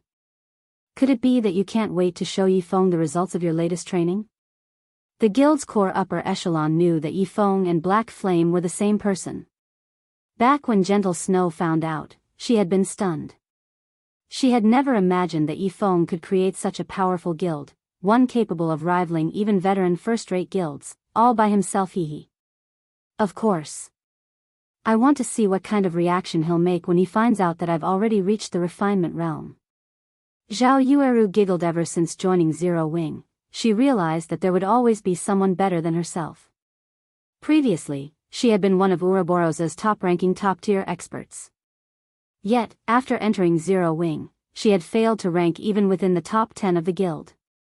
However, now that she had become a refinement realm expert, she was confident of entering the top 10 of Zero Wing and instantly reaching the level of peak experts like Fire Dance, Violet Cloud, and Aqua Rose. While Gentle Snow and Zhao Yueru were chatting, another team of players walked out of the entrance of the underground arena. These players all sported a crimson flame emblem, the symbol of the Crimson Castle Guild, one of the guilds that frequently clashed with Zero Wing's branch guild, which Gentle Snow managed. Although Crimson Castle was only a second-rate guild, Nine Dragons Emperor secretly supported it. Crimson Castle had also allied with a few other second-rate guilds, hence, the guild's strength was not one bit inferior to that of first-rate guilds. Guild leader Snow, long time no see. I never thought that you would be interested in the ranking competition as well. It seems the competition this time is going to be interesting, Crimson Fox, the guild leader of Crimson Castle, said, smiling as he walked up to Gentle Snow. Aren't you here as well, guild leader Crimson? Gentle Snow said. She could not help but feel a little surprised as she looked at Crimson Fox and his entourage. Currently, Crimson Fox had already reached level 45, and the majority of his equipment were dark gold rank. As for the weapon he carried and the top he wore, Gentle Snow could not determine their quality due to their glow effects having been hidden. However, she could tell that they were either epic rank or epic growth type weapons and equipment. Meanwhile, similar to Crimson Fox, the other members of Crimson Castle were all level 45. The weapons and equipment they possessed nearly rivaled Crimson Fox's. Aside from these players, Gentle Snow had also spotted two cloaked players among Crimson Castle's team. Although she could not see the levels and equipment of these players, the pressure she picked up from them was much greater than even the pressure Crimson Fox exuded. Guild leader Snow, neither of our guilds were able to achieve a clear victory in our previous war with each other. Are you interested in settling our dispute through the ranking competition this time? Crimson Fox said, a sly smile on his face. How do you want to compete? Gentle Snow asked. We'll compete using our guild rankings in the competition this time. Whoever places higher will be the winner. Meanwhile, whoever loses will give up on Hidden Fog Town. How about it? Crimson Fox suggested. As Crimson Fox had deliberately spoken in a very loud voice, everyone on the street heard his words. What's going on? Is Crimson Castle planning on competing with Zero Wing? As expected of large guilds, they're actually using a town as a wager. I wonder if Zero Wing will dare to accept the challenge? If Zero Wing is afraid of accepting even such a small challenge, what qualifications does it have to participate in the ranking competition? At this moment, everyone could not help but turn to look at Gentle Snow and Crimson Fox in regard to this situation. Gentle Snow also hesitated to decide. Hidden Fog Town, a dark town located in the vicinity of Lakeheart City, had a mithril vein. Conquering Hidden Fog Town was equivalent to obtaining the mithril vein, which would greatly help in a guild's production of weapons and equipment.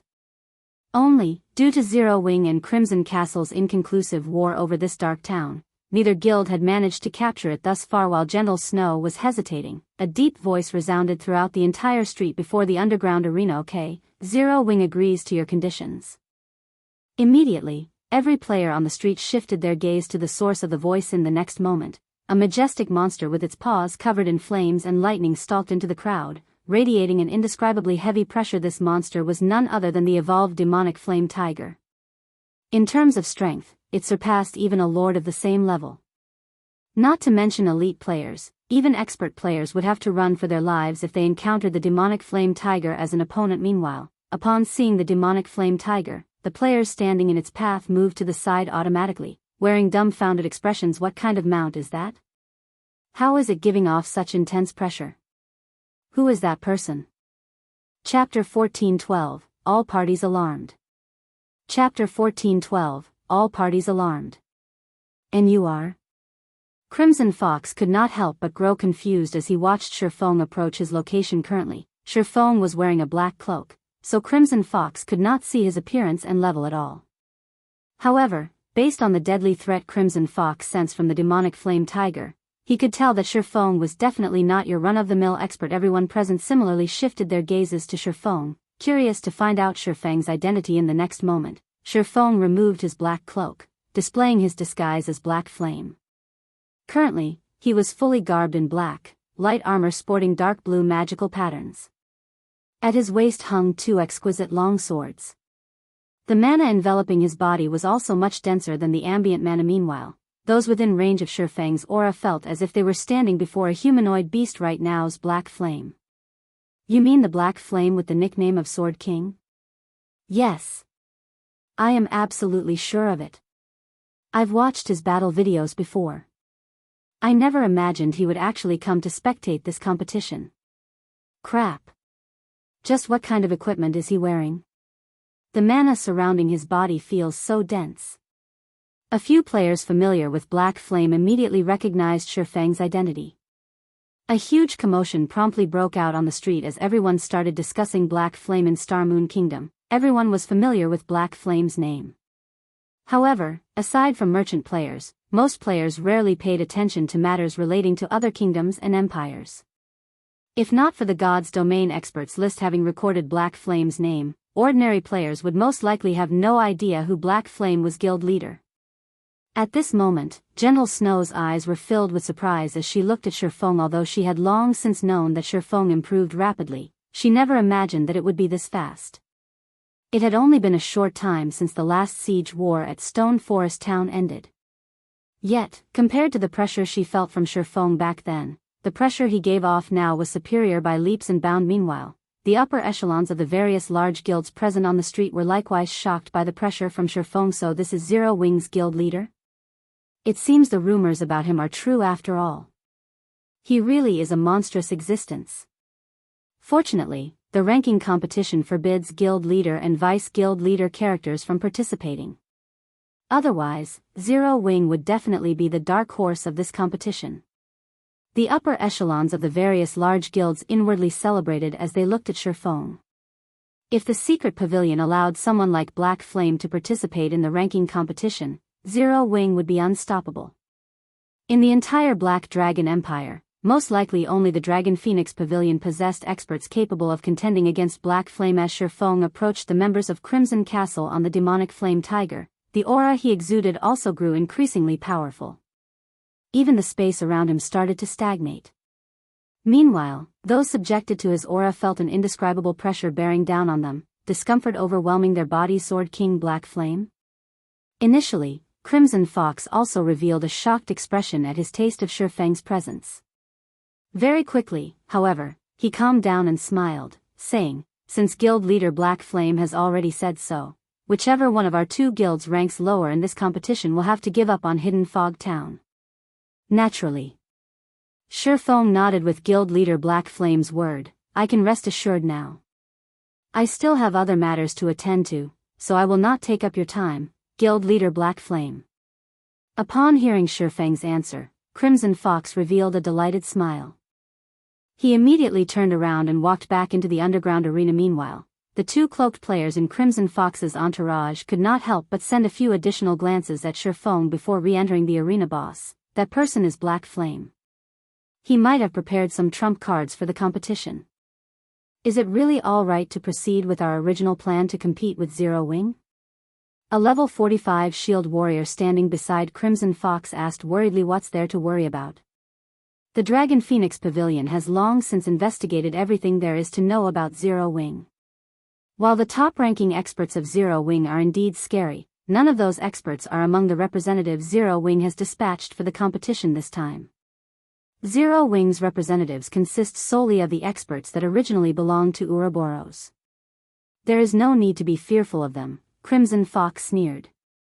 Even if Black Flame does have some kind of backup plan, do you think our side doesn't possess one as well? Boss, what do you mean? The shield warrior asked in confusion. The Dragon Phoenix Pavilion has always found Zero Wing to be an eyesore. Do you think they would secretly send only two experts to help Crimson Castle? Crimson Fox whispered. Rest assured. Zero Wing has no chance of winning against us. Most likely, even getting into the top 10 will be a problem for them. After all, among the participants in the competition this time, many are newcomers nurtured by superpowers. After the Shield Warrior gave the matter some thought, he found his guild leader's words reasonable.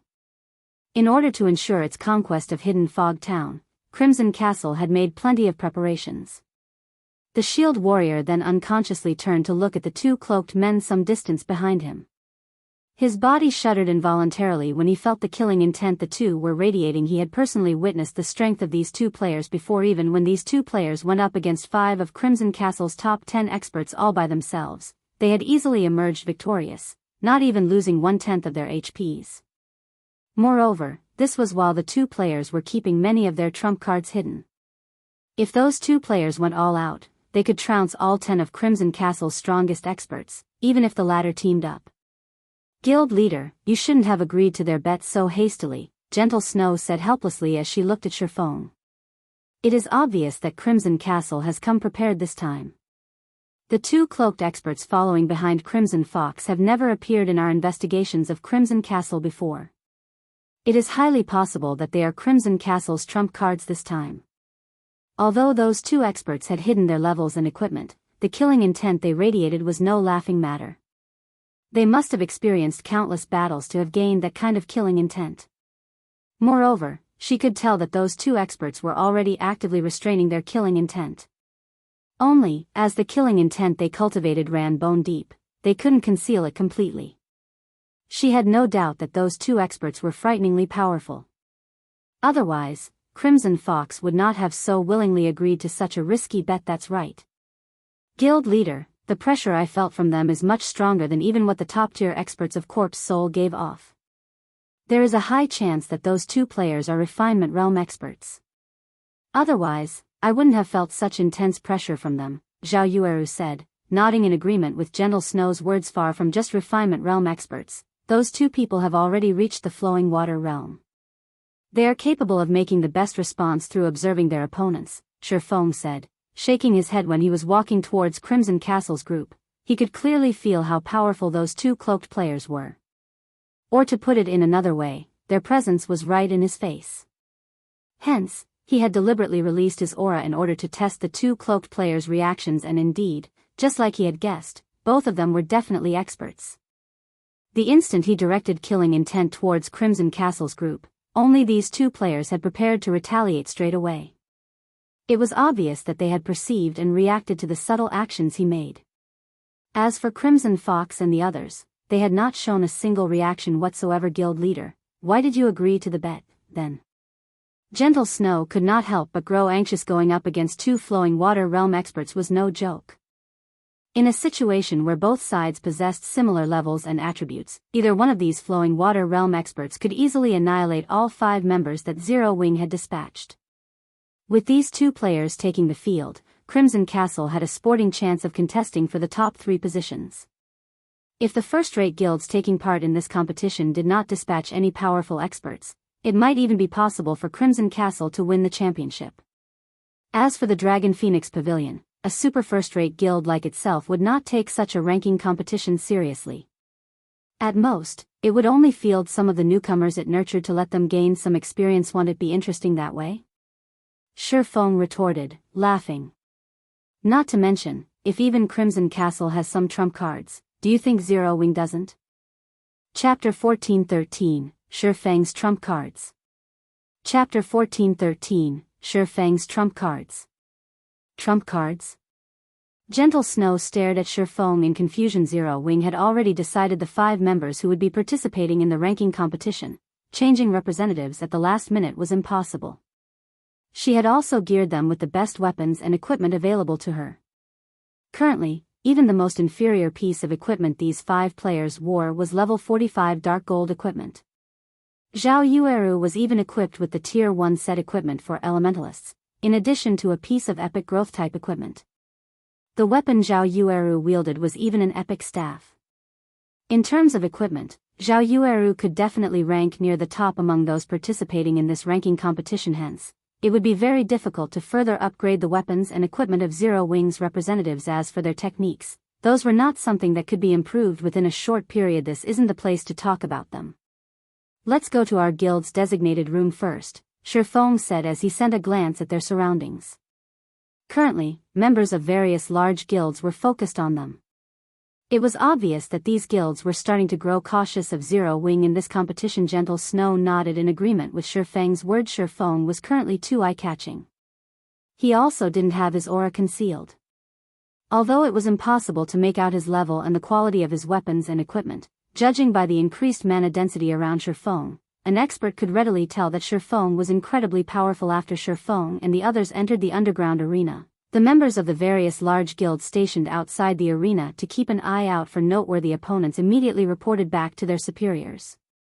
Meanwhile, over a dozen people were currently seated inside one of the underground arena's luxurious VIP rooms. Even the lowest leveled player among these people was level 45, while the highest even reached level 46. The dark gold equipment they wore were also of a style. These were obviously set equipment. At this stage of the game, even first-rate guilds had trouble collecting one set of level 45 dark gold set equipment, yet there were actually 6 sets here. Seated in the front of this group of players were a man and a woman.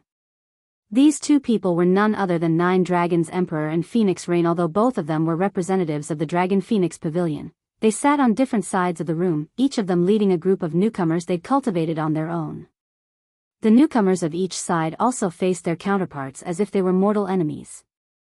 They looked nothing like members of the same guild. To the various large guilds, the ranking competitions hosted by the secret pavilion were a good opportunity for them to raise their fame. To the various superpowers, however, these competitions were merely amusements.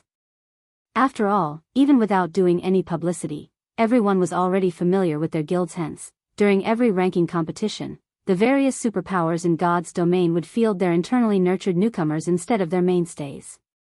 One of the reasons for doing so was to allow the newcomers to gain some combat experience. The second reason was to let the public know just how powerful the newcomers they nurtured were. Interesting. Zero Wing's black flame has come as well. 9 Dragons Emperor's lips curled up slightly when he read the report that just came in.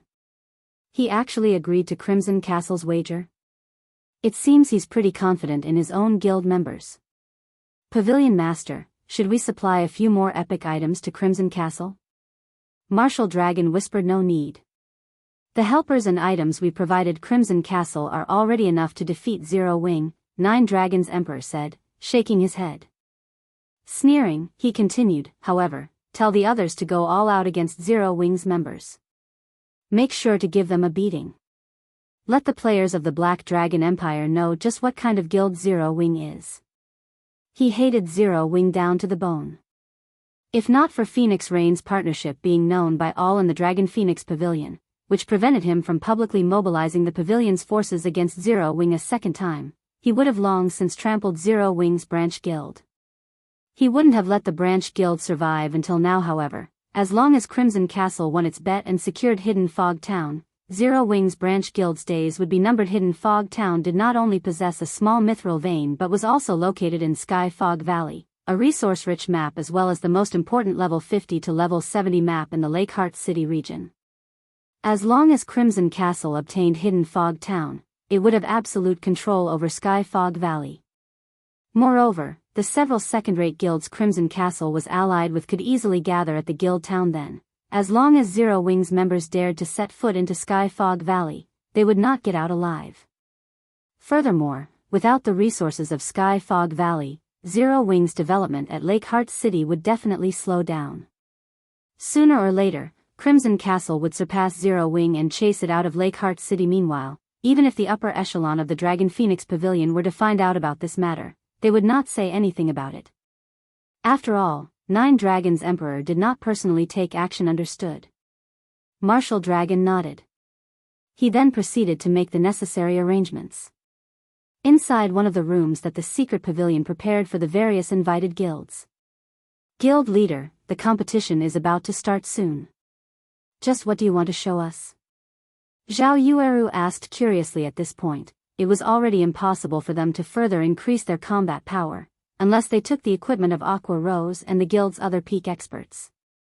However, that was obviously out of the question. Aside from that, Zhao Yueru could not think of anything else that could possibly increase their strength within such a short time. First, eat these, Feng said as he took out one moonlight fruit after another from his bag. The moonlight fruit was a treasure he had harvested from the dark canyon. When consumed, it would permanently improve the user's physique by 2%. A player could consume a maximum of 5 moonlight fruits, permanently improving their physique by 10%. He had only obtained a little over 100 moonlight fruits from the dark canyon. After distributing some to Aqua, Rose and the others who had reached level 50, he had only 83 left. Guild leader. How did you manage to get your hands on these things? Shock filled Gentle Snow's eyes when she read the moonlight fruit's introductory text. She had never even heard about a fruit capable of permanently increasing a player's physique, much less seen one. Such a fruit could easily sell for thousands of gold. Nevertheless, Feng took out 30 moonlight fruits, including a portion for her. I got them from the secret land my promotion quest transported me to. Make sure not to tell anyone about them. Feng did not hide the origin of the moonlight fruit, as everyone present was a trusted aide of Gentle Snow. Moreover, he was also familiar with their personalities in the past. These top-tier experts of Ouroboros were all very famous in Star Moon Kingdom. Besides Zhao Yueru, the others participating in the ranking competition this time were Fierce Snake, Windmill, Wild Bone, and Negative Life. Fierce Snake was a level 45 berserker while Windmill was a level 45 summoner, both of them former members of Ouroboros' 12 apostles. As for Wild Bone, he was a level 45 shield warrior and was previously Ouroboros' third-ranking shield warrior. Lastly, Negative Life was a level 46 ranger. In terms of talent, he was inferior only to Soaring Snake, the leader of the 12 apostles.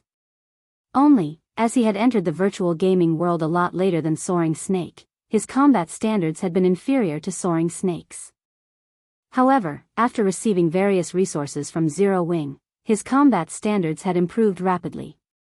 Right now, he was already close to rivaling Minor Wind in terms of combat standards. These people had stayed by Gentle Snow's side all this time, so Feng was not afraid word of the moonlight fruit would leak out. These moonlight fruits are amazing. I can already feel my combat power increasing by at least 10%. Zhao Yueru exclaimed in surprise after consuming 5 moonlight fruits and carefully sensing the changes to her body. As for everyone else, due to their deficient standards, their combat power had only increased by 5% or so. Alright, don't get too excited yet. Just a 10% increase to your physique won't be enough to make up for the gap in techniques. Next up, wear these, Feng said as he began taking out epic items from his bag one after another, placing a total of 6 on the table. A portion of these epic items was loot from Heaven's Burial, while the rest came from boss drops and quests. Guild leader, did you rob a kingdom's treasury? Zhao Yueru's eyes widened when she saw the epic items on the table. The others were likewise stupefied by this scene. While they all knew that Zero Wing's foundations were extraordinary, they had never thought that the guild could still bring out so many epic items for them to use. Right, Yueru, how much intelligence and strength do you currently have? Feng asked. My intelligence is at 1,370. As for my strength, it's at 400, Zhao Yueru stated proudly. These attributes were considerably high for an elementalist of her level. That should be barely enough, Feng muttered after some mental calculations. He then started taking out attribute gemstones and a skill book for a tier 1 passive skill that increased the user's strength attribute. First, equip these tier 3 gemstones. After you're done, wear the magic devouring charm and Eye of Arnos. Zhao Yueru was rendered speechless when she heard Feng's comment that her attributes were barely enough.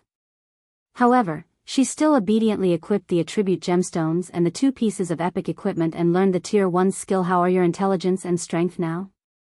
Feng asked. My intelligence is at 1,590, and my strength is at 614, Zhao Yueru replied, feeling greatly elated. Good.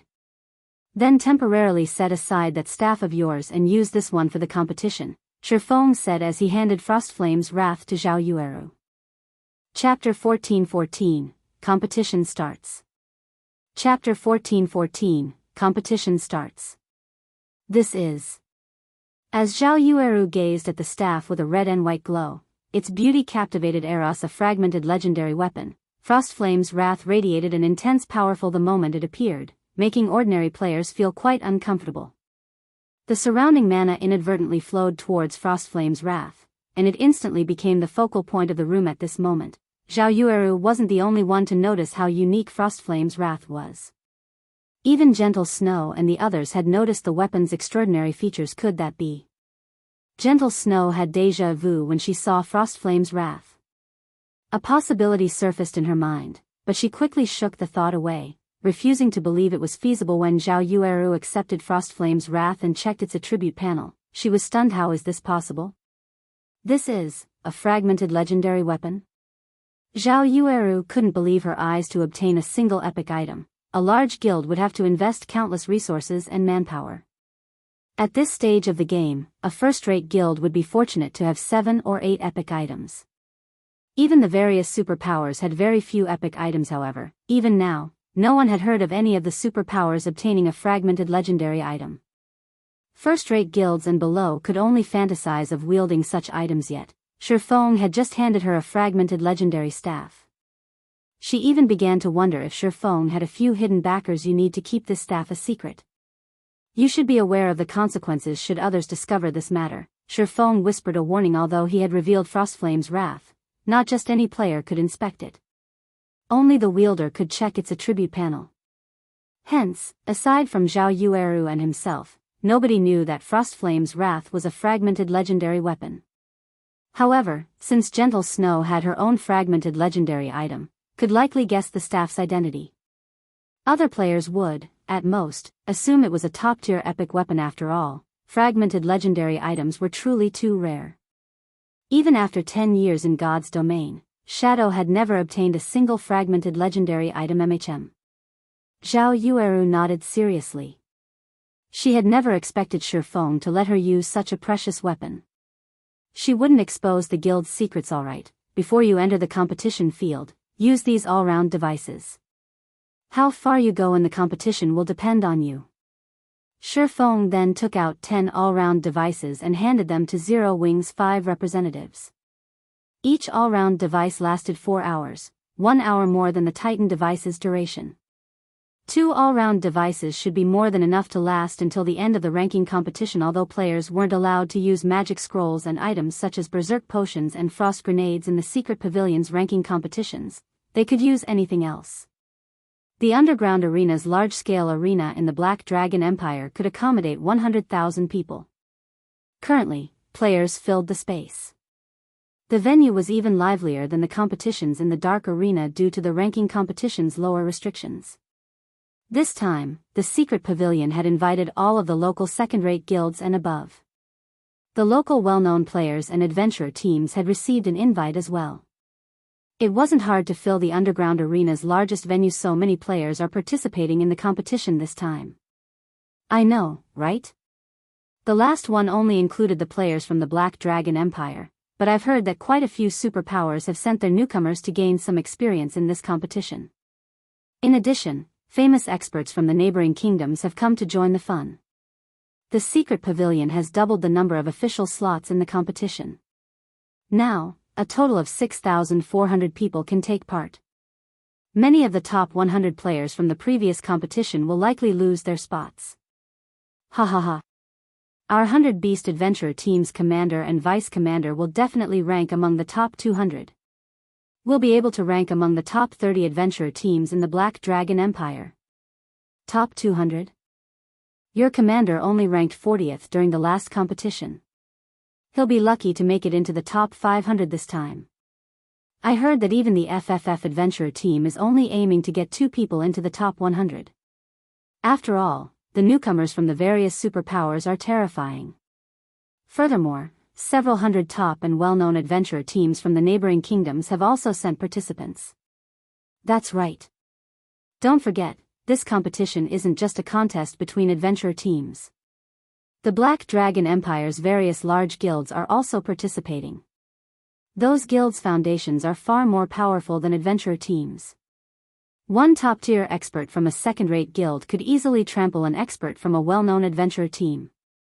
Only representatives from top adventurer teams have a chance of securing a top position in this competition. The crowd in the spectator stands engaged in heated discussions regarding the competition generally. They only got to watch such a large-scale competition once a month. It was the highest standard competition ordinary players had access to. Most ordinary players envied those who got to watch the competition in person. However, these players were even more jealous of the players in the 30 VIP rooms. From these rooms, players could see the 10 stages as if they stood next to them. The difference between the experience of sitting in a VIP room versus sitting in the spectator stands was like the difference between heaven and earth. Unfortunately, there was a limited number of VIP rooms available. After prioritizing the superpowers, the secret pavilion handed these rooms to the first and second-rate guilds before dividing the rest among the top 5 adventurer teams in the Black Dragon Empire. Everyone else could only look upon these rooms in envy while players chatted. Yuan Tixin, the host of this ranking competition, appeared on the main stage. Immediately, cheers erupted throughout the venue. Ladies and gentlemen, I welcome you to watch the Black Dragon Empire's monthly ranking competition. As there are a lot more participants this time, we've modified the competition slots and rules slightly. First, there are 6,400 official participants this month. These participants will be categorized into 10 stages. Each participant will fight in 30 matches. The system will randomly determine these matches' competitors. Each victory will grant 1 point. In the end, the top 100 participants of each stage will move on to the competition's main phase. During the main phase, guilds and adventurer teams that rank within the top 3 of their respective categories in terms of average strength will receive an invitation to the secret pavilion's internal auction. I won't continue to waste everyone's time, so let the competition begin. The moment Yuan Tixin announced the start of the competition, the audience cheered once more. At the same time, the various participants felt a heavy pressure weigh them down. They hadn't realized that the first phase alone would eliminate 5,400 players. Every one of the 6,400 participants was an expert, yet so many people would be eliminated so quickly. This competition would be far crueler than the previous events, which had only included 3,200 players. After Yuan Tixin finished speaking, the system began to distribute the 6,400 participants randomly into 10 groups. Each group had 640 participants. However, only 100 players would proceed to the final phase. The various guilds and adventurer teams' ranks would be determined based on their average results during this final phase.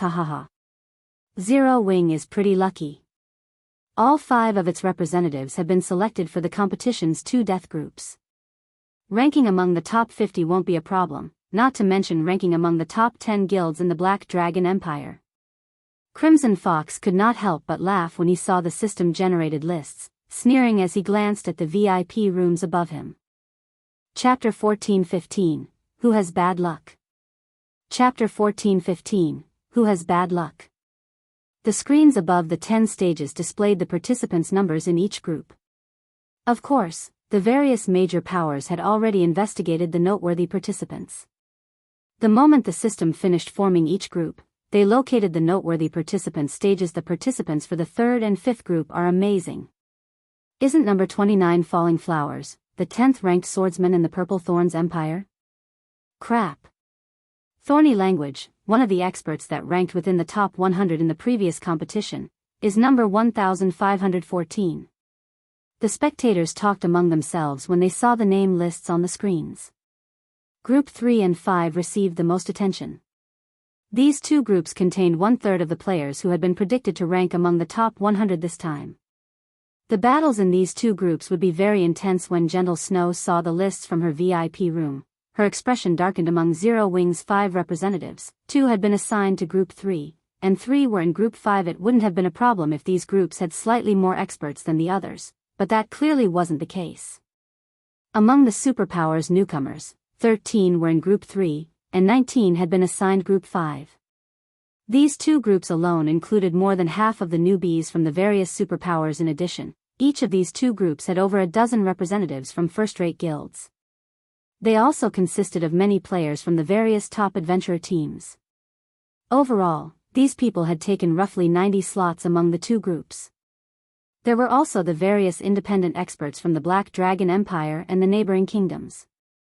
Who knew if dark horses hid among these independent experts? Group 3 and 5 were death groups. Aside from Zhao Yueru, Zero Wing's representatives would have a difficult time qualifying for the competition's final phase. If they encountered one of the seeded participants or one of the superpowers newcomers, they would have to endure an arduous battle. Points would be awarded to guild representatives who made it into the final phase. These points would be used to calculate each guild's rank. Aside from superpowers, which wouldn't be included in the guild rankings, each guild had 5 representatives. Naturally, the more qualified representatives a guild possessed, the greater its advantage would be. Unless 3 or more of Zero Wings representatives made it to the final phase, it would be at a disadvantage against Crimson Castle. Furthermore, Crimson Castle had 2 Flowing Water Realm experts.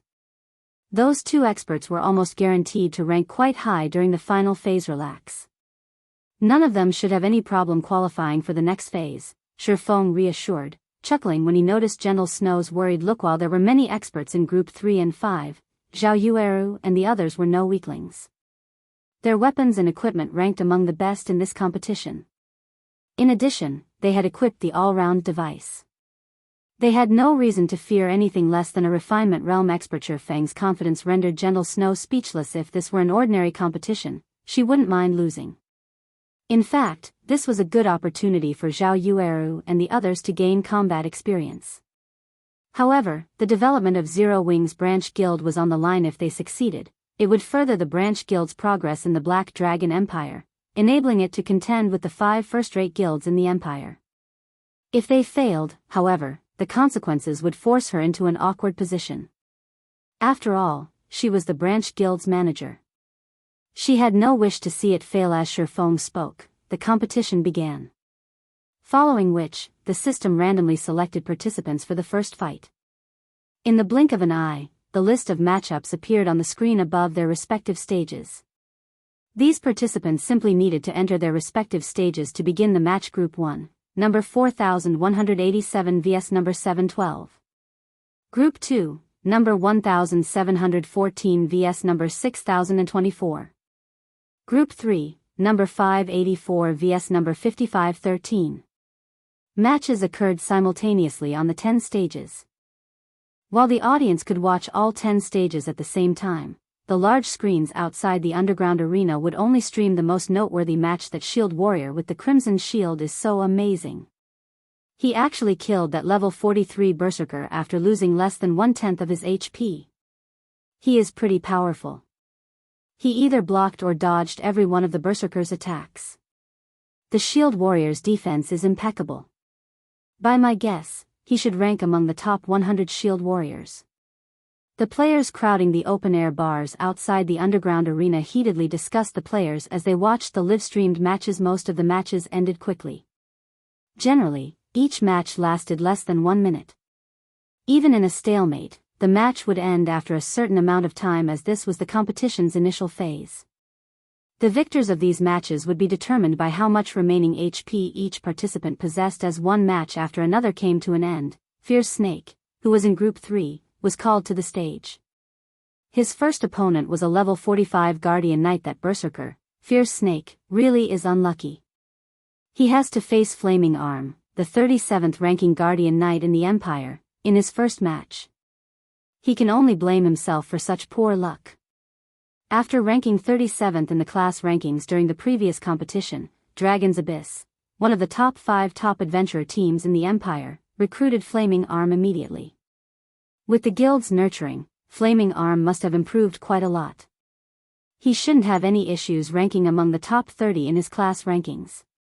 When Flaming Arm appeared on Group 3's stage, many among the audience shifted their attention to his stage. After all, he was an expert capable of ranking 37th among the Black Dragon Empire's Guardian Knights. In a first-rate guild, he could become one of the guild's core MTS. Moreover, when comparing classes, Guardian Knights had an advantage over Berserkers.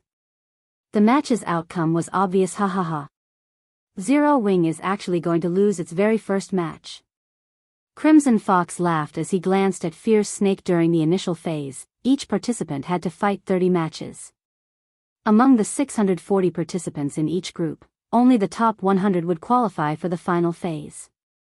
Based on previous ranking competitions and the intensity of this competition, players' likelihood of qualifying for the final phase was quite low, even if the 126 of their 30 fights.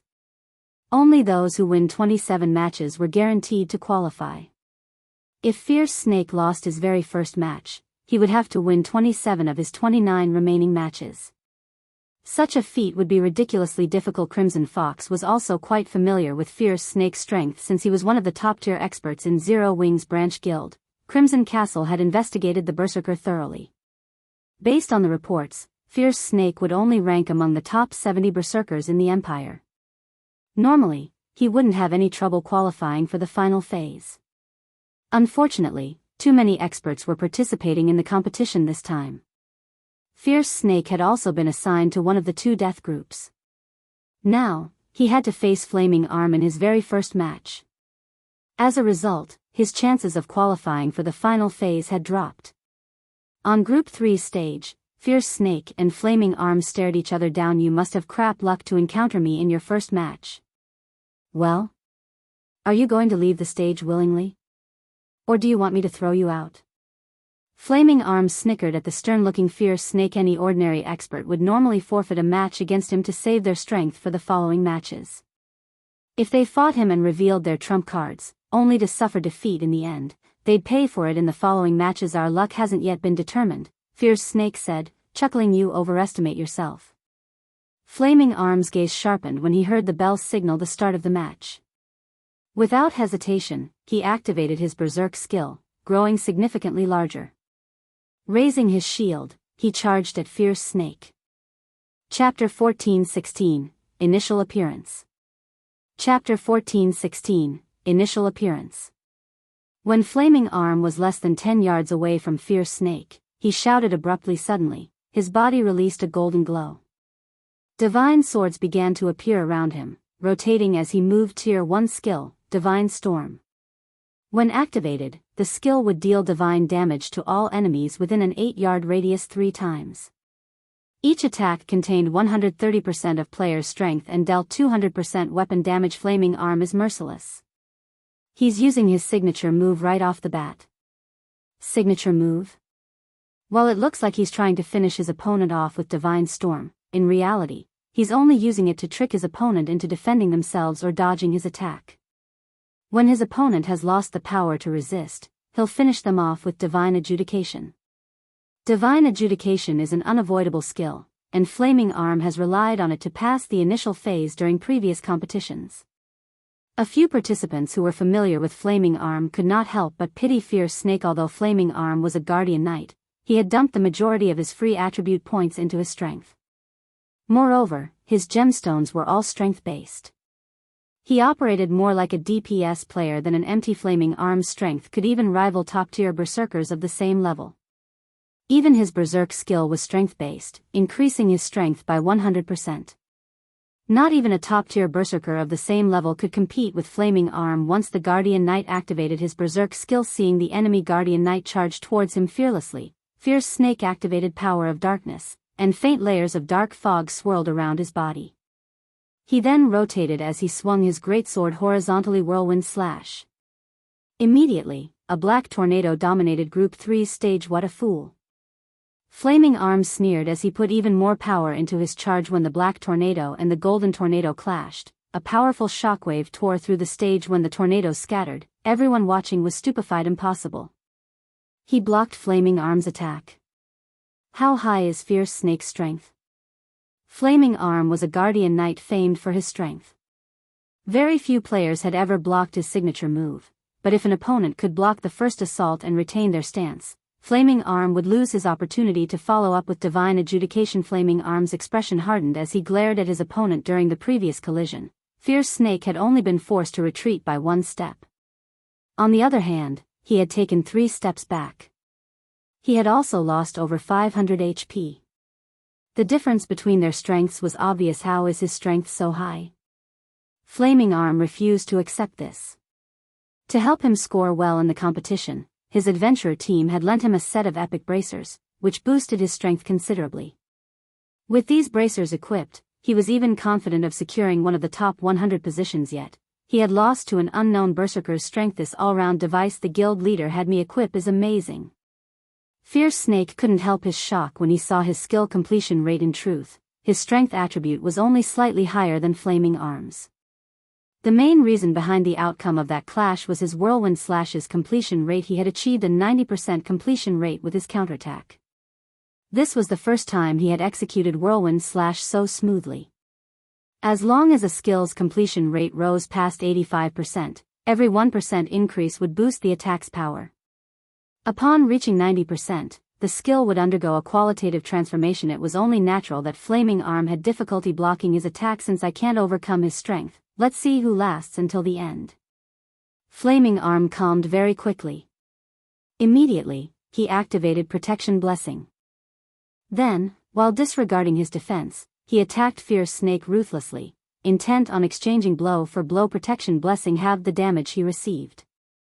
Even if there was a difference in strength, he had the advantage in an exchange of blows since berserkers didn't have any skills that reduced incoming damage. As everyone assumed that Fierce Snake would dodge Flaming Arm's attacks, the man rushed forward to meet the Guardian Knight in battle rather than retreating. Is his brain broken? He clearly has the advantage in this fight.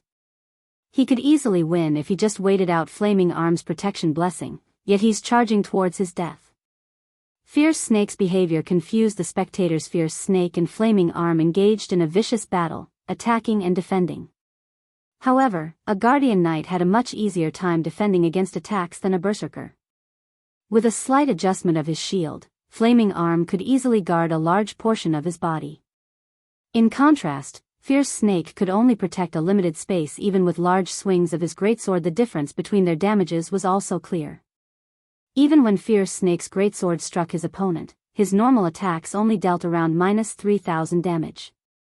On the other hand, Flaming Arm's normal attacks dealt over -6,000 damage. Meanwhile, Flaming Arm had over 80,000 HP, while Fierce Snake only had around 70,000 HP. When Fierce Snake's HP fell to 50%, Flaming Arm still had over 2/3 of his HP left. However, the more Flaming Arm fought Fierce Snake, the more afraid he became. As the battle dragged on, he could sense his opponent's combat standards improving. Moreover, the more Fierce Snake fought, the more natural the berserker's actions became. As a result, it became increasingly difficult to land an attack. On the other hand, Fierce Snake had an easier time hitting him. After another 5 seconds, Fierce Snake had only 1/3 of his HP remaining. However, Flaming Arm had the same. What? Flaming Arm is losing? No one could believe their eyes as they watched Flaming Arm's HP fall below Fierce Snake's, the gap between them growing wider as the seconds ticked by. How is his combat standard so high? Has he been toying with me all this time? When Flaming Arm saw his HP drop to a critical level, he knew that he had lost his chance of winning.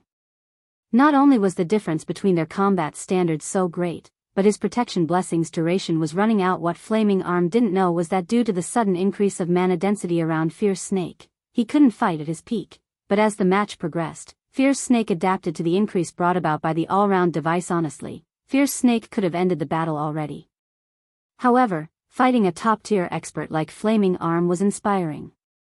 Hence, he hadn't bothered to use any of his skills, toying with the enemy Guardian Knight. When Fierce Snake eventually eliminated the final strand of Flaming Arm's HP, gasps of amazement echoed from the crowd. Zero Wing's Fierce Snake is so amazing. I never thought that, aside from the several well-known peak experts, Zero Wing had someone like this. I've underestimated Zero Wing. It seems we'll have to be more careful of this berserker later on. His melee combat abilities are too strong. After the match, the various major powers representatives were a little afraid of this berserker, Fierce Snake. After all, Fierce Snake had relied on normal attacks to defeat the Black Dragon Empire's 37th ranking Guardian Knight.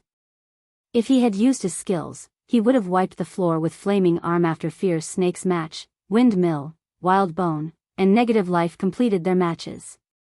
Without suspense, they won their respective battles. Moreover, they also won their matches without any skills. No one had seen the true depth of their prowess. As the ranking competition grew more intense, Zhao Yueru's turn eventually came. Group 5, number 918 vs number 29. What? The Flame Witch is going up against Falling Flowers. Both are experts capable of qualifying for the final phase. To think the system would pit them against each other. This is going to be interesting. Falling Flowers is one of the top 10 swordsman experts in the Purple Thorns Kingdom. I've heard that some time ago, she even defeated Whistling Sword, the 394th ranked player on the God's Domain experts list. On the other hand, even the Dark Guild, Corpse Soul, is helpless against the Flame Witch. This will be an intense fight. Everyone grew excited as they watched the two women approach Group 5 stage. As soon as the match began, both sides activated their berserk skills. Upon doing so, Zhao Yueru executed triple casting. Although she had only cast 2 Tier 1 spells and a Tier 0 spell, both her spellcasting speed and her spell's power shocked the audience. Fireballs, flame spears, and flaming chains shot towards falling flowers in rapid succession. Despite being a refinement realm expert, falling flowers couldn't keep up with the attacks. After exhausting of her life-saving skills, the dozens of fireballs and flame spears killed her instantly. Chapter 14:17, Shocking the Empire. Chapter 14:17, Shocking the Empire.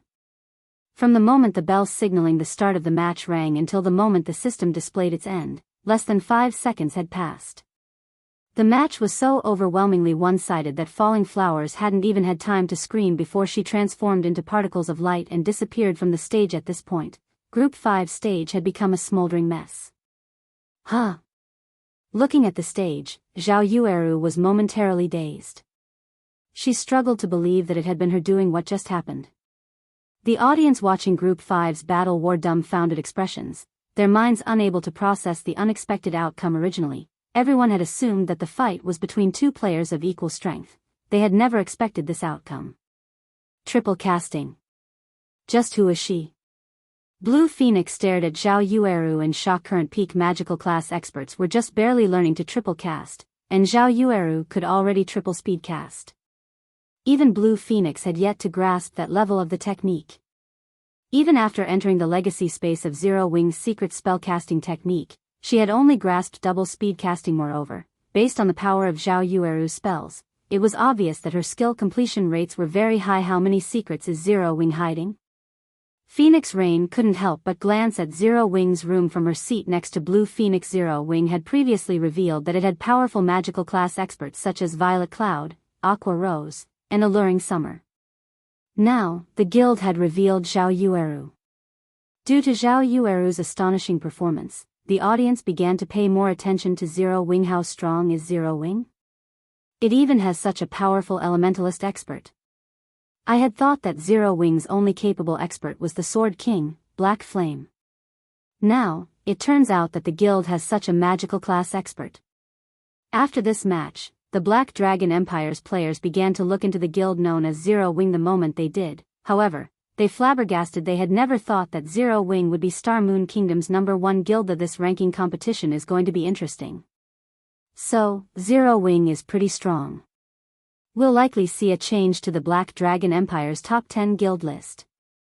Zero Wing should have no problems ranking among the top 10. However, getting into the top 5 will probably be a challenge. After all, the 5 first-rate guilds in our empire have many powerful experts. Why would it be easy to surpass them? While everyone discussed Zero Wing, the various large guilds turned their attention towards the guild as well.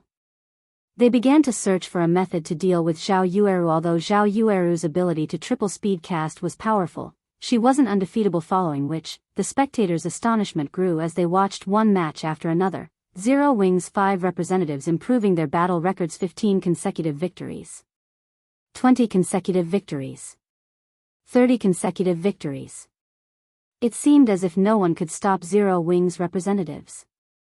Not even top adventurer Reams and first-rate guilds' top-tier experts were a match for them. In the end, all 5 qualified for the final phase. Zhao Yueru, in particular, had displayed overwhelming power from start to finish. On the other hand, some of the representatives from first-rate guilds and top adventurer teams, who had been expected to make it to the final phase, were disqualified. Zero Wing is too awesome. All 5 of its representatives made it. Even the 5 first-rate guilds couldn't accomplish the feat. I've heard that the Zero Wing guild developing in the Black Dragon Empire is only a branch guild. If even the branch guild is this powerful, how much stronger is the main branch? I think I heard that Zero Wing's branch guild in Lake Heart City has been recruiting members. Once the competition is over, I must go and apply to join the guild. Before anyone had realized it, Zero Wing had become a rival for the Black Dragon Empire's top 5 first-rate guilds. Its fame in the Empire skyrocketed. Guild leader, are you sure about giving them so many all-round devices? The outcome of the competition had shocked Gentle Snow. She was very familiar with the standards of Zero Wing's 5 representatives. Although their combat power had increased thanks to the weapons and equipment Feng had provided, the improvement was limited. It wasn't possible for them to achieve such exaggerated results. She might have understood if only Zhao Yueru had been victorious, yet despite their assignment to the death groups, the other 4 representatives had won their matches as well. This was unbelievable. Fierce Snake and Negative Life's performances were particularly shocking. They had contended with Refinement Realm experts. In the end, they had relied on superior basic attributes and high skill completion rates, barely defeating their opponents. Gentle Snow had found this outcome incredible. After all, she was fully aware of just how powerful a Refinement Realm expert was. Such experts should have no issues defeating non-Refinement Realm experts, even with 30% higher basic attributes. Furthermore, Fierce Snake and Negative Life's basic attributes weren't much higher than their Refinement Realm opponents. The only explanation for their unexpected performances was the all-round device. Gentle Snow hadn't expected such amazing results from the all-round devices. They were so effective that they allowed Fierce Snake, someone who wasn't even a half-step Refinement Realm expert yet, defeat a Refinement Realm expert. Relax. While the all-round device's production is somewhat costly, we can make as many of it as we want. Feng hadn't expected the item to be so effective either. After fighting so many matches, Fierce Snake and the others had obviously improved. If they could continue fighting different Refinement Realm experts, it wouldn't be long before then entered the Refinement Realm as well, becoming cornerstones for Zero Wing. As many as we want? Gentle Snow was at a loss for words as she stared at Feng's calm expression. She felt as if this was the first time she had met the man. If it were possible to mass-produce the all-round device, then with Zero Wing's current foundations, they could nurture a batch of Refinement Realm experts in a short time. She would never have dared to dream of such a thing in the past. After the competition's initial phase ended, the true ranking competition that everyone had looked forward to began. Unlike the initial qualifiers, participants that lost a match during the final phase would be eliminated, while those that won would proceed to the next round. Meanwhile, to prevent the various large guilds and adventure teams' representatives face off against their own, the system would try to assign them to different matches as often as possible. This assured that the various large guilds and adventurer teams could collect the maximum number of points possible. Aside from Zhao Yueru, Fierce Snake and the others were strong enough to rival Refinement Realm experts.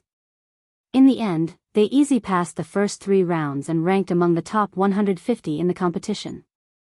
However, 3 had lost the 4th round due to Refinement Realm expert opponents with epic items. In the end, only Zhao Yueru and Negative Life had won their 4th matches in the final phase. During the 5th round, a Refinement Realm expert with more than 1 epic item had eliminated Negative Life.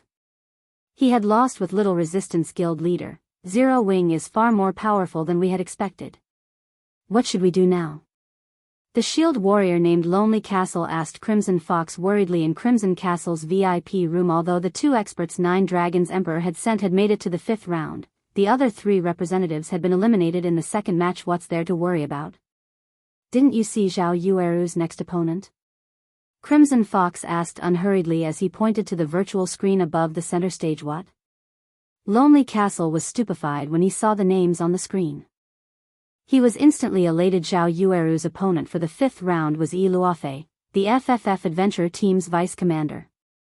She had the nickname Frost Empress and was one of the Black Dragon Empire's 4 great elementalists. The Dragon Phoenix Pavilion had even offered her the position of vice commander over its main force to recruit her. Chapter 14:18. You still aren't qualified. As the current match on the main stage was about to end, everyone shifted their gaze to the screen hovering above the stage, excitement and joy sparkling in their eyes. The next match is going to be awesome. The Frost Empress and Flame Witch? How unfortunate. Both clearly have the strength to rank in the top 30, yet they have to face each other in the 5th round. I wonder who's strongest. Do you even need to ask? It's definitely Yi Luofei. After all, she is the 3rd-ranked elementalist in the Black Dragon Empire.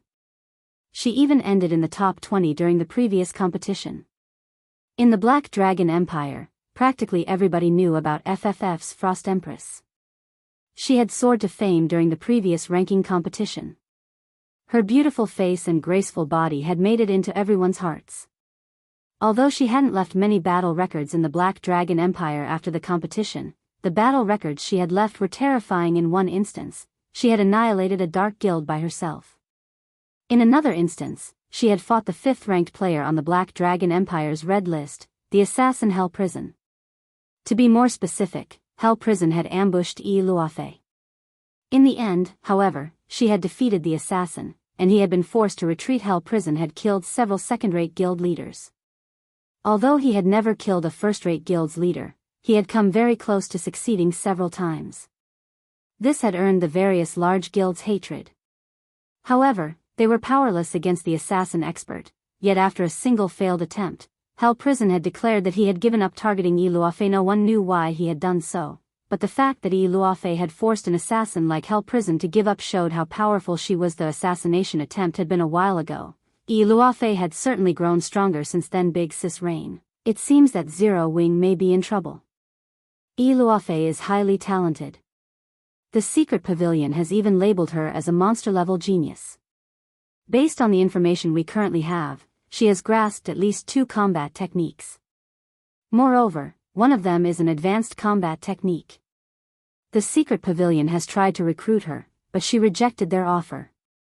Based on our reports, it seems that the Flower of 7 Sins has contacted her as well, Blue Phoenix whispered when she saw the combatants for the next round.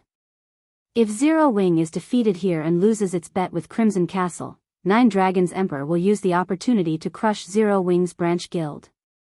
The Flower of 7 Sins didn't just contact her in secret, Phoenix Rain said, smiling bitterly.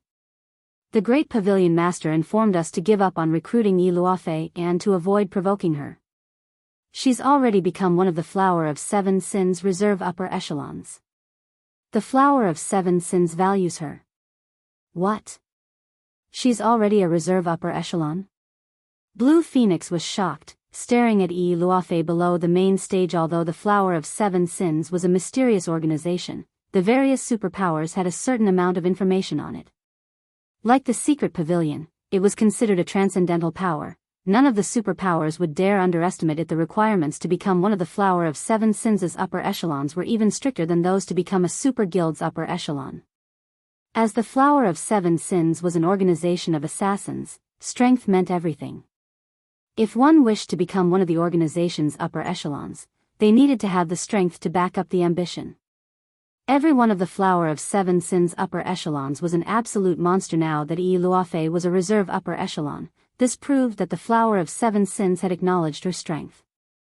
The organization had clearly deemed that she could become a monster-level expert as well. When the waiting participants saw the next pairing, a commotion rippled through the crowd. Luafei, it seems you've encountered a proper opponent this time, a slim assassin in dark gray leather armor said from beside the woman, smiling. A proper opponent? Luafei glanced at Zhao Yueru, who sat a short distance away. She responded indifferently, Commander, please stop joking. She's still not worthy of being my opponent. Someone on Phoenix Rain's level might be, but not her. Well, in any case, don't take the match too seriously. Just defeat her casually. Save some cards for the rest of your opponents.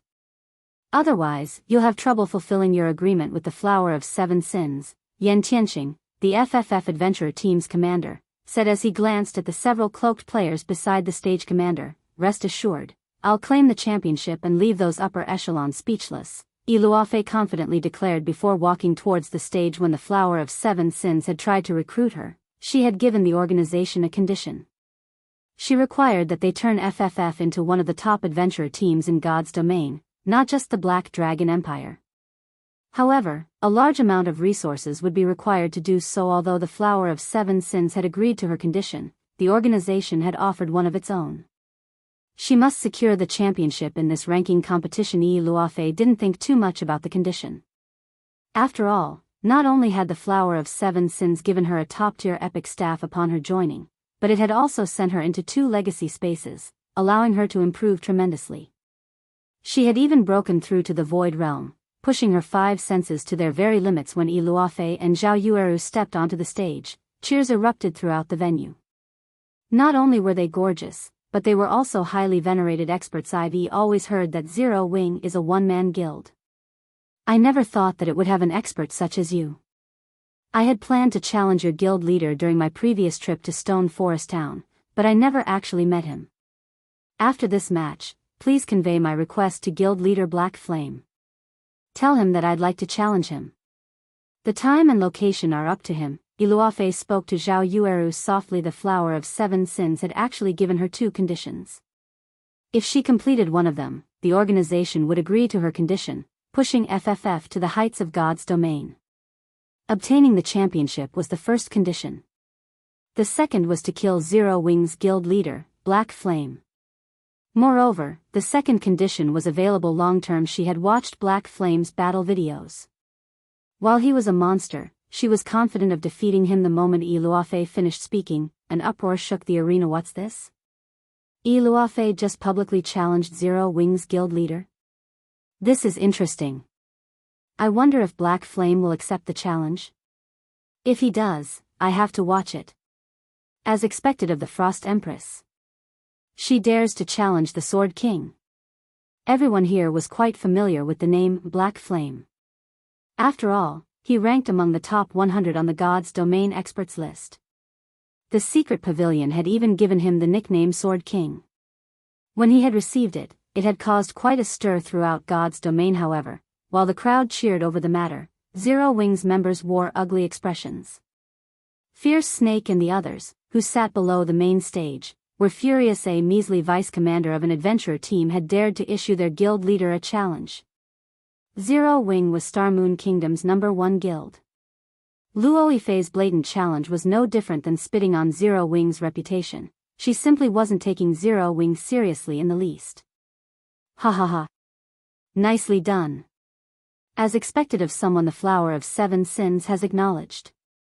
Nine Dragons Emperor laughed in his VIP room. Black Flame really is famous everywhere, Phoenix Rain muttered, sighing as she looked at Zero Wing's room. Although she did not believe that Iluafe could defeat Black Flame, this challenge humiliated Zero Wing, Star Moon Kingdom's overlord.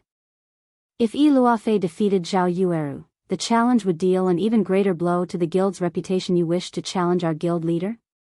Zhao Yueru's gaze chilled as she glared at Iluafe. Unfortunately, you still aren't qualified. Chapter 1419, Difference in Equipment. Chapter 1419, Difference in Equipment. As soon as Zhao Yueru finished speaking, she released Frostflame's Wrath's aura as a fragmented legendary weapon. Frostflame's Wrath could exude a frightening pressure. Once a player equipped it, they could actively suppress this aura, making the staff look like an ordinary item at the same time. This aura could strengthen the player's aura. With the liberation of Frostflame's Wrath's aura, Zhao Yueru's aura underwent a sudden transformation. Fire and Ice-type mana surged towards her in a frenzy, causing the surrounding space to tremble. How can a player have such a powerful aura? Is she really the flame which I've heard about? Why does it seem like the space around her is darker? The participants below stage felt a powerful pressure weigh them down when Zhao Yueru released Frostflame's Wrath's aura. Some participants had even taken an unconscious step back. The waiting participants weren't the only ones surprised.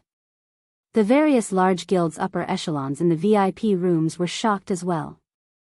If a player's aura could be so powerful, ordinary players would find it taxing to endure, not to mention fighting while under the aura's pressure. Guild leader, the staff you gave to Yueru.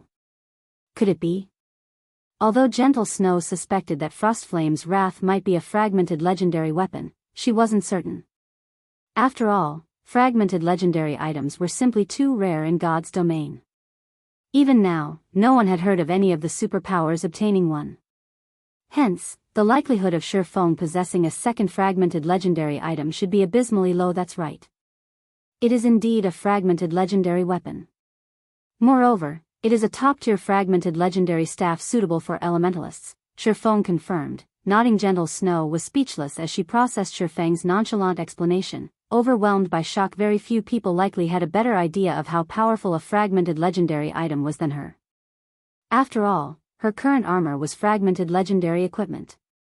It was due to the 7 luminaries' battle armor that she could contend with peak experts at the moment. She was only a refinement realm expert. She was worlds apart from Super Guild's peak experts, yet with the power of fragmented legendary equipment, she compensated for the difference in their combat standards. Meanwhile, the fragmented legendary item Zhao Yueru wielded was a weapon. The item that provided the largest boost to a player's combat power. Only now did Gentle Snow understand why Feng had agreed to Crimson Fox's bet without hesitation and why he had remained so calm throughout the competition. If peak experts from super guilds participated in this ranking competition, it'd be no different than adults bullying children. Thus, the various superpowers only sent in their newbies that they had nurtured internally. Otherwise, all the players from the various large guilds and adventurer teams would be able to do little more than watch from the sidelines. Meanwhile, although the match had begun on the main stage, neither side hurried to attack. Rather than the expected indifference, surprise-colored Luafei's face. She had never expected to feel such an intense pressure from a refinement realm expert like Zhao Yueru. This was the first time something like this had ever happened. Ivy really underestimated Zero Wing. To think the guild had hidden an expert like you, Luafei commented seriously as she watched her opponent. After getting a good look, however, Luafei smirked as she continued, however, you can only rely on this empty aura.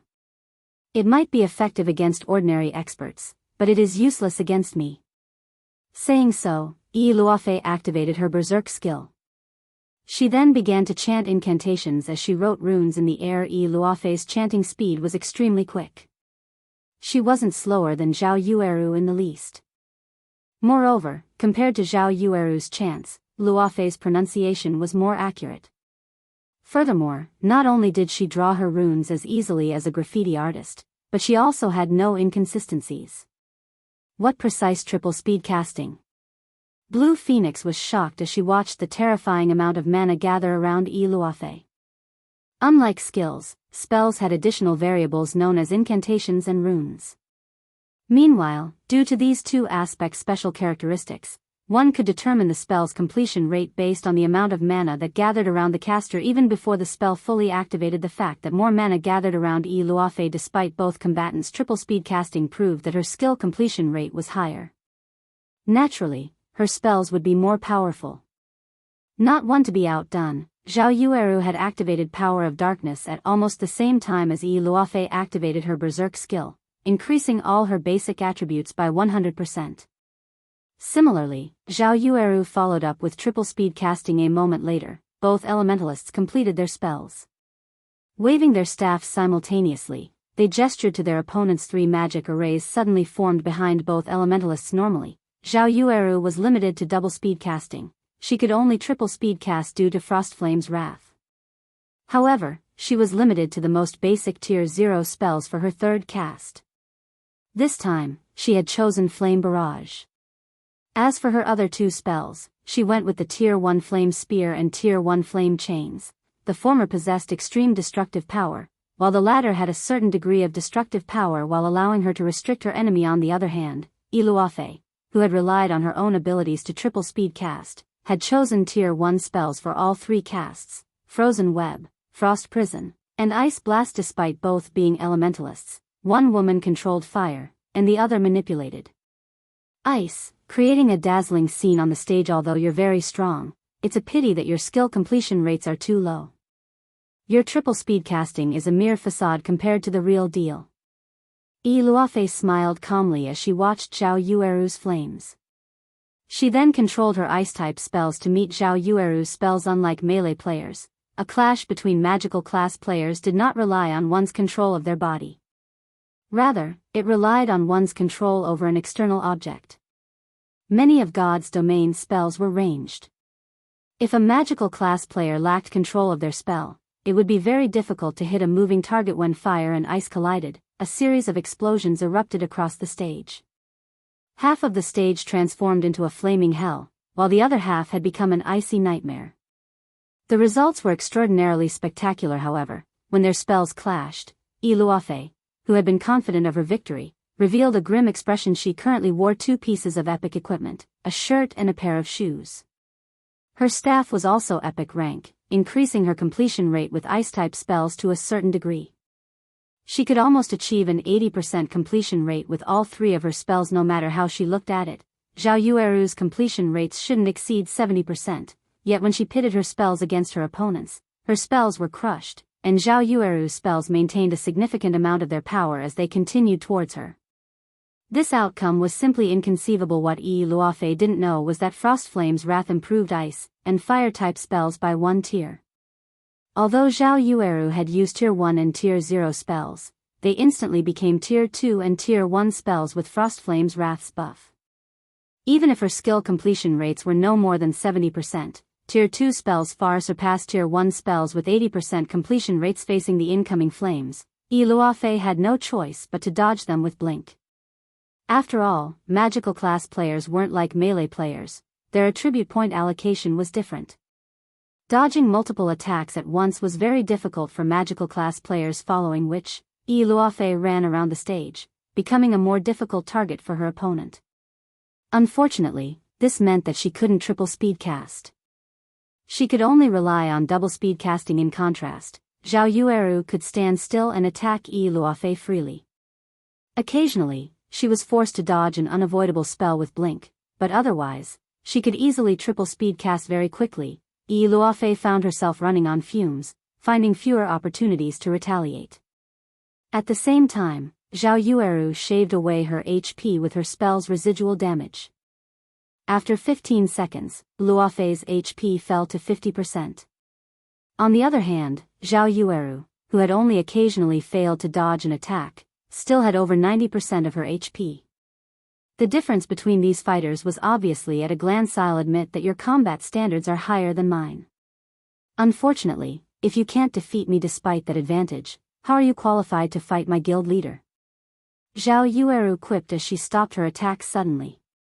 Seeing Yi Luofei's sorry state, she smiled as she continued, I've grown bored of exchanging spells with you, and I believe that my guild leader has grown impatient with our fight. How about we end this match now? Saying so, Zhao Yueru lightly tapped the butt of Frost Flame's Wrath on the ground. Immediately, a blue and red dual-colored magic array formed on the ground as an astonishing amount of mana surged towards it. Following which, a 4-meter-tall cheetah emerged from the magic array. Crimson fire covered the cheetah's head, paws, and tail, while a frosty mist radiated from its body. This cheetah was none other than the Frostflame cheetah summoned by Frostflame's Wrath's third activatable skill. Chapter 1420, Overwhelming Power. Chapter 1420, Overwhelming Power. The tall and mighty Frostflame cheetah's appearance stupefied everyone in the arena. What? Aren't magic scrolls banned? How did she summon such a powerful monster? That's not right. The system should have imposed the correct restrictions on the stage. She must have summoned the monster with an item's skill. Crap. Even an elementalist can summon such a powerful monster? How is this supposed to be a fair fight? The Mount Frostflame's Wrath summoned was 1 tier higher than the player that summoned it.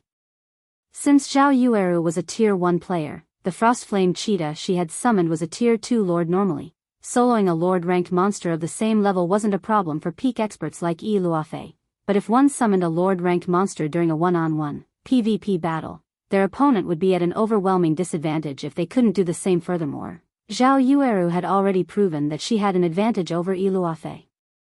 Now that she had gone a step further and summoned the Frostflame cheetah, Yi Luofei's chances of winning were non-existent. However, Yi Luofei had no intentions of giving up just yet.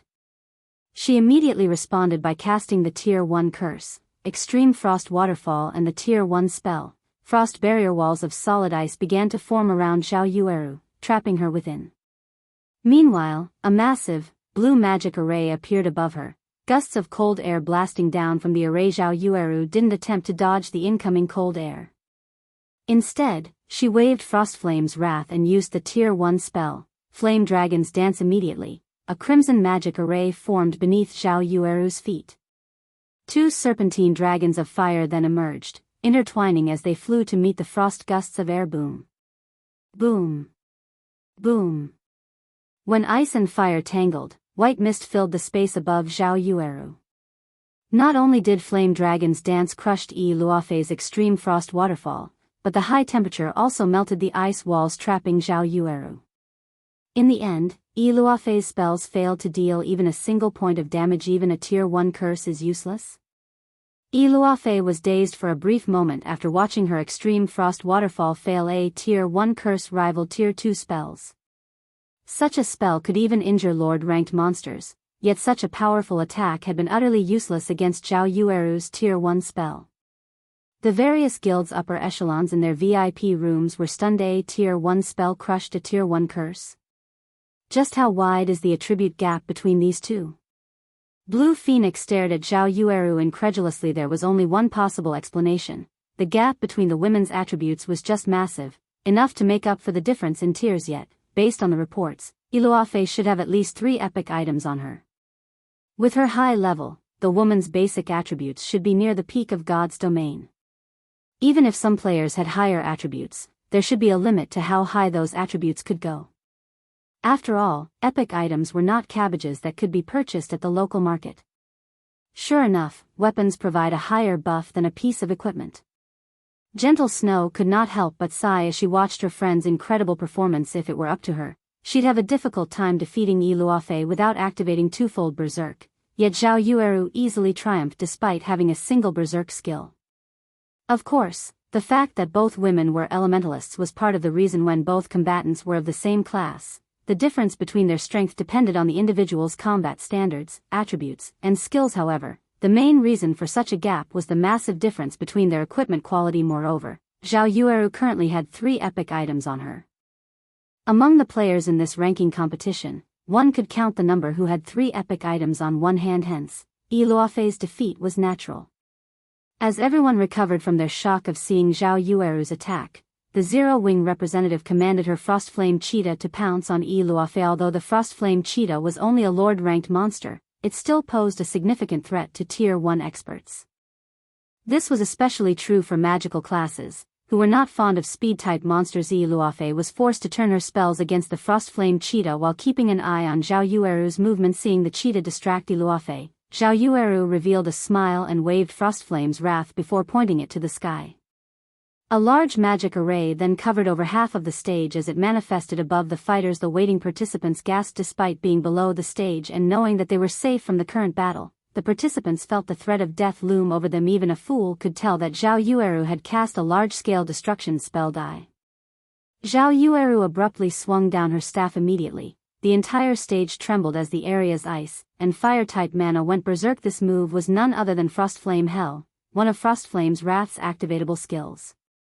When activated, it dealt a combination of ice and fire-type damage to all enemies within a 50-yard radius every second for 10 seconds. With the Frostflame Cheetah keeping her busy, Luofei had no hope of escaping the AoE in time. Noticing the wave of fire and cold air surge towards her, Luofei activated Frost Barrier, becoming invulnerable to all attacks for a short time. However, despite having upgraded the spell to Tier 1, it would only last for 8 seconds. She was simply delaying the inevitable. The seconds ticked by quickly.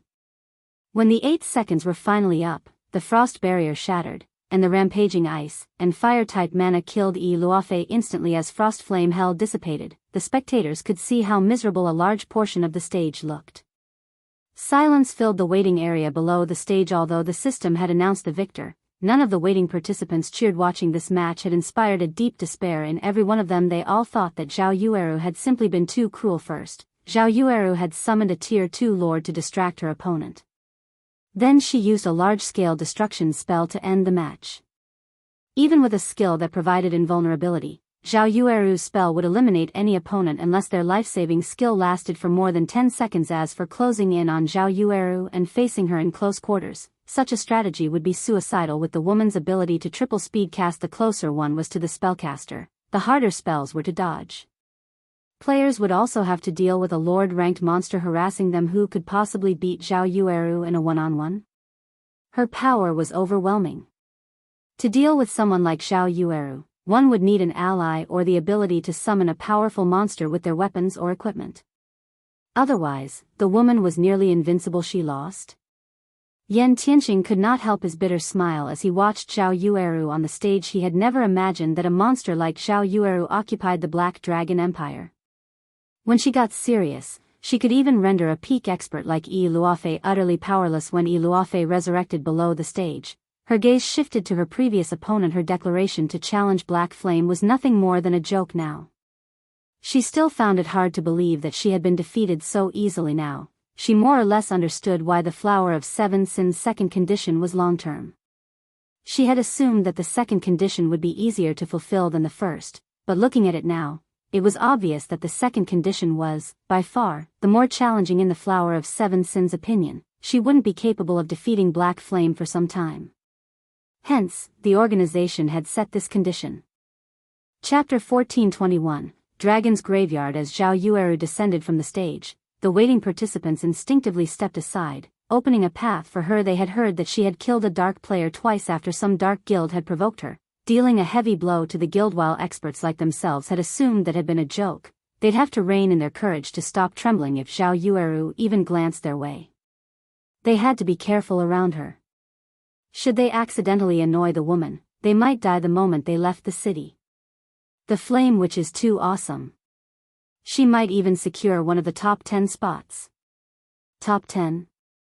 More like top 5. The combination of that Lord-ranked monster and the large-scale destruction spell is invincible in a duel. Only a handful of participants may be able to close in on the Flame Witch before she activates the combination attack. Aside from those few, she can likely blast everyone to smithereens. The Frost Empress was pretty unlucky this time. If she hadn't come across the Flame Witch, she might have ranked among the top 15, yet now she won't even stand among the top 50. With the Flame Witch on Zero Wing's side, Zero Wing should get a spot among the top 5 guild rankings. Unlike the participants below the stage, the audience in the stands fell into a heated discussion about Zhao Yueru. They were all curious to see what the woman's rank would be in this competition. As for Luofei, who had been defeated, they couldn't help but lament for her misfortune. Damn it. Why did things end up like this? Crimson Fox cursed as he watched Zhao Yueru step down from the main stage. To think they've hidden a trump card like Zhao Yueru all this time. Zero Wing is quite cunning. Guild leader, what should we do now? Lonely Castle, the shield warrior beside Crimson Fox, asked anxiously. The higher one ranked in the competition, the more points they would receive. Moreover, the point scale was steep. Players that ranked between 1000 and 500 first would receive 5 points. Players' points would double if they ranked between 500th and 249th, increasing to 10 points. Meanwhile, players that made it to the third round would be awarded 20 points, 50 points if they reached the fourth round and 100 points for the fifth round. Although both experts Nine Dragons Emperor had sent to assist Crimson Castle had made it to the fifth round, Nine Dragons Emperor had stated that the two players would be lucky to make it into the top 16, the seventh round. Reaching the seventh round only awarded 300 points, yet if Zhao Yueru ranked among the top 4 players, she would receive 600 points. Her points alone were more than the total those two experts could earn. If Zhao Yueru were lucky and made it into the finals, she would be awarded 1,000 points. She could earn more points than Crimson Castle's 5 representatives together. For now, hand the epic items Nine Dragons Emperor loaned us to those two experts. Our priority is to ensure that both reach the 7th round. As for Zero Wing, it is still unknown whether or not Zhao Yueru makes it to the semifinals. If she encounters one of those few melee experts, she could lose. If she faces Yan Tianqing, her success will immediately come to a halt, Crimson Fox said as he glanced at Yan Tianqing, FFF's commander. Before Luofei had risen to prominence, the FFF adventurer team had stood at the top in the Black Dragon Empire due to Yan Tianqing. Even before God's Domain launched, Yan Tianqing had been a famous peak expert in the virtual gaming world for many years. Now, he was the number 2 assassin in the Black Dragon Empire Hell Prison, who had attempted to assassinate Luofei. Only ranked 4th on the Black Dragon Empire's assassin ranking list, Hell Prison alone was capable of rendering the Empire's various large guilds helpless. Meanwhile, Yan Tianqing was even more powerful than the assassin. Hence, the Empire's guilds feared and respected the FFF adventurer team. Understood. Lonely Castle saw the reasoning in Crimson Fox's words. Although it was possible that Zhao Yueru could rank among the top 5, it was only a possibility. If she were unlucky, she might encounter an expert that could counter her combat method in the next round and eliminate her. Unfortunately, while Crimson Fox's hope was nice, the reality was far from it. As the competition progressed, Zhao Yueru secured impressive victories during her 6th and 7th matches, making her way into the quarterfinals. She was only one round away from ranking among the top 4 competitors. In contrast, Crimson Castle's progress halted in the 7th round. In the end, the guild only racked up 630 points. With that score, Crimson Castle could easily rank among the Black Dragon Empire's top 10 guilds. To Crimson Castle, it was a result worth celebrating. However, Crimson Fox, Crimson Castle's guild leader, felt no joy. After all, as long as Zhao Yueru won her next match, Crimson Castle's fate in Hidden Fog Town would meet its end. If Crimson Castle couldn't take control of Hidden Fog Town, the threat it posed to Zero Wing would decrease drastically. If that happened, Nine Dragons Emperor would turn away from the guild. Without Nine Dragons Emperor's support, Crimson Castle's dream of becoming a first-rate guild would remain a dream. After all, Crimson Castle was relatively weak among the second-rate guilds. A titan like the Dragon Phoenix Pavilion only offered support due to its threat to Zero Wing. Please, don't let her pass. Crimson Fox silently prayed as he watched the screen above the stage. At the end of each round, the system would randomly generate pairings for the new fight. Seeing the player IDs flicker on the virtual screen, Crimson Fox's heart began to pound. Once the quarterfinals pairings were determined, he was ecstatic. Wonderful. The heavens haven't forsaken Crimson Castle. Crimson Fox was overjoyed when he saw that the first match was a fight between Zhao Yueru and Yan Tianqing. As long as Crimson Castle won its bet with Zero Wing, its status as a first-rate guild was guaranteed. A first-rate guild. Countless guilds dreamed of achieving such glory. The Flame Witch is in danger now. Yan Tianqing ranks 2nd among assassins and is known for his speed. The Flame Witch won't be able to execute her combination attack so easily against him. Even if the Flame Witch loses, she'll have nothing to be ashamed of. After all, she has a class disadvantage. But Yan Tianqing's win isn't certain. It isn't so easy to close in on an Elementalist who can triple casting. If his timing isn't right when he closes in on the Flame Witch, he might die instantly. The Flame Witch's damage is no laughing matter. She even instant-killed a shield warrior with full HP and shield wall active. Killing a glass cannon like Yan Tianqing would be a piece of cake for her. Everyone cheered and chatted as they watched Zhao Yueru and Yan Tianqing approach to the main stage. As the timer above the main stage began to count down, Yan Tianqing turned towards Zero Wing's VIP room and announced, "Guild leader Black Flame, this humble man has heard that your guild intends to auction adventure houses in Stone Forest Town. If I win this match, would you allocate a slot for the FFF adventure team? Of course, if I lose, I will hand over 10,000 magic crystals and a treasure map for the dragon's graveyard." When Yan Tianqing finished speaking, the venue fell silent, dumbfounded by his bet. Everyone's first reaction was to question his intentions. Should he be trying to avenge Iluafe? Shouldn't he have made some valiant remark about defeating Zhao Yueru? Yet, the FFF's commander, one of the Black Dragon Empire's famous top adventurer teams, had just publicly declared his intention of garrisoning in Stone Forest Town. Garrisoning in Stone Forest Town wouldn't have been overly surprising. A top adventurer team occupying a guild town was always good news for the guild, yet based on Yan Tianqing's request, it seemed as if the right to garrison in Stone Forest Town was extremely precious. He had even bet 10,000 magic crystals and a treasure map for the right. The treasure map he had gambled was even related to the dragon's graveyard. This was just ludicrous. Chapter 1422, Forbidden Lands Treasure. Chapter 1422, Forbidden Lands Treasure. What's going on? Has Yan Tianqing lost his mind? If I recall correctly, Stone Forest Town has a relatively effective battle arena. Some of the top-ranking participants in the previous competition had gone there as well. But what's so good about the town? Does he really have to go this far? Isn't it just a guild town? FFF is one of the top 5 adventurer teams in our empire. Even first-rate guilds would beg FFF to occupy their towns. I'm pretty sure FFF can gain access to Stone Forest Town just by asking. What?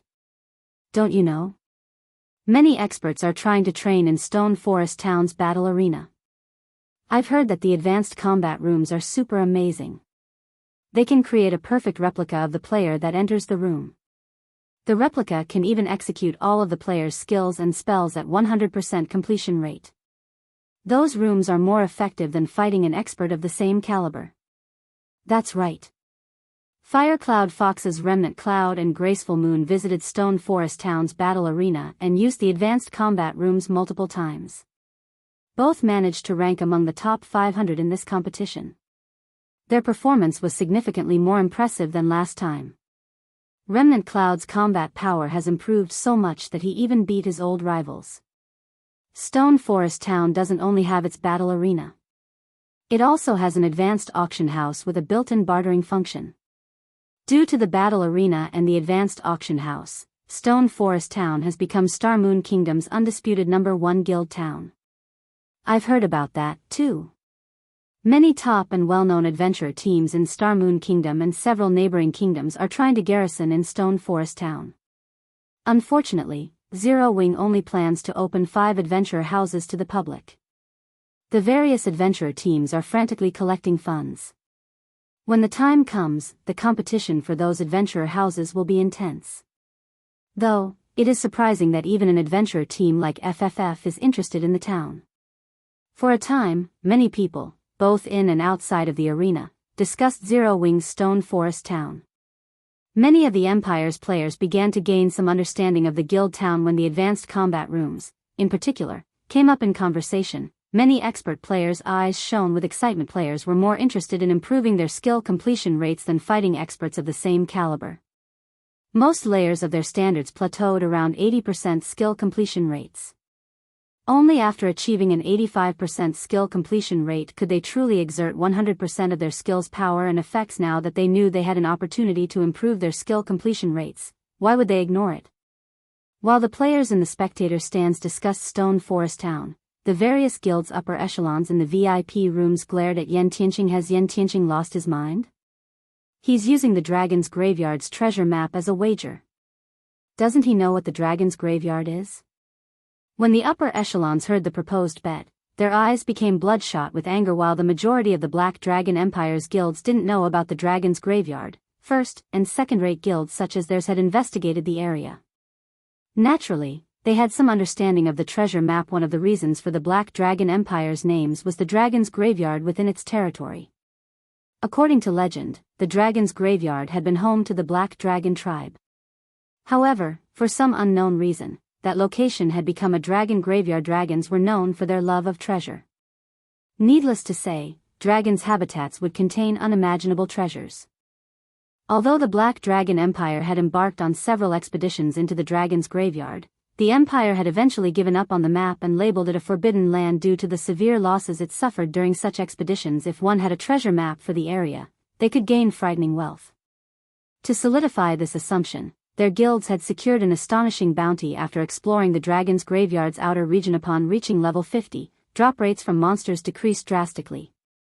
The quality of dropped weapons and equipment also decreased.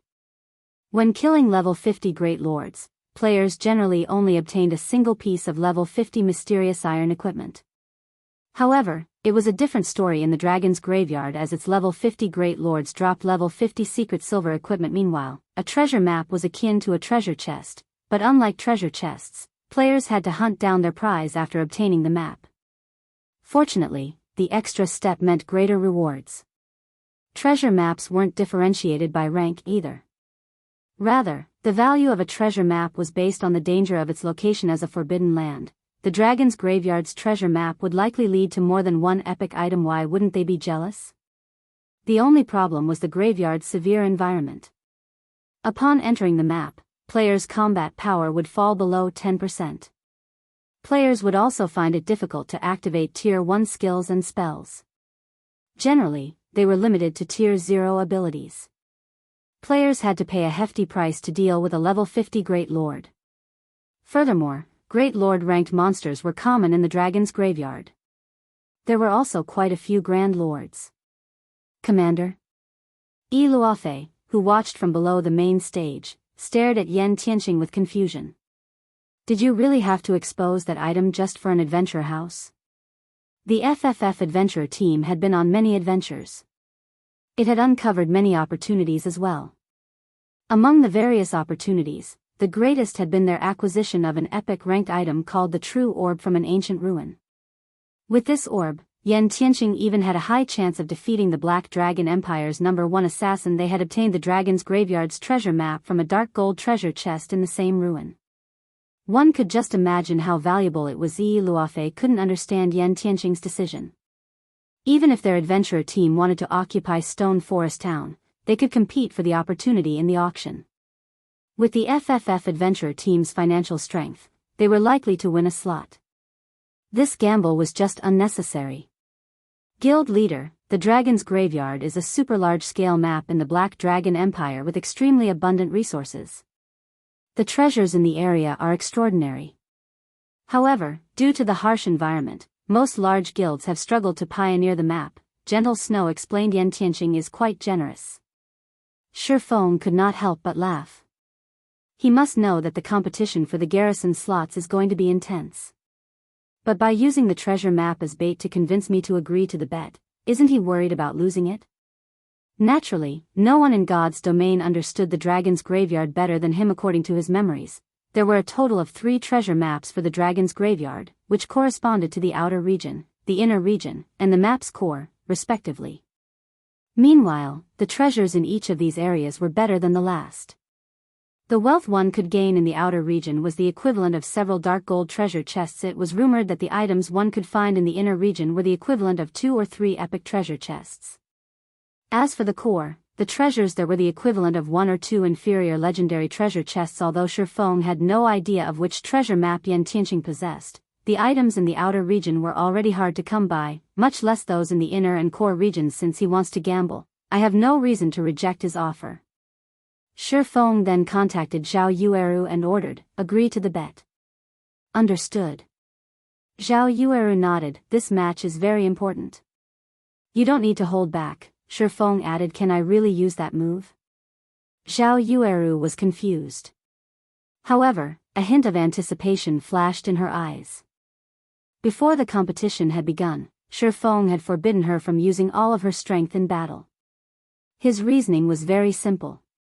Every additional trump card she had was an advantage. Their priorities in this competition were to defeat Crimson Castle and earn enough points to rank among the top 3 guilds in the Black Dragon Empire. Yes. He is very strong. If you hold back, you might lose, Feng confirmed. Hearing that she could go all out, Zhao Yueru's eyes sparkled with excitement as she shifted her gaze towards Yan Tianqing. My guild leader has agreed to your conditions so long as you don't regret making them later on, Zhao Yueru said, smiling. I have never gone back on my word before. Besides, I made the bet in front of so many people, Yan Tianqing responded, smiling. Since we have an agreement, let us begin. Saying so, Yan Tianqing activated his berserk skill and vanished as if he had never existed in the first place. Chapter 1423, Flame Witch. Chapter 1423, Flame Witch. The instant Yan Tianqing activated stealth and disappeared, Zhao Yueru summoned the Lord-ranked Frostflame Cheetah beside her. She then proceeded to double-speed cast Tier 1 spell, Flame Orb. Tier 1 spell, Flame Rain. Both spells were AoE attacks, and among the best. Zhao Yueru had to locate a stealth assassin. As long as a player could reveal an assassin, the stealth player's combat power would decrease by half. An assassin's most powerful advantage was its assassination capabilities. The first strike was particularly powerful. In a confrontation, however, they were even weaker than berserkers and swordsmen. In the blink of an eye, a sea of fire swept across Yan Tianqing's previous location, but even after the 2 spells decimated the stage, the assassin was nowhere to be seen. The flame which reacted so quickly, but she still couldn't expose Yan Tianqing. How fast is he? As expected of the second-ranked assassin in the Empire. His concealment technique is amazing. Despite seeing him the moment he disappeared, I still can't lock onto his aura. I even activated Enhanced 5 Senses, yet I can't detect him either. The participants below the stage were shocked as they watched the sea of fire engulf the stage. By the time the match began, Zhao Yueru had already begun casting her spells. There had only been a 2-second delay before her attack struck Yan Tianqing's starting location, yet neither AoE had revealed the assassin. What shocked these players even more was the man's concealment technique. The magic barrier around the main stage contained attacks within. Meanwhile, observation and perception skills wouldn't be affected despite the waiting participants activating their perception skills. No one could detect Yan Tianqing. This was the first time they had encountered such a situation. These skills' specific purpose was to counter the stealth skill. Zhao Yueru had also activated her own perception skill, which allowed her to detect all stealth players within a 40-yard radius. Generally, if magical class player allowed a stealth assassin to ambush them, they'd die instantly. Only plate armor classes with high HP and defense could survive an assassin's first barrage. She could not allow her opponent to close in a futile struggle. Yi Luofei, who stood below the stage, smiled as she watched Zhao Yueru. The true orb Yan Tianqing had obtained improved assassin strength tremendously. The commander wouldn't have challenged Shadow Light, the #1 assassin in the Black Dragon Empire, without it.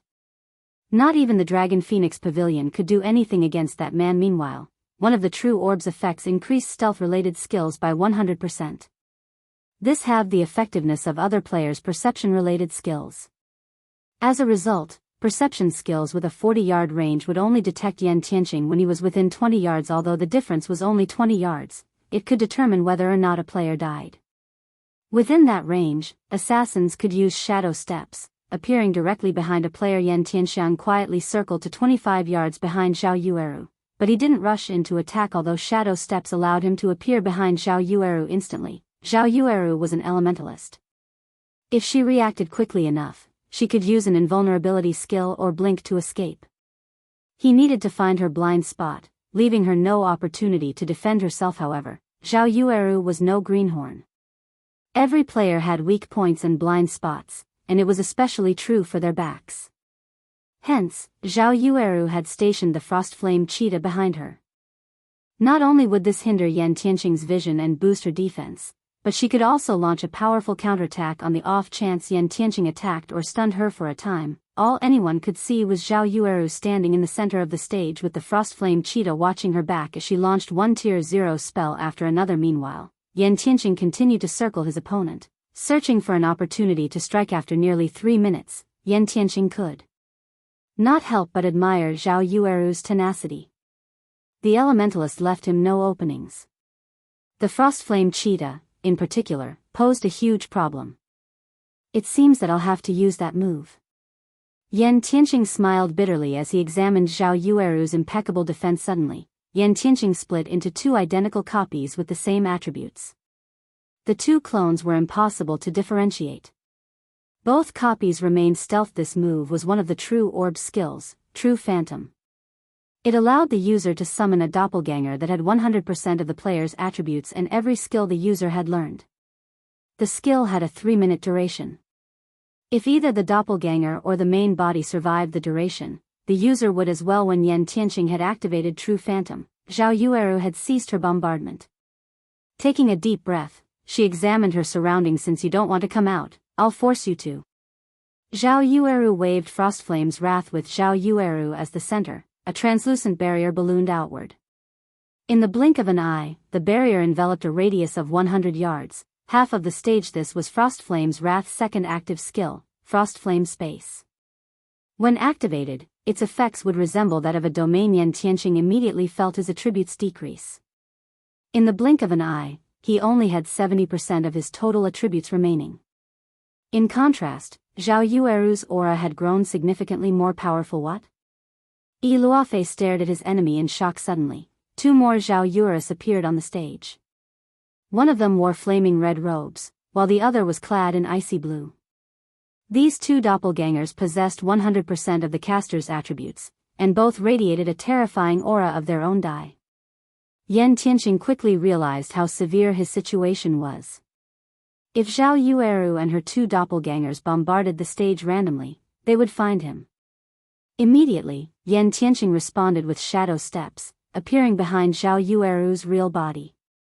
He thrust his silver daggers towards the woman's head and back. His actions were utterly silent and without a hint of killing intent. So fast.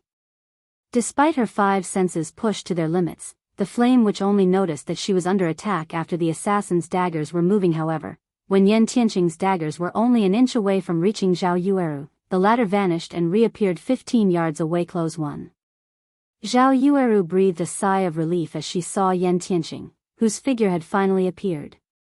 If not for this being a match in her heightened senses, she would have fallen prey to the man's daggers. However, as soon as relaxed her guard a little, another Yen Tianqing appeared behind her Tier 1 taboo skill, Hidden Blade.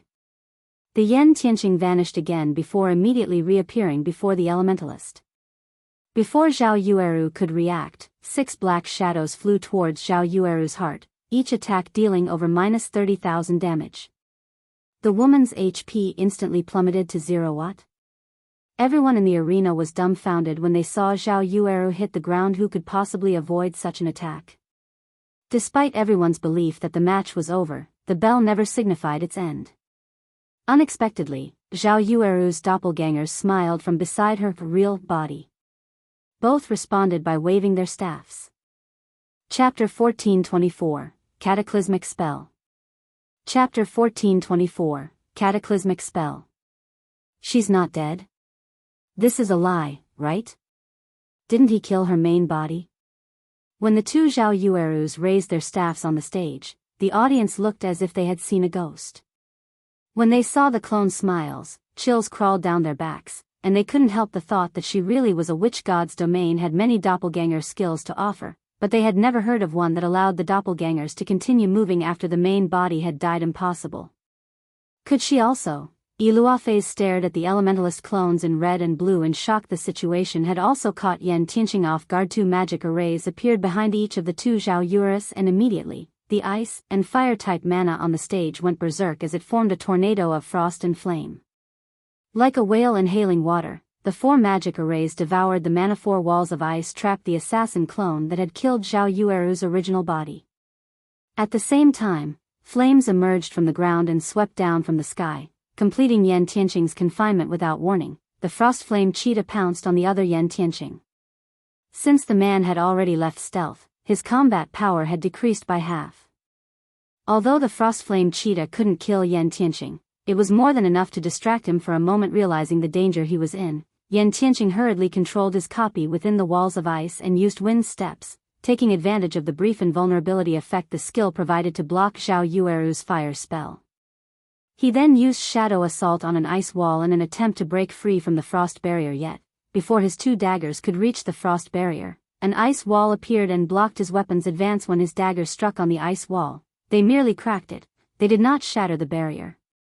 If he wanted to shatter the ice wall, he would need to attack again. Although Ice Wall was only a Tier 0 spell, it was as strong as a Tier 1 spell due to Frostflame's Wrath's buff.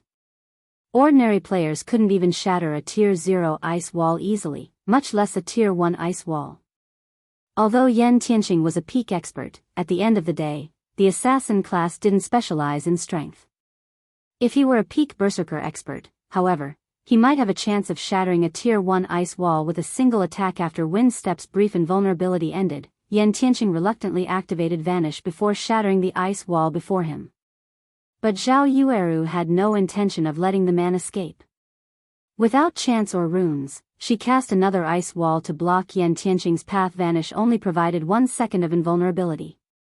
When that second ended, the flame-type Zhao Yueru threw 2 Tier 1 fire spells into the frost barrier without any invulnerability skills left and his shadow step still on cooldown. Yen Tianqing had nothing left to counter the incoming fire spells. In addition, the Flame Witch's 2 spells were AoEs and impossible to block with his weapons. As a result, the 2 flame spells, enhanced by Frostflame's Wrath to Tier 2 spells, killed the Yen Tianqing in the frost barrier instantly. Now, only the Yen Tianqing the Frostflame cheetah had pinned down remained. What a brutish way to fight. Crap. Wouldn't this be considered quadruple casting? The Flame Witch is invincible. The way Zhao Yueru fought stunned the audience. Her 2 doppelgangers could actually double cast. It wasn't much different than if she had cast 4 spells simultaneously. Moreover, all 4 spells were under her full control.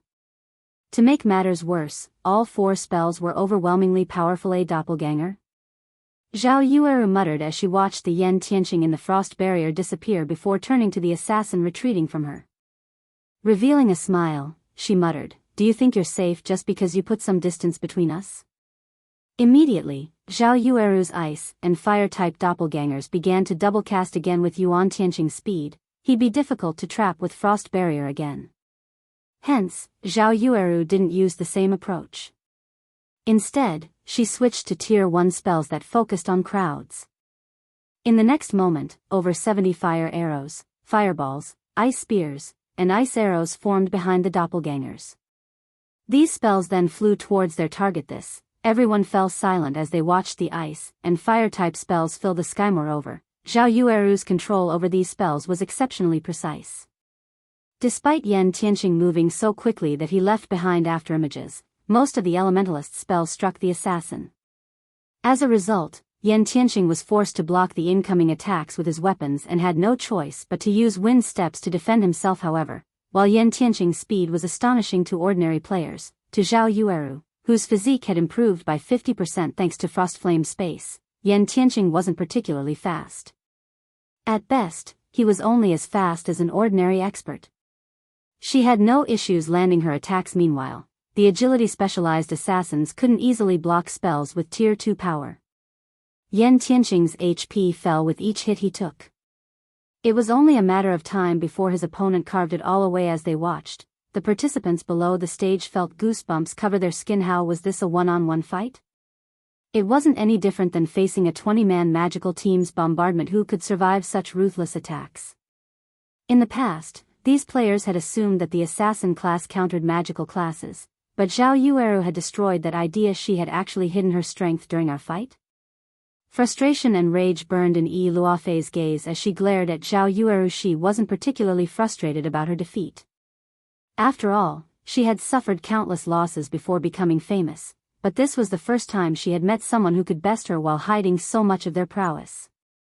Moreover, she and her opponent were nearly the same age. On the stage, Yan Tianqing struggled to hold on and was forced to use Vanish, disappearing again if Zhao Yueru discovered him before his skill's cooldowns finished. Now that he had used his trump card, he'd be powerless against the woman's attacks.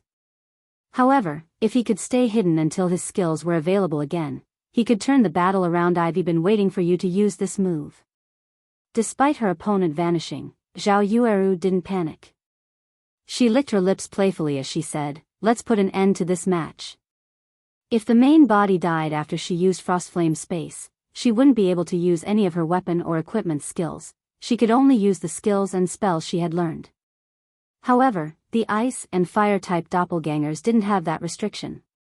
They even had spells she didn't. The most powerful of these spells was the combination spell, Frostflame Oblivion. Frostflame Oblivion was a curse that was one tier more powerful than its user, though its power could not exceed Tier 5. Upon using Frostflame Oblivion, the Frostflame Space would disappear. As Zhao Yueru was a Tier 1 player, Frostflame Oblivion had the power of a Tier 2 curse. Zhao Yueru's doppelgangers chanted an incantation in unison while moving towards their target's previous location. As they did, golden divine runes began to appear across Frostflame Space's translucent barrier, illuminating the arena. The area's ambient mana decreased rapidly as it flowed into Frostflame Space. This increased the mana density inside the barrier to a frightening level. The spectators outside of the main stage squirmed uncomfortably as the venue's mana density decreased. What kind of spell is that? What is she trying to do? Although the audience didn't understand the Elementalist's actions, goosebumps covered their bodies. It felt as if Armageddon were coming for them. Moreover, this feeling grew as time passed. Meanwhile, Yan Tianqing felt the sensation intensely from inside the Frostflame Space. She couldn't be. A possibility suddenly dawned on Yan Tianqing. Immediately, he dashed towards Zhao Yueru. Sadly, he was already too late. The ice and fire-type doppelgangers only needed 2 seconds to cast Frostflame Oblivion. By the time Yan Tianqing had felt that something was amiss, the 2 doppelgangers had channeled the spell for over a second.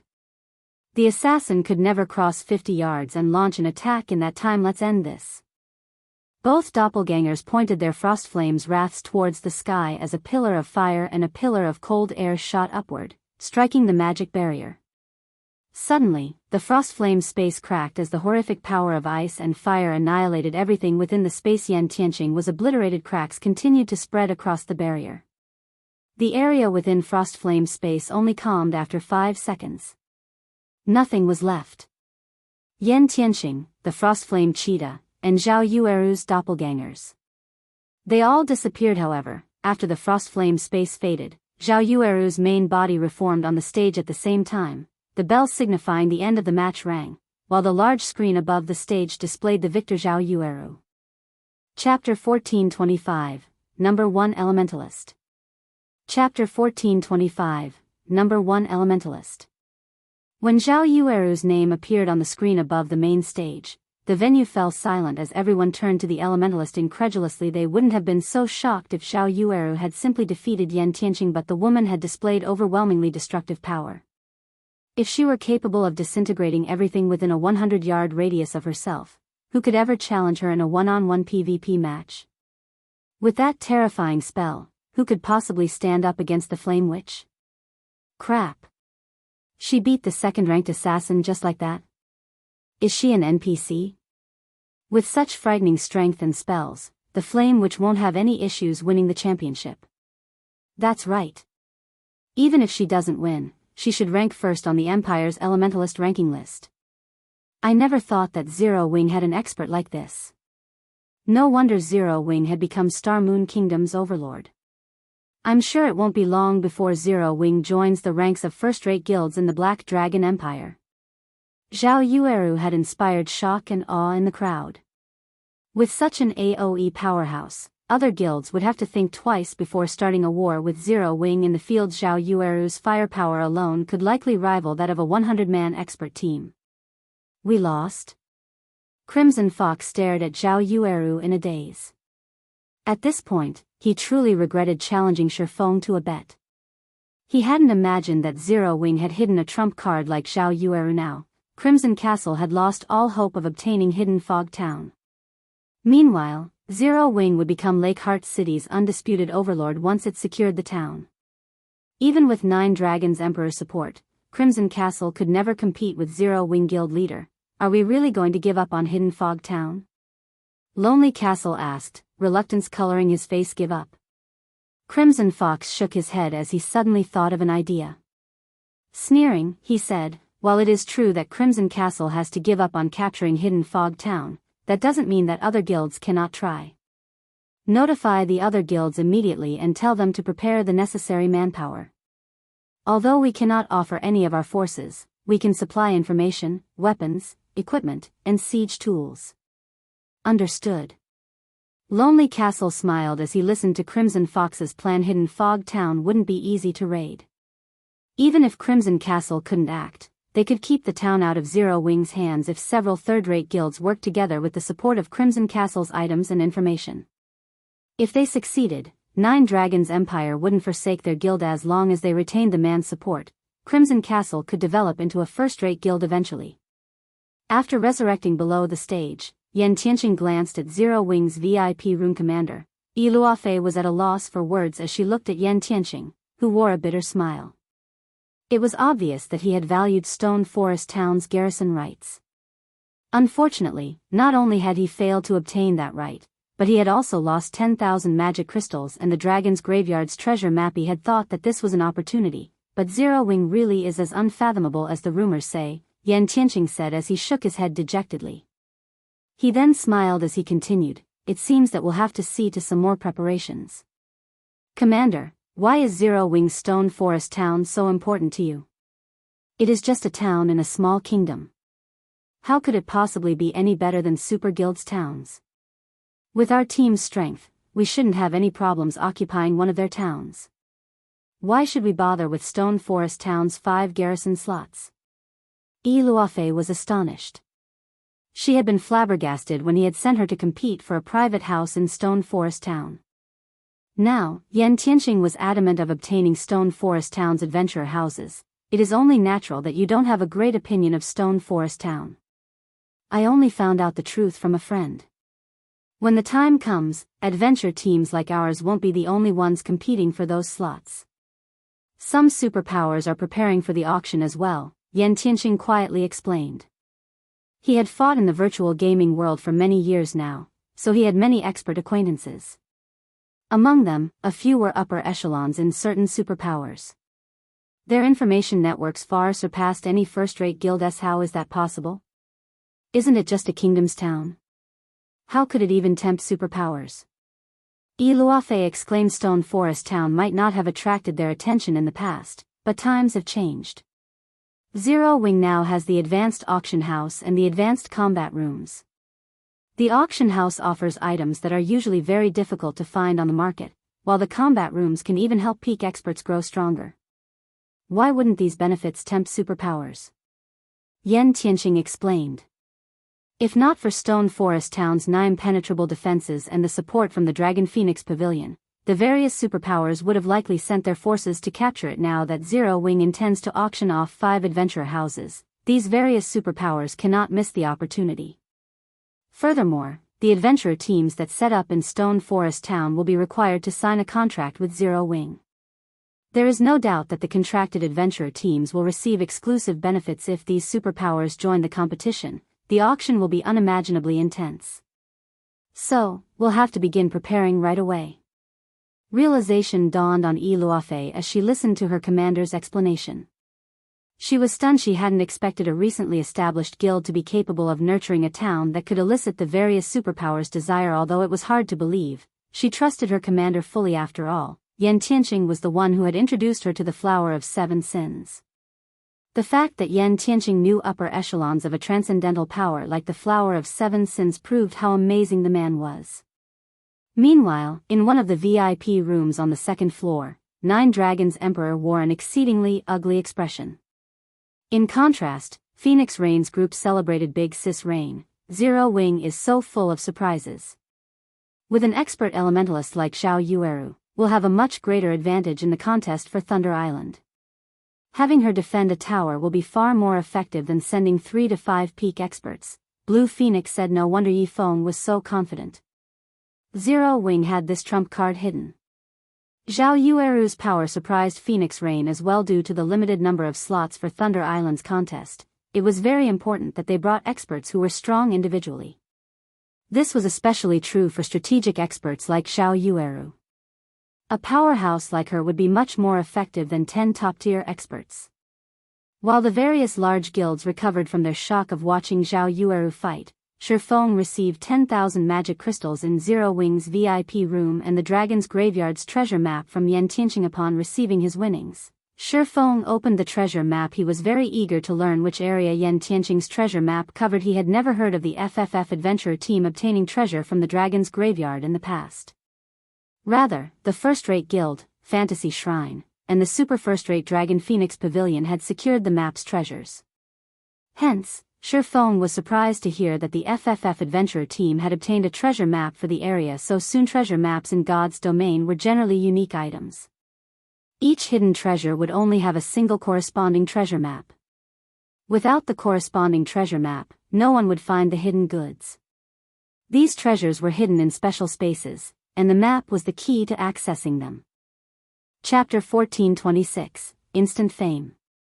Chapter 1426, Instant Fame. After unfurling the treasure map, Feng inspected its attribute panel. The information displayed confused Feng. Aside from the words, Dragon's Graveyard, the treasure map didn't have any information to display. There wasn't even a general map for the Dragon's Graveyard Guild leader. Is there a problem with the treasure map? Gentle Snow asked curiously when she noticed the strange expression on Feng's face. There is indeed a problem, Feng said, chuckling. This treasure map requires a master-ranked appraisal. When he tried to inspect the treasure map forcefully, the system notified him of the requirement master-ranked. Gentle Snow was astonished. Although one could easily find appraisal shops in NPC cities, the NPCs working in these stores were, at best, advanced appraisers. It was impossible to find a master appraiser in these shops. Although a lot of players had taken on the appraiser subclass, their progress was extremely slow. After all, players had to appraise a large number of top-tier items to gain proficiency. Even the various large guilds had only nurtured a few advanced appraisers. As for master appraisers, it was very difficult for every subclass in God's domain to reach the master rank. However, what truly surprised Feng was not the fact that the treasure map needed a master appraiser, but that it had to be appraised to begin with. Based on what he had heard in the past, the maps leading to the Dragon's Graveyard's 3 great treasures hadn't needed appraisals. One could just inspect them. Could this treasure map lead to something other than the 3 great treasures? Feng's curiosity grew. Immediately, he activated omniscient eyes to inspect the treasure map. Fortunately, omniscient eyes could rival a master-ranked appraisal. After 20 seconds, the treasure map's information began to reveal itself. What? Feng was dumbfounded when he saw the displayed information. As he had guessed, the treasure map Yan Tianqing had given him didn't lead to one of the 3 great treasures. This map wasn't even a treasure map. It was a map to the dragon's graveyard's secret land, the dragon's nest. This secret land was far more valuable than the 3 great treasures. Unlike the treasures, which would disappear once someone claimed them, players could periodically enter the secret land an indefinite number of times. Like the sea dragon's secret land, one could obtain all sorts of precious items in the dragon's nest. Yet, funny enough, Yan Tianqing had treated this item like a typical treasure map. After giving the matter some thought, Feng realized that it was to be expected. After all, secret lands were incredibly rare. On the other hand, treasure was common in large maps like the dragon's graveyard. If a player obtained a map with the words, Dragon's Graveyard, it wouldn't be unusual for them to assume it was just a treasure map. Guild leader, it couldn't be a fake, could it? Gentle Snow thought of a possibility when she saw Feng surprised there were many treasures in God's domain. However, there was also a large number of fakes. In fact, a large majority of the treasure maps players obtained weren't real. It is. Feng nodded. I knew Yan Tianqing couldn't be that generous. Gentle Snow sighed, somewhat disappointed. If Zero Wing could obtain the dragon's graveyard's treasures, it would significantly help the guild's development. If an adventurer team like FFF used the treasure, it might even elevate the team's overall strength to a whole new level. How could he have been willing to gamble such a precious item? This isn't a treasure map. It's a map to a secret land in the dragon's graveyard, Feng said, smiling when he saw Gentle Snow's dejected expression. What? It's a map to the dragon's graveyard's secret land? How is that possible? Gentle Snow's eyes widened in shock. For a moment, she even thought Feng was playing a trick. Take a look for yourself, Feng said, chuckling. He then passed the secret land map to Gentle Snow. It's real. If Yan Tianqing finds this out, he'll lose his mind. Gentle Snow's eyes sparkled as she looked at the map. Needless to say, a secret land in a forbidden area like the dragon's graveyard would be high quality. Moreover, the reward for clearing a secret land for the first time would most likely rival, or even surpass, the dragon's graveyard's treasure. Although subsequent visits wouldn't yield as many benefits as the first, the secret land could be raided indefinitely. In the long term, the income from exploring the secret land would exceed the 3 great treasures. However, this map had a flaw: the secret land would be very challenging to reach. The dragon's nest was located in the dragon's graveyard's inner region. Moreover, it was very close to its core. Currently, the Black Dragon Empire's various large guilds were struggling to explore the outer region, much less the inner area, before they could reach the secret land. The monsters in the inner region would likely wipe them out. However, Gentle Snow did not know that Feng had already prepared to visit the dragon's nest. While the other large guilds might have trouble reaching the inner region, the same could not be said for Feng. After all, he had the all-round device. He didn't need to worry about the low mana density in the dragon's graveyard. Moreover, the dragon's nest only opened once a week. They still had 2 days until the next reset. It would be a huge waste not to visit the secret land. The only problem was that he needed more all-round devices. After Zhao Yueru's match with Yan Tianqing, the competition proceeded as usual. With each match, the audience's passion grew. After all, aside from Zhao Yueru, the weakest players who made it to the quarterfinals had reached the flowing water realm. However, faced with Zhao Yueru's unreasonable Frostflame space, even peak experts would succumb to death in this competition. Players' cooldowns would reset upon finishing a match, and this included their weapons and equipment skills. As a result, Zhao Yueru could use Frostflame Space and Frostflame Oblivion in every one of her matches. If her main body remained alive, she could use Frostflame Hell as well.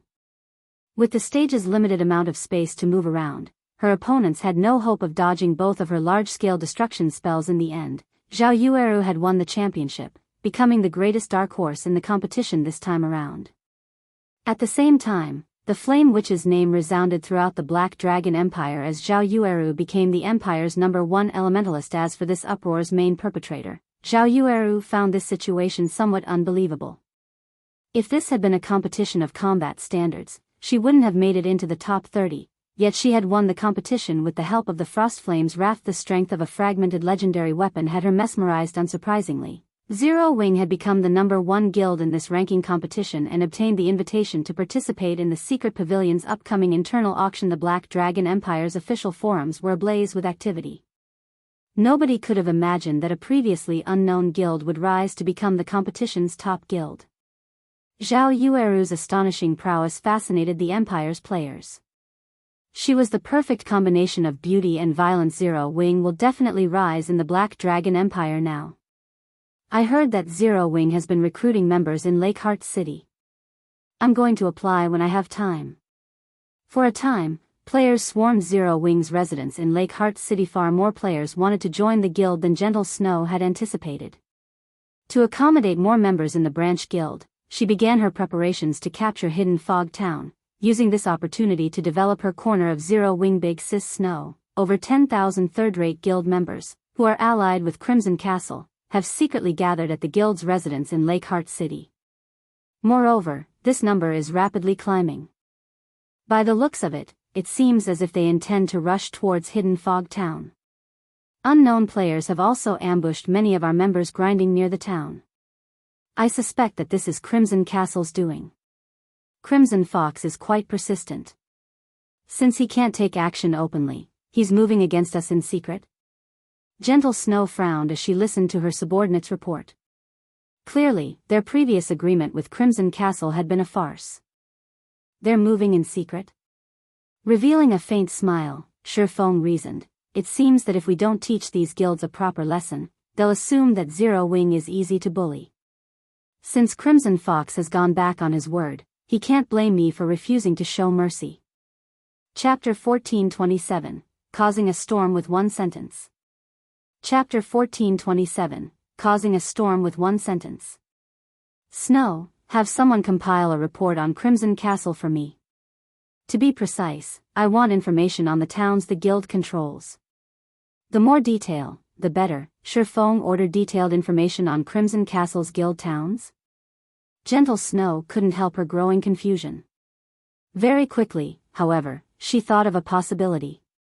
Shocked, she asked, Guild leader, do you intend to raid one of their guild towns? Raid one of Crimson Castle's towns? Feng shook his head. Chuckling, he said, no. I want to raid them all. If this had happened earlier, Feng wouldn't have many options to deal with Crimson Castle. At most, he'd be able to weather a battle of attrition. However, things had changed now. He was rich.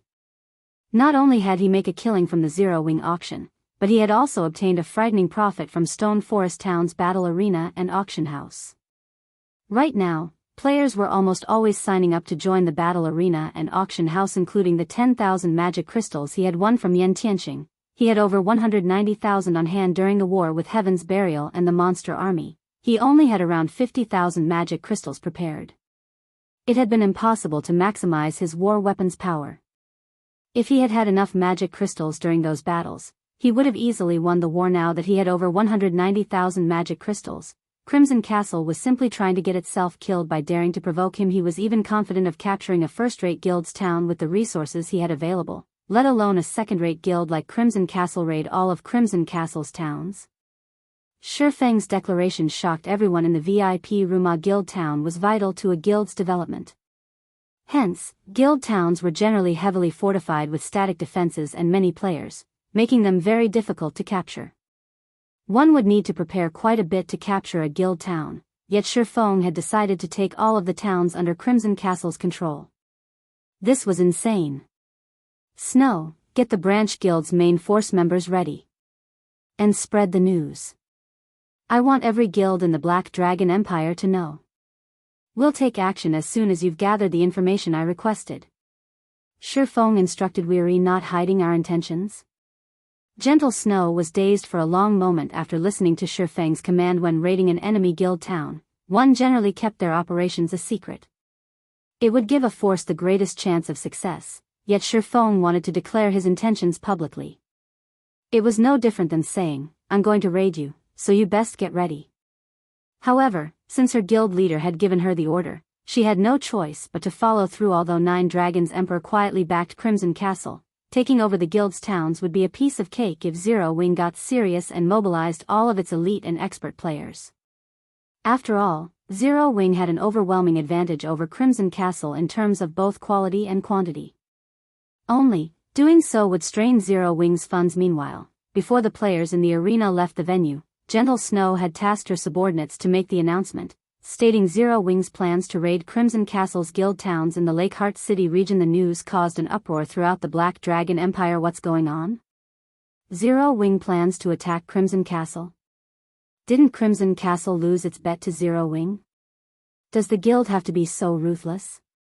No. I've heard that a few third-rate guilds allied with Crimson Castle have mobilized their forces to cause trouble around Hidden Fog Town. It is clear that they are trying to keep the town out of Zero Wing's hands. Zero Wing's likely infuriated. Even so, isn't this unwise? Guild towns aren't that easy to raid. The majority of Zero Wing's forces are stationed in Star Moon Kingdom. With them so far away, it'll be even more difficult to capture Crimson Castle's towns. The players on the forums discussed the matter heatedly. Almost nobody was optimistic about Zero Wing's chances. Although Zero Wing had a branch guild in Lakeheart City, it lacked strength in the Black Dragon Empire. The branch guild simply wasn't on the same level as the main branch in Star Moon Kingdom. Teleporting players from Star Moon Kingdom to Lakeheart City was costly. In addition, Crimson Castle was allied with 4 other second-rate guilds. Those guilds would lend Crimson Castle aid if it were attacked. Even the Empire's first-rate guilds would struggle to raid one of Crimson Castle's towns. And even if success were possible, none of these guilds would be willing to pay the price. Zero Wing must have lost its mind. Do they think that our town's defenses are just for display? Crimson Fox, who had long since returned to his guild's residence, laughed when he heard the news. He had planned to fight it out with Zero Wing slowly, but it would seem that preparing for such had been a waste. Although the 2 towns Crimson Castle controlled were not particularly popular among the general populace, both were close to ore and herb-rich maps, and the guild and its 4 allies used them as resource warehouses. Naturally, he had invested plenty of resources in the town's defenses. Each town had 8 defense turrets, magic barriers, and other war weapons. Even a 200,000-man elite army wouldn't pose a threat to the towns. Furthermore, the 4 second-rate guilds had constructed temporary guild residences in both. Their members could reinforce the towns at a moment's notice. Even if Zero Wing mobilized all of its elite members, it could never capture their town's guild leader. We've just received a message from 9 Dragons Emperor's people. He said that he will send a 200-man expert team to protect both towns. Each team will also have 6 gnome cannons, Lonely Castle reported. 9 Dragons Emperor has also offered to ignore our previous failure, allowing Crimson Castle to remain the 5 guilds leader if we give Zero Wing a good beating. Go to the Dragon Phoenix Pavilion's messengers, and let 9 Dragons Emperor know that he can rest assured. Unless the sun rises from the west, Zero Wing's members should not even think about setting foot in Crimson Castle's towns, much less capture them, Crimson Fox responded confidently. Meanwhile, in the Dragon Phoenix Pavilion's residence in the Black Dragon Empire, Phoenix Rain nearly jumped in surprise when she received the news. She had never expected such insanity from Zero Wing. She immediately contacted Feng guild leader Black Flame. Do you really plan to raid Crimson Castle's guild towns? Phoenix Raid asked seriously. That's right. Feng nodded. I beg of you to discard the idea. 9 Dragons Emperor is Crimson Castle's backer. Moreover, he instructed his subordinates to create resource warehouses in both towns. He's already stationed his personal Shadow Dragon Legion in the towns long-term, as well. Phoenix Rain explained the Shadow Dragon Legion was one of the 3 trump card legions under 9 Dragons Emperor's command. Among the 3 legions, Martial Dragon's War Dragon Legion was the strongest. Although the Shadow Dragon Legion's overall strength was weaker than the War Dragon Legion, it was fond of large-scale battles. Hence, 9 Dragons Emperor had sent his men to protect Crimson Castle's 2 towns. Zero Wing had just made a name for itself in the Black Dragon Empire. Before accumulating sufficient strength, it was unwise to raid these 2 towns. The Shadow Dragon Legion? Feng had heard of the Legion before. In response, however, he simply chuckled and thanked the woman. Thank you for your warning, Phoenix Pavilion Master. I will be careful.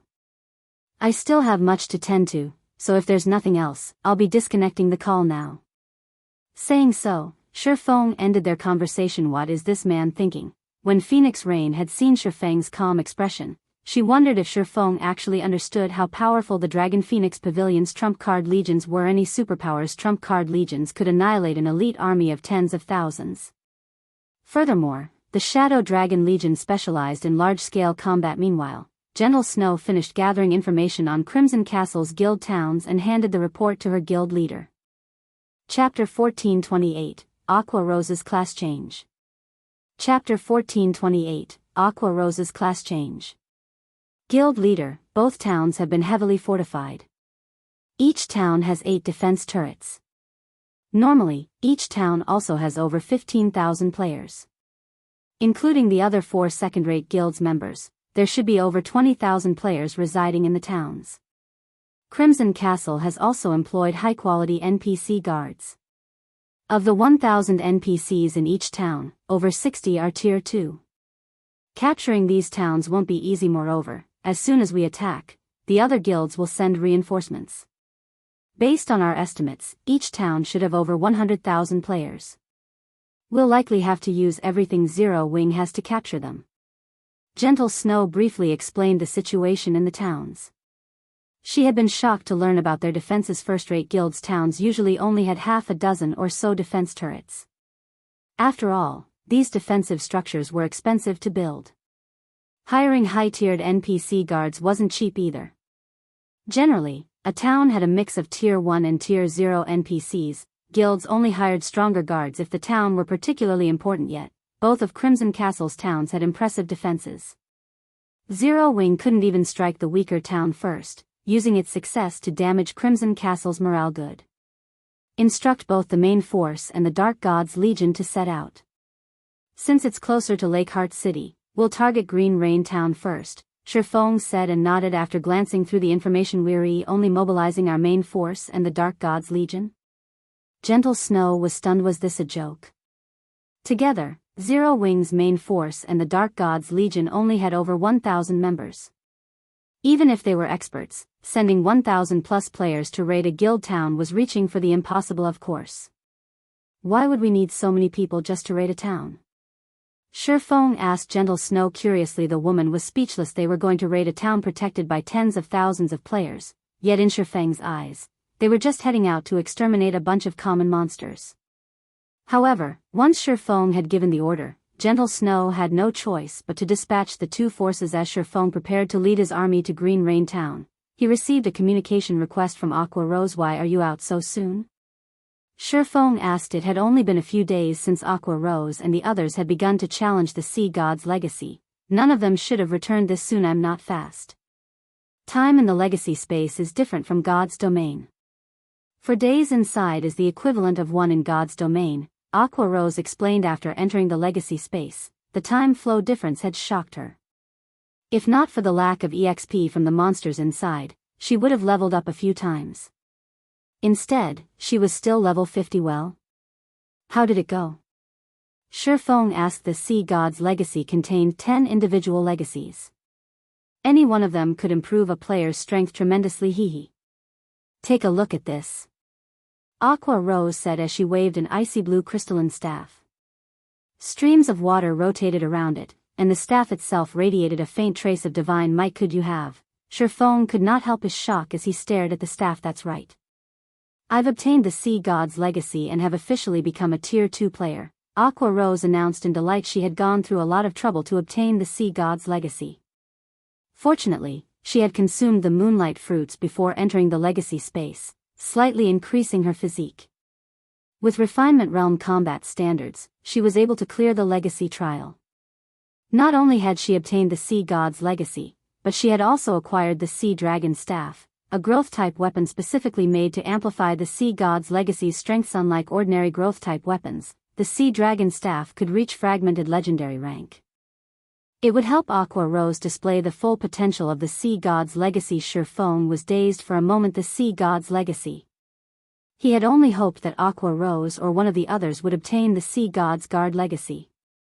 He hadn't been terribly optimistic that one of them would actually obtain the Sea God's legacy. After all, the sea god's legacy even surpassed peak legacies. It was extremely difficult to obtain guild leader. You're going to raid a town, right? Can I join you? Aqua Rose asked. Of course you can, sure, Feng said, laughing. Even if she hadn't asked, he would have summoned her to join the battle. He was not certain of exactly how powerful the sea god's legacy was. He only knew that the legacy's owner would be an absolute overlord at sea, invincible among opponents of the same tier and level in naval combat. Naturally, he was curious to see how powerful Aqua Rose could become with the sea god's legacy at her command. Wonderful. I'll head over right away, Aqua Rose said, smiling. Lakeheart City Region, Green Rain Town. Since Zero Wing had announced its intention of raiding Crimson Castle's guild towns, the normally lackluster Green Rain Town brimmed with players. Crimson Castle and its allies weren't the only players in the town. A large number of independent players and members of the various major powers in the Black Dragon Empire had made the trip to watch the upcoming guild war. The reason these spectators had gathered here instead of in Blackhorn Town, Crimson Castle's other town, was Zero Wing's announcement that it would raid Green Rain Town before moving on. Zero Wing is really bold. When others try to raid a town, they try to keep their movement secret, yet Zero Wing publicly declared its plan to raid Crimson Castle's towns and which town it'd hit first. It's likely that Zero Wing wants to show off its strength and frighten the other guilds by ensuring that players are here to watch. However, doing so will make raiding Crimson Castle's towns much more difficult. Zero Wing is trying too hard to appear powerful. Even if Zero Wing is Starmoon Kingdom's overlord, it has only recently started to develop its branch guild in the Black Dragon Empire. The branch guild still lacks various aspects. Waging a war against Crimson Castle right now is foolish. I've heard that the other 4 second-rate guilds allied with Crimson Castle have dispatched 150,000 elite members to Green Rain Town. Including Crimson Castle's 30,000 elite members, there are 180,000 elite players fortifying the town. Taking into account their terrain advantage, Zero Wing isn't likely to succeed even if it sends every one of its members in the Empire. In the end, Zero Wing will embarrass itself by attacking Crimson Castle. The players resting in Green Rain Town's bars merrily discussed the upcoming war. Zero Wing had already become the center of attention in the Black Dragon Empire after winning the ranking competition. Following its declaration of war, even more players began to watch the guild. Although the Empire's various guilds frequently clashed, very few were willing to raid an enemy guild town. After all, guild towns were easy to defend but difficult to attack.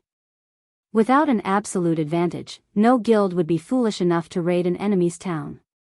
Meanwhile, Crimson Castle and its allies' upper echelons had gathered in a captivating room within the guild's Green Rain Town residence. Guild leader Fox, our guild's members have arrived. They will be at your command, a dignified level 45 shield warrior reported to Crimson Fox, who lounged in the guild leader's throne. If that is not enough, our 4 guilds can still mobilize an additional 60,000 elite members. We'll put Zero Wing through the ringer. Good. As long as we injure the guild and make 9 Dragons Emperor happy, we'll all receive even more resources in the future, Crimson Fox said, smiling. With over 180,000 elite players fortifying Green Rain Town, not even a superpower had any hope of a successful raid, much less Zero Wing. As long as they devastated Zero Wing's army, the guild's development in Lakeheart City would suffer. Guild leader, our scouts have reported that Zero Wing's members are on the way. Lonely Castle, who stood behind Crimson Fox, whispered in the man's ear. They're finally here? Crimson Fox smiled. He then asked, how many are there? There seems to be only a little over 1,000 players, Lonely Castle replied, uncertain. Chapter 1429, Give it a thorough beating. Chapter 1429, Give it a thorough beating. When Lonely Castle finished speaking, the meeting room fell silent. Everyone stared at Lonely Castle with astonished expressions. They all thought that the shield warrior had to be joking. What did you say? Thinking he had heard wrong, Crimson Fox asked for confirmation. They only sent 1,000 plus members? Emicham. The several hundred assassins we've sent out to scout have confirmed this. Zero Wing hasn't dispatched anyone beyond those 1,000 plus members. However, all of those members are rapidly approaching Green Rain Town on mounts. They'll likely arrive in a little over 10 minutes. Lonely Castle understood that he could not convince Crimson Fox with words alone, so he played the video his subordinates had sent him on the virtual screen above the table. The recording displayed over 1,000 players atop their mounts. However, unlike other guilds, the majority of Zero Wing's members rode Thunder Wolves. Their charge was impeccable. Moreover, every player's level on the team was very high. The lowest leveled among them was level 45. Furthermore, their weapons and equipment weren't the least bit inferior to the upper echelons in the meeting room. A single one-horned, black tiger lead this team of players. Black flames and arcs of blue electricity danced around the tiger's paws. Despite only watching a video of the creature, every one of these powerful players felt an indescribable pressure weigh them down. As for the man atop this black tiger, he was none other than Zero Wing's famous guild leader, Black Flame. Crimson Fox stared at the screen, dazed for a long moment. While he had seen arrogant guilds before, he had never seen a guild as arrogant as Zero Wing. They treated the 180,000 elite players fortifying Green Rain Town as nothing more than a paper tiger. How is this possible? Zero Wing only sent 1,000 plus members? Has Zero Wing lost its mind? This is the siege battle that Zero Wing promised us. They dare come at us with such a small force? Are they tired of living? These players couldn't help but laugh as they watched the video. The contingent Zero Wing had dispatched might consist of nothing but expert players, but siege battles were different from field battles. The power an expert could exert was considerably limited. Not to mention, every guild town had a large number of NPC guards. NPC guards weren't monsters. If an ordinary expert player tried to take on a Tier 1 NPC, they'd suffer a one-sided beating. Furthermore, Green Rain Town's NPCs were all level 70 and above. The town even had level 70, Tier 2 NPCs. Even without the 180,000 elite players and the town's defensive structures, the 1,000 NPC guards could easily annihilate Zero Wing's small force. Zero Wing is pretty bold. They dare to attack Green Rain Town with just so few players. Don't they know what death means? At this moment, a burly man wearing silver armor stood up and said, "Guild leader Fox, leave this to Immortal Dynasty. There's no need for Crimson Castle to bother with this small group from Zero Wing. It's about time we teach Zero Wing that the Black Dragon Empire and Star Moon Kingdom are not the same. Brother Brighthouse doesn't need to dirty his hands. Let the Shadowlight tribe deal with this. We'll finish Zero Wing's members off before they even get close to Green Rain Town," the handsome man beside Brighthouse said, laughing. Before Crimson Fox could comment, the 4 second-rate guild's upper echelons voiced their enthusiasm to take the lead against Zero Wing's force. As Crimson Fox attempted to reply, a black-clad man beside him spoke up, "None of you need to get involved. Leave these people to the Shadow Dragon Legion." The moment this black-clad man spoke, the upper echelons fell silent. On the surface, Crimson Castle was in charge of this war. In reality, however, this black-clad man was in command. The man was none other than Shadowtooth, the commander of the Dragon Phoenix Pavilion's Shadow Dragon Legion. He was also known as the War Dragon. Not only had Shadowtooth risen to fame much earlier than Martial Dragon, but he had also left plenty of intense battle records in multiple large-scale virtual reality games. This man had participated in hundreds of guild wars, and every time he took the field, he secured overwhelming victories. Hence, he had earned the nickname War Dragon. Individually, he wasn't any weaker than Martial Dragon, although the latter was more well-known due to his status as an up-and-coming monster in the virtual gaming world. Since Shadowtooth had declared his intentions, the upper echelon surrendered the fight for the prestige of defeating Zero Wing. "I'll have to trouble brother Shadowtooth, then." Crimson Fox repeatedly expressed gratitude after listening to the commander's declaration. The Shadow Dragon Legion was very famous in the virtual gaming world. The Legion's experts had fought in countless battles alongside Shadowtooth. Although these players were only top-tier experts individually, they could exert tremendous power on the battlefield. With only a handful working together, they could easily take down peak experts. This was also the reason that the virtual gaming world's various superpowers disliked dealing with the 1,000-man Legion. Meanwhile, news of Feng's 1,000-plus contingent quickly spread throughout Green Rain Town, causing an uproar. Is Zero Wing trying to be funny? And to think they made such arrogant claims earlier. Now that they realize that Green Rain Town is impossible to raid, they've only sent 1,000 members to try to gloss over their insults. I had thought that Zero Wing was some awesomely powerful guild, but it seems that it has nothing more than this. This could be their wisest move.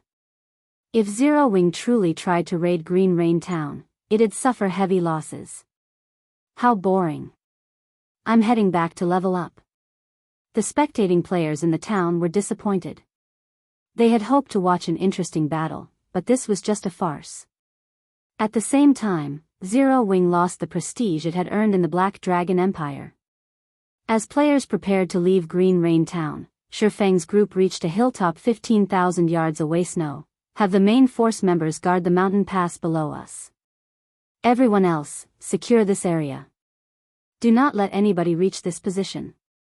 You have my permission to kill any disobedient players, Feng instructed as he gazed down at the distant town. Feng's instructions confused his party members. They were still so far away from Green Rain Town.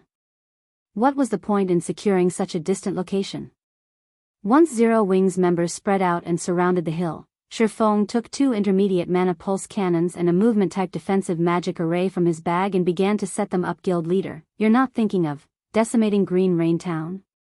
Aqua Rose could not help her surprise when she saw the 2 intermediate mana pulse cannons. Abundant resources were available near the town, but if they turned these massive cannons against it, they'd cripple Green Rain Town. Although Green Rain Town is a strategic location, Zero Wing does not have much use for it. Moreover, with the town's powerful defenses, this is the perfect opportunity to test how effective the intermediate mana pulse cannons are in a siege. Why else would I have deliberately announced our intention to attack Green Rain Town? Feng asked seriously. Hearing Feng's explanation, Gentle Snow was speechless. The reason behind his announcement had been to test the intermediate mana pulse cannon's effects. If Crimson Castle's upper echelons knew about this, they'd likely have a heart attack. A moment later, Feng finished setting up the 2 intermediate mana pulse cannons and the movement-type defensive magic array, filling them with magic crystals. Once he had confirmed that everything was in place, Feng issued his command: aim for Green Forest Town and beat the hell out of them. Chapter 1430, Destroying the Town's Defenses in One Hit. Chapter 1430, Destroying the Town's Defenses in One Hit. A large number of guild players had been stationed atop Green Rain Town's ramparts. At the base of the walls, the Shadow Dragon Legion stood in neat, orderly rows as expected of the Dragon Phoenix Pavilion's trump card legion. Its members are so strong. Just looking at them makes me shudder. Guild leader Fox, with them here, you won't have to lift a finger. The Shadow Dragon Legion will bring a swift end to Zero Wing's force. That's right. It's a pity that we won't get to join in. I'd like to show Zero Wing how powerful our guilds truly are. The various upper echelons on the ramparts chatted merrily as they gazed down at the Shadow Dragon Legion. Even if there weren't 180,000 elite players protecting Green Rain Town, Zero Wing's 1,000-man army would fail. After all, the NPC guards weren't just for display. Unfortunately, since the Shadow Dragon Legion had wanted the frontline, their guilds had lost the chance to use Zero Wing as a stepping stone to improve their reputations in the Empire. Suddenly, Lonely Castle walked up to Crimson Fox and reported, "Guild leader, a report just came in. For some reason, Zero Wing's members have stopped their advance and fortified a hill some distance away from the town. They've locked down the area around the hill. We sent several assassins to investigate, but they've all died." Hearing this, Crimson Fox and the other upper echelons were stunned. Why are they fortifying that hill? The same question floated in everyone's minds. This was the first time they had encountered such a shameless guild. Zero Wing had boldly announced its plan to raid Green Rain Town, yet after such claims, it had only dispatched a little over 1,000 members. Now, for some unknown reason, Zero Wing's members had decided to halt their advance halfway. They were not approaching? Crimson Fox's lips curled. It seems Zero Wing's upper echelons still have some brainpower. They realized that charging into the town would be suicidal, so they've decided to wait for us to come to them? Guild leader, should we send some of our people? Lonely Castle asked. No need. We'll let the Shadow Dragon Legion deal with it. We can save ourselves from the trouble of being called out for bullying, Crimson Fox said, laughing. Although he did not know what Zero Wing was trying to do, in front of absolute strength, all trickery was useless. At the end of the day, Crimson Castle would win this war, and Zero Wing's reputation in the Black Dragon Empire would be ruined. However, as the Shadow Dragon Legion prepared to set off for the hill. Two spiraling, black and white beams appeared in the distance. Both beams struck the magic barrier around Green Rain Town a split second after they appeared, tearing through it as if it were paper boom. In the end, the two massive beams plowed through the town center. Two towering pillars of light rose from the craters, expanding until each covered a 500-yard radius. One could see these pillars even from tens of thousands of yards away. Both pillars gradually dissipated, leaving two 40-meter deep craters. Everything that had been caught within the light pillars had disappeared. For a moment, every player in Green Rain Town was dumbfounded as they stared at the void the light pillars had left. The various guild upper echelons stared with wide eyes. What had happened? Was the sky falling? Not even Crimson Fox knew what had just transpired. Although the defensive magic array protecting Green Rain Town was only basic rank, it could survive Tier 3 attacks, yet it failed to resist the two beam attacks. I investigate that attack immediately. Crimson Fox bellowed. Crimson Fox's heart bled over the buildings the attacks had just destroyed, not to mention the number of players that had died. Crimson Castle's members exploded into action. Guild leader, it seems that those two beams came from the hilltop Zero Wing occupies, Lonely Castle said as he pointed towards the hill. So you're saying, that is Zero Wing's doing? A chill ran down Crimson Fox's spine as he stared at the hilltop, astonishment flashing in his eyes as he muttered, how is this possible? He had investigated Zero Wing thoroughly, so he knew that Zero Wing possessed powerful war weapons. However, the hill Zero Wing occupied was over 10,000 yards away from Green Rain Town. According to the reports, Zero Wing's war weapons should only have a maximum range of around 3,000 yards. What Crimson Fox did not know was that the intermediate mana pulse cannon's range was actually 20,000 yards. However, although the cannons could cover so much distance, the beams were straight-line attacks. Hence, the height of these cannons' location would determine their actual range. From the top of Stone Forest Town's magic tower, they could cover around 3,000 yards. Meanwhile, the hill Feng had chosen was far taller than his magic tower, increasing the cannon's range significantly. Guild leader, what should we do? Lonely Castle could not help but shudder when he learned that Zero Wing was responsible for the attack. With that kind of range and destructive power, the intermediate mana pulse cannons were a guild town's nightmare. If they allowed Zero Wing to fire those weapons a few more times, Green Rain Town would fall. Kill them. Send everyone to slaughter Zero Wing's members. Do not let Zero Wing fire those cannons again. Crimson Fox shouted, paling with anger. Regret tore at his heart. Had he known that Zero Wing possessed such frightening tools of destruction, he would never have let things go this far with such weapons. Destroying a town would be a piece of cake for Zero Wing. Understood.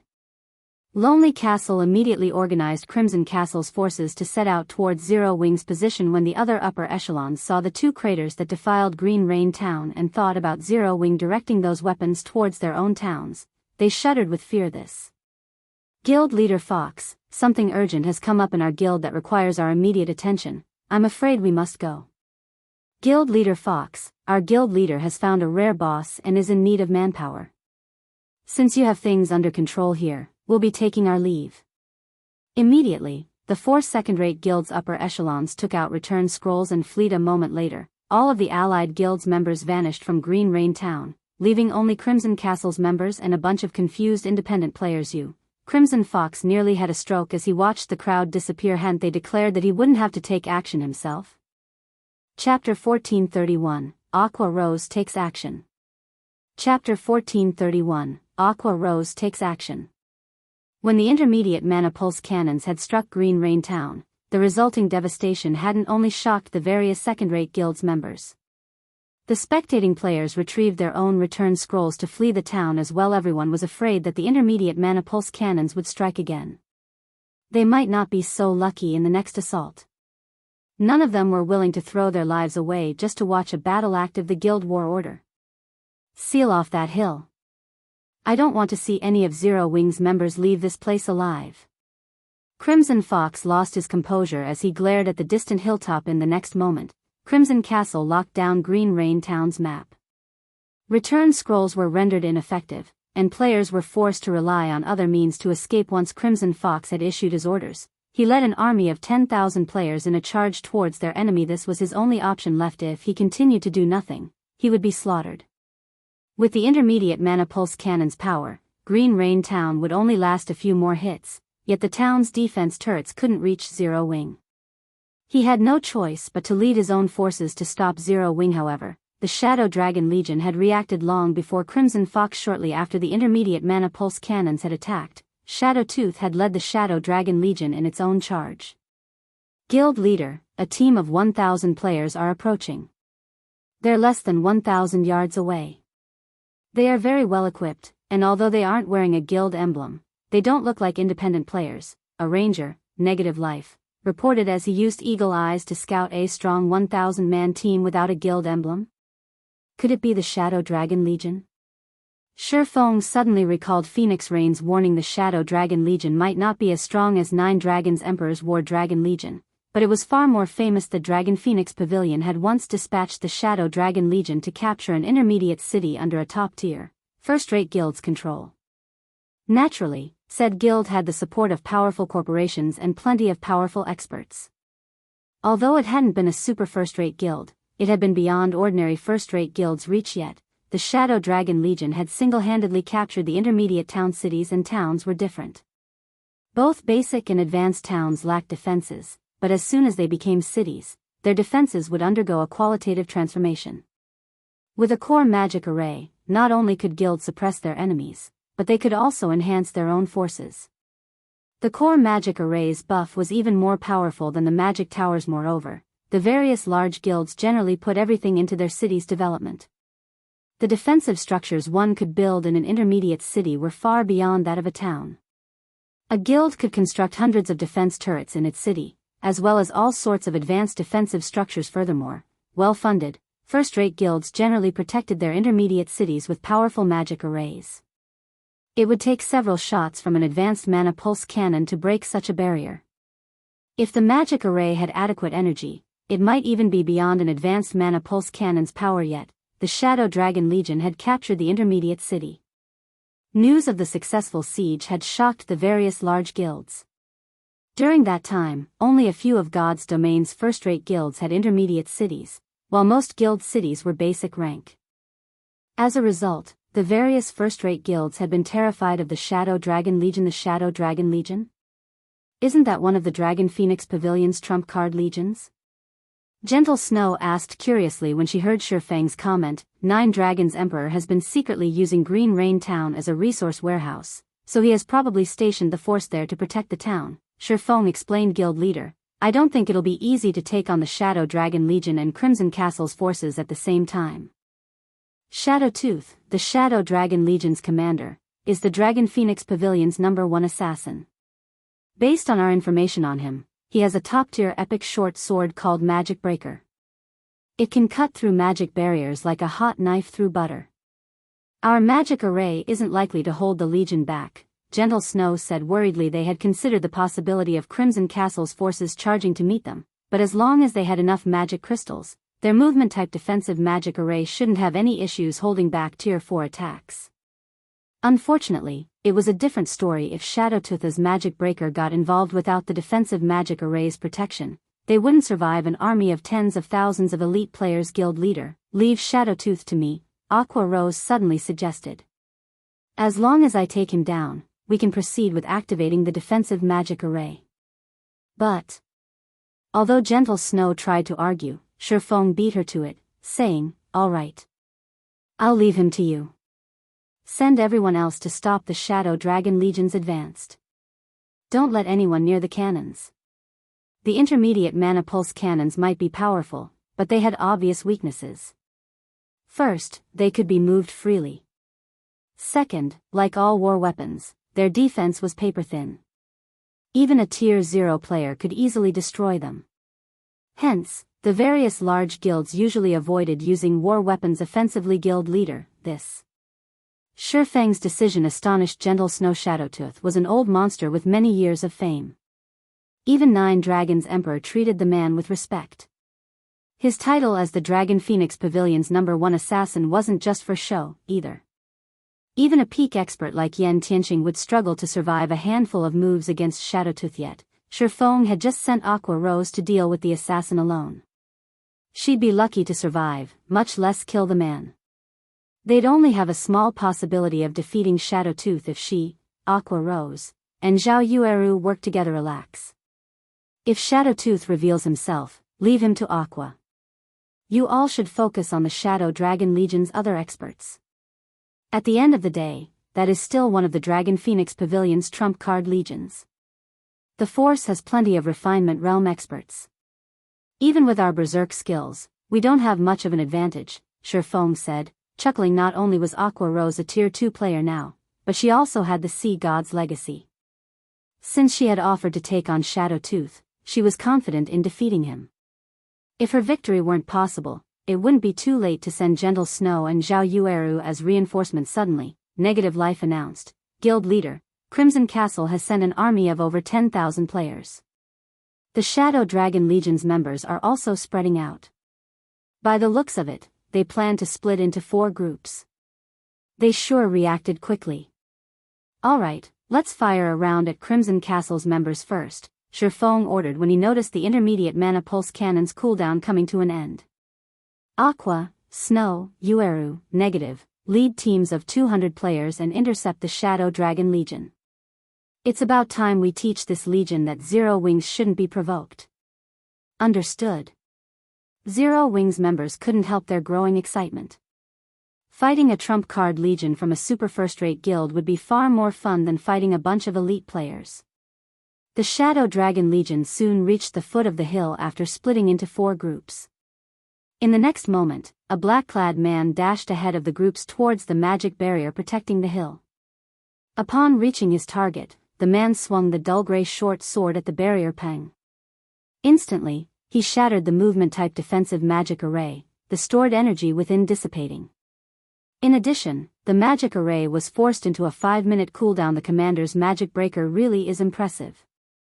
Zero Wings members must be stunned.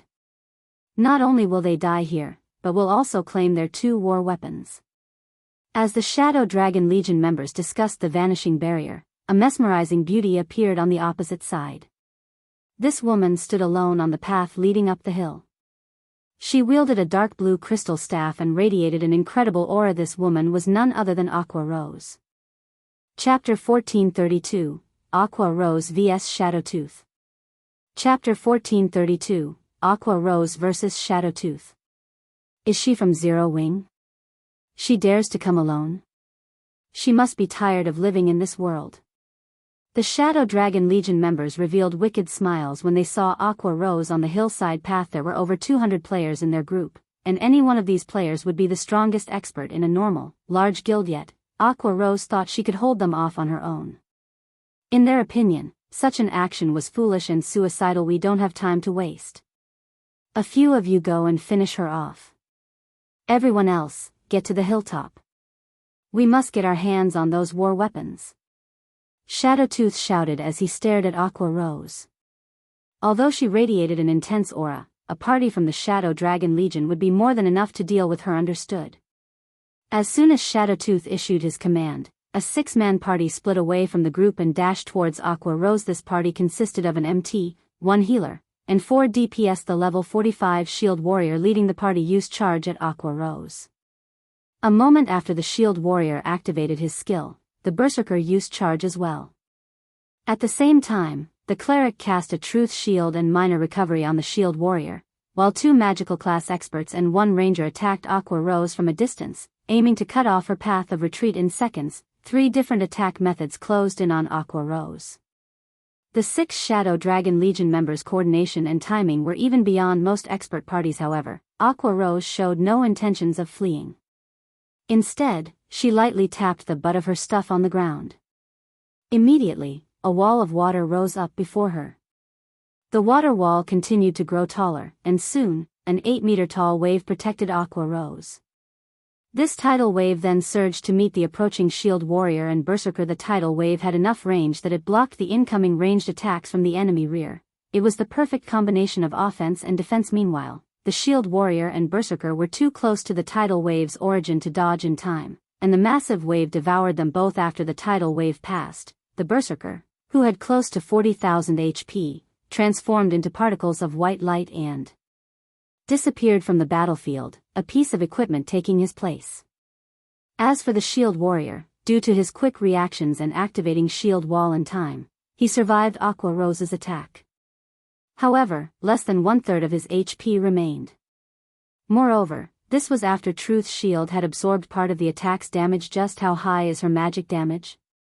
The magical class players were astonished as they stared at the surviving shield warrior. It was obvious that the tidal wave had been the result of a channeled spell. Channeled spells were usually mini AoE attacks. With their magic damage, they'd be lucky to drop the shield warrior's HP by 1/3 with a tier 1 mini AoE spell. Of course, that was if he didn't activate Shield War, and without Truth's shield's protection. Yuri's still alive? Aqua Rose was slightly surprised to see the MT standing. It seems your magic resistance is quite high. She had used a tier 1 legacy spell called Water Wave. However, despite being only a tier 1 spell, the Sea Dragon Staff had enhanced her attack's power significantly. Overall, it should have rivaled a tier 1 large-scale destruction spell. Her magic damage is too high. Switch to range attacks. The surviving shield warrior shouted as he gave Aqua Rose a cautious look. The other party members nodded in agreement. Against magical class players with high magic damage, a shield warrior with limited mobility was a sitting duck. Defeating such a target would be a piece of cake. However, before the shield warrior could regret his hasty charge, thorny, pitch-black vines bound his feet, and before anyone had realized it, Aqua Rose had finished chanting another incantation as the surrounding mana surged towards the Sea Dragon Staff tier 2 spell, Rising Flow. Aqua Rose waved her staff at the shield warrior and magical class players before her. Over a dozen jets of water streaked away from her, dancing and intertwining across 50 yards. It was beautiful. These jets' speed could even rival that of Feng's swords. Even the shield warrior, who had kept his guard up against Aqua Rose's attacks, only managed to block 3 jets of water before 5 others struck. The magical class players, the ranger, and the cleric didn't have time to attack since they had assumed the shield warrior had been the woman's only target. By the time they reacted, it was too late. Even the cleric, who had only been struck once, had died instantly with a single move. Aqua Rose had killed 5 experts from the Shadow Dragon Legion. Impossible. The Shadow Dragon Legion members that had planned to circle Aqua Rose to get up the hill were stupefied after the brief exchange. A party from the Shadow Dragon Legion had been defeated. Aqua Rose had taken less time than a peak expert to eliminate one of the Shadow Dragon Legion's parties. Her spells were terrifying. Not only were they extremely fast, but they also contained horrific power. The cleric had lost all of his 30,000 plus HP to a single water jet. However, Aqua Rose didn't seem particularly surprised. Even if a non-MT player successfully blocked one of her water jets, they'd be either dead or close to it. Rising Flow was a tier 2 spell, but with the Sea Dragon Staff's buff, it had the power of a tier 3 spell. So, Zero Wing had another expert of this caliber? Shadowtooth glared at Aqua Rose. A moment later, he revealed a playful smile as he muttered, "It's no wonder why she dared to block our path by herself. I guess I can play with you for a bit." The hillside path was very narrow, making it easily defensible. And with such powerful spells, they'd be little more than moving targets for the woman if they charged up the path. If they took an alternative route, climbing the hill's steep slopes, they'd still be targets. Only, rather than Aqua Rose, the entirety of Zero Wing's forces would use them as target practice. Hence, if they wanted to ascend this hill, they had to defeat Aqua Rose. Suddenly, Shadowtooth vanished. He then began to approach the woman. Although Shadowtooth didn't have Yen Tianqing's true orb, a domain realm expert like him knew his environment like the back of his hand. Not only could he move quickly, but he could also prevent others from noticing his presence. Only players with active observation or perception skills could catch a glimpse of him. However, whether or not the opponent discovered his presence didn't make a difference to an expert of Shadowtooth's caliber. He was simply too fast. He was extremely difficult to pin down with ranged attacks. Indeed, while Aqua Rose had detected the assassin, none of her spells found their target.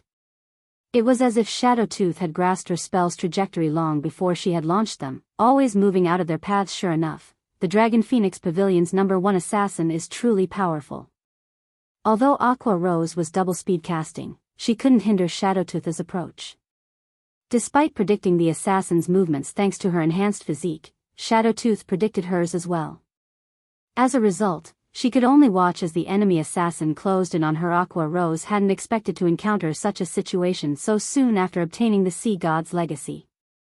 She controlled over a dozen projectile attacks, yet she couldn't hit her target. If she allowed Shadowtooth to come within melee range, she was dead meat. When Shadowtooth was only 20 yards away, he used Shadow Steps and appeared behind Aqua Rose.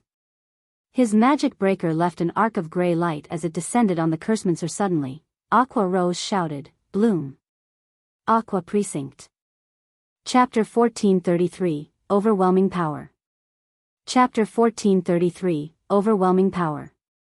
Just before Shadowtooth's magic breaker bit into Aqua Rose's back, layers of water began to peel away from the woman like a blooming lotus flower. When magic breaker encountered the flower petals, not only did its advanced halt, but it also bounced off. She blocked it. Shadowtooth was slightly surprised to see the water curtain before him. Magic breaker was designed to do just that, destroy magic barriers. It also weakened spells by 50%. Even an Elementalist's strongest Tier 1 defensive spell, Frost Barrier, would only last one hit against his weapon. Yet, when he slashed at the thin layer of water, it felt as if he had hit rubber. He couldn't pierce the water curtain no matter how hard he tried. With Aqua Rose in the center, the spell formed a pool of water with a 70-yard radius. Although the water was only knee-deep, Shadowtooth could feel it restricting his movements. Although he struggled, he couldn't adapt to the watery environment. It was as if the pool rejected his existence. Not only did his basic attributes immediately decrease by 30%, but his physique also visibly weakened. This move was none other than Aqua Precinct, a Tier 2 legacy domain spell Aqua Rose had learned. However, since she was using the spell on land, it couldn't display its full potential. Even so, the spell would reduce all enemies' basic attributes by 30%, physique by 20%, and movement speed by 30%. However, the truly impressive effect wasn't its ability to weaken enemies. Rather, it was perfectly suited to both offense and defense. Unlike Ice Wall or Frost Barrier, which required incantations, Aqua Rose could easily form a maximum of 3 water curtains to protect herself with just a thought. Each water curtain had the properties of a Tier 2 defensive spell. With all 3 layers, the water curtains could even block Tier 3 spells. Aqua Precinct's offensive capabilities were even more impressive. Although the attacks weren't AoEs, Aqua Rose could control a maximum of 12 water snakes to strike her opponents. Each water snake's strength was the equivalent of 140% of the caster's intelligence. Let's take this fight seriously. Standing on the water's surface, Aqua Rose smiled at Shadowtooth as she spoke. 12 8-meter-long water snakes manifested around the caster from afar. It looked as if Shadowtooth were facing 12 great lords. Aqua Rose's intelligence attribute had already been extremely high, but after obtaining the Sea God's Legacy and the Sea Dragon Staff, each of her water snakes possessed strength on par with a great lord of the same level. Moreover, unlike a great lord, the water snakes didn't have HP. As long as Aqua Rose was alive and her Aqua Precinct was in place, they would fight. If this were a naval battle, the 12 water snakes would have double the strength. Even a Tier 2 player with an active berserk skill would struggle to defeat one. Impossible? What kind of spell is that? Just who is she? The watching Shadow Dragon Legion members were stupefied. The sight of these 12 serpents was petrifying. How was this a PvP fight? Shadowtooth was practically trying to solo a boss. Die. Aqua Rose showed no mercy as she controlled the 12 snakes to strike at Shadowtooth. As the water snakes flew towards him, Shadowtooth felt as if he were watching a massive waterfall pour down on his head. Immediately, Shadowtooth activated his berserk skill and tried to avoid the approaching attacks. However, the water snakes were astonishingly fast. They crossed a dozen yards and reached the assassin almost instantly. As a domain realm expert, Shadowtooth had a perfect grasp of the snake's trajectories, but he wasn't fast enough to move out of harm's way in time. In the end, one of the snakes slipped past his defenses. Fortunately, Shadowtooth reacted quickly enough to block the attack with Magic Breaker. Due to Magic Breaker's passive, spell weakening effect, the water snake's attack wasn't nearly as powerful. In the end, its attack was slightly weaker than a High Lord's of the same level. Although Shadowtooth's basic attributes had diminished, his strength after activating his berserk skill could still rival that of a Lord-ranked monster of the same level. He didn't have much of an issue blocking the attack. Though the impact had slid him backward, he had only lost around 400 HP. It wasn't a considerable amount to an assassin with 44,000 HP in total. For a time, the two combatants engaged in a battle of attrition. Aqua Precinct was unlike other spells, where one only needed to invest mana when they cast the spell. Rather, the domain spell fed off of the user's mana to sustain itself. In exchange, the spell did not have a cooldown or duration. Players could turn it on and off freely. That wasn't to say that Aqua Rose could maintain the Aqua Precinct indefinitely or a long time. The spell consumed a frightening amount of mana every second. Based on her remaining mana, Aqua Rose had about 3 more minutes with the spell. Of course, she could drink an advanced mana recovery potion to restore her mana during the battle. Shadowtooth was in a similar situation. Although he continued to lose HP throughout the battle, each attack only devoured 300 or 400 HP. He could easily replenish the lost HP with an advanced regeneration potion. As a result, the battle was locked in a temporary stalemate. I didn't expect to find an expert like you in Zero Wing as well. No wonder that little girl is trying to recruit your guild.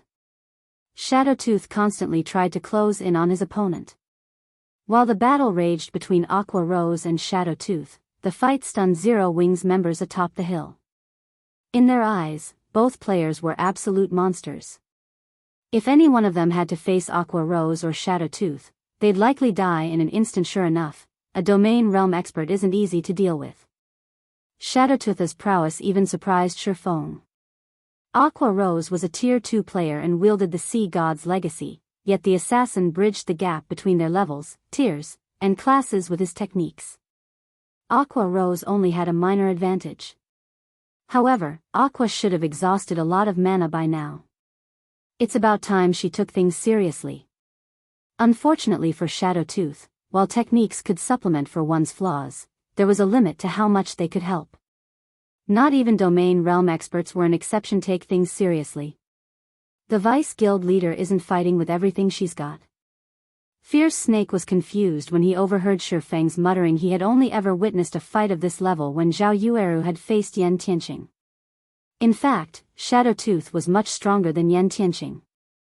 The fact that Aqua Rose, who didn't have a cataclysmic spell like Zhao Yueru's Frostflame Oblivion, could suppress a monster like Shadowtooth was astounding. Yet, Feng had indicated that she wasn't using her full strength. Even if he heard it from Feng, Fierce Snake found it hard to believe. As Fierce Snake struggled over the revelation, Aqua Rose took a deep breath. Suddenly, dark fog began to surround her body. The intensity of her aura skyrocketed. Could it be she hasn't activated a berserk skill? Shadowtooth's expression darkened when he sensed Aqua Rose's rampaging aura. During Shadowtooth's brief moment of surprise, a water snake managed to slip his notice. By the time Shadowtooth snapped out of it, he had no choice but to block the attack with Magic Breaker Boom. The impact threw the assassin over a dozen yards away, his HP decreasing by over 4,600. The water snake's attack power had exceeded the limit he could block. In God's domain, players could reduce incoming damage by blocking the attack, but when the opponent's strength was significantly higher than one's, it could break through one's block threshold.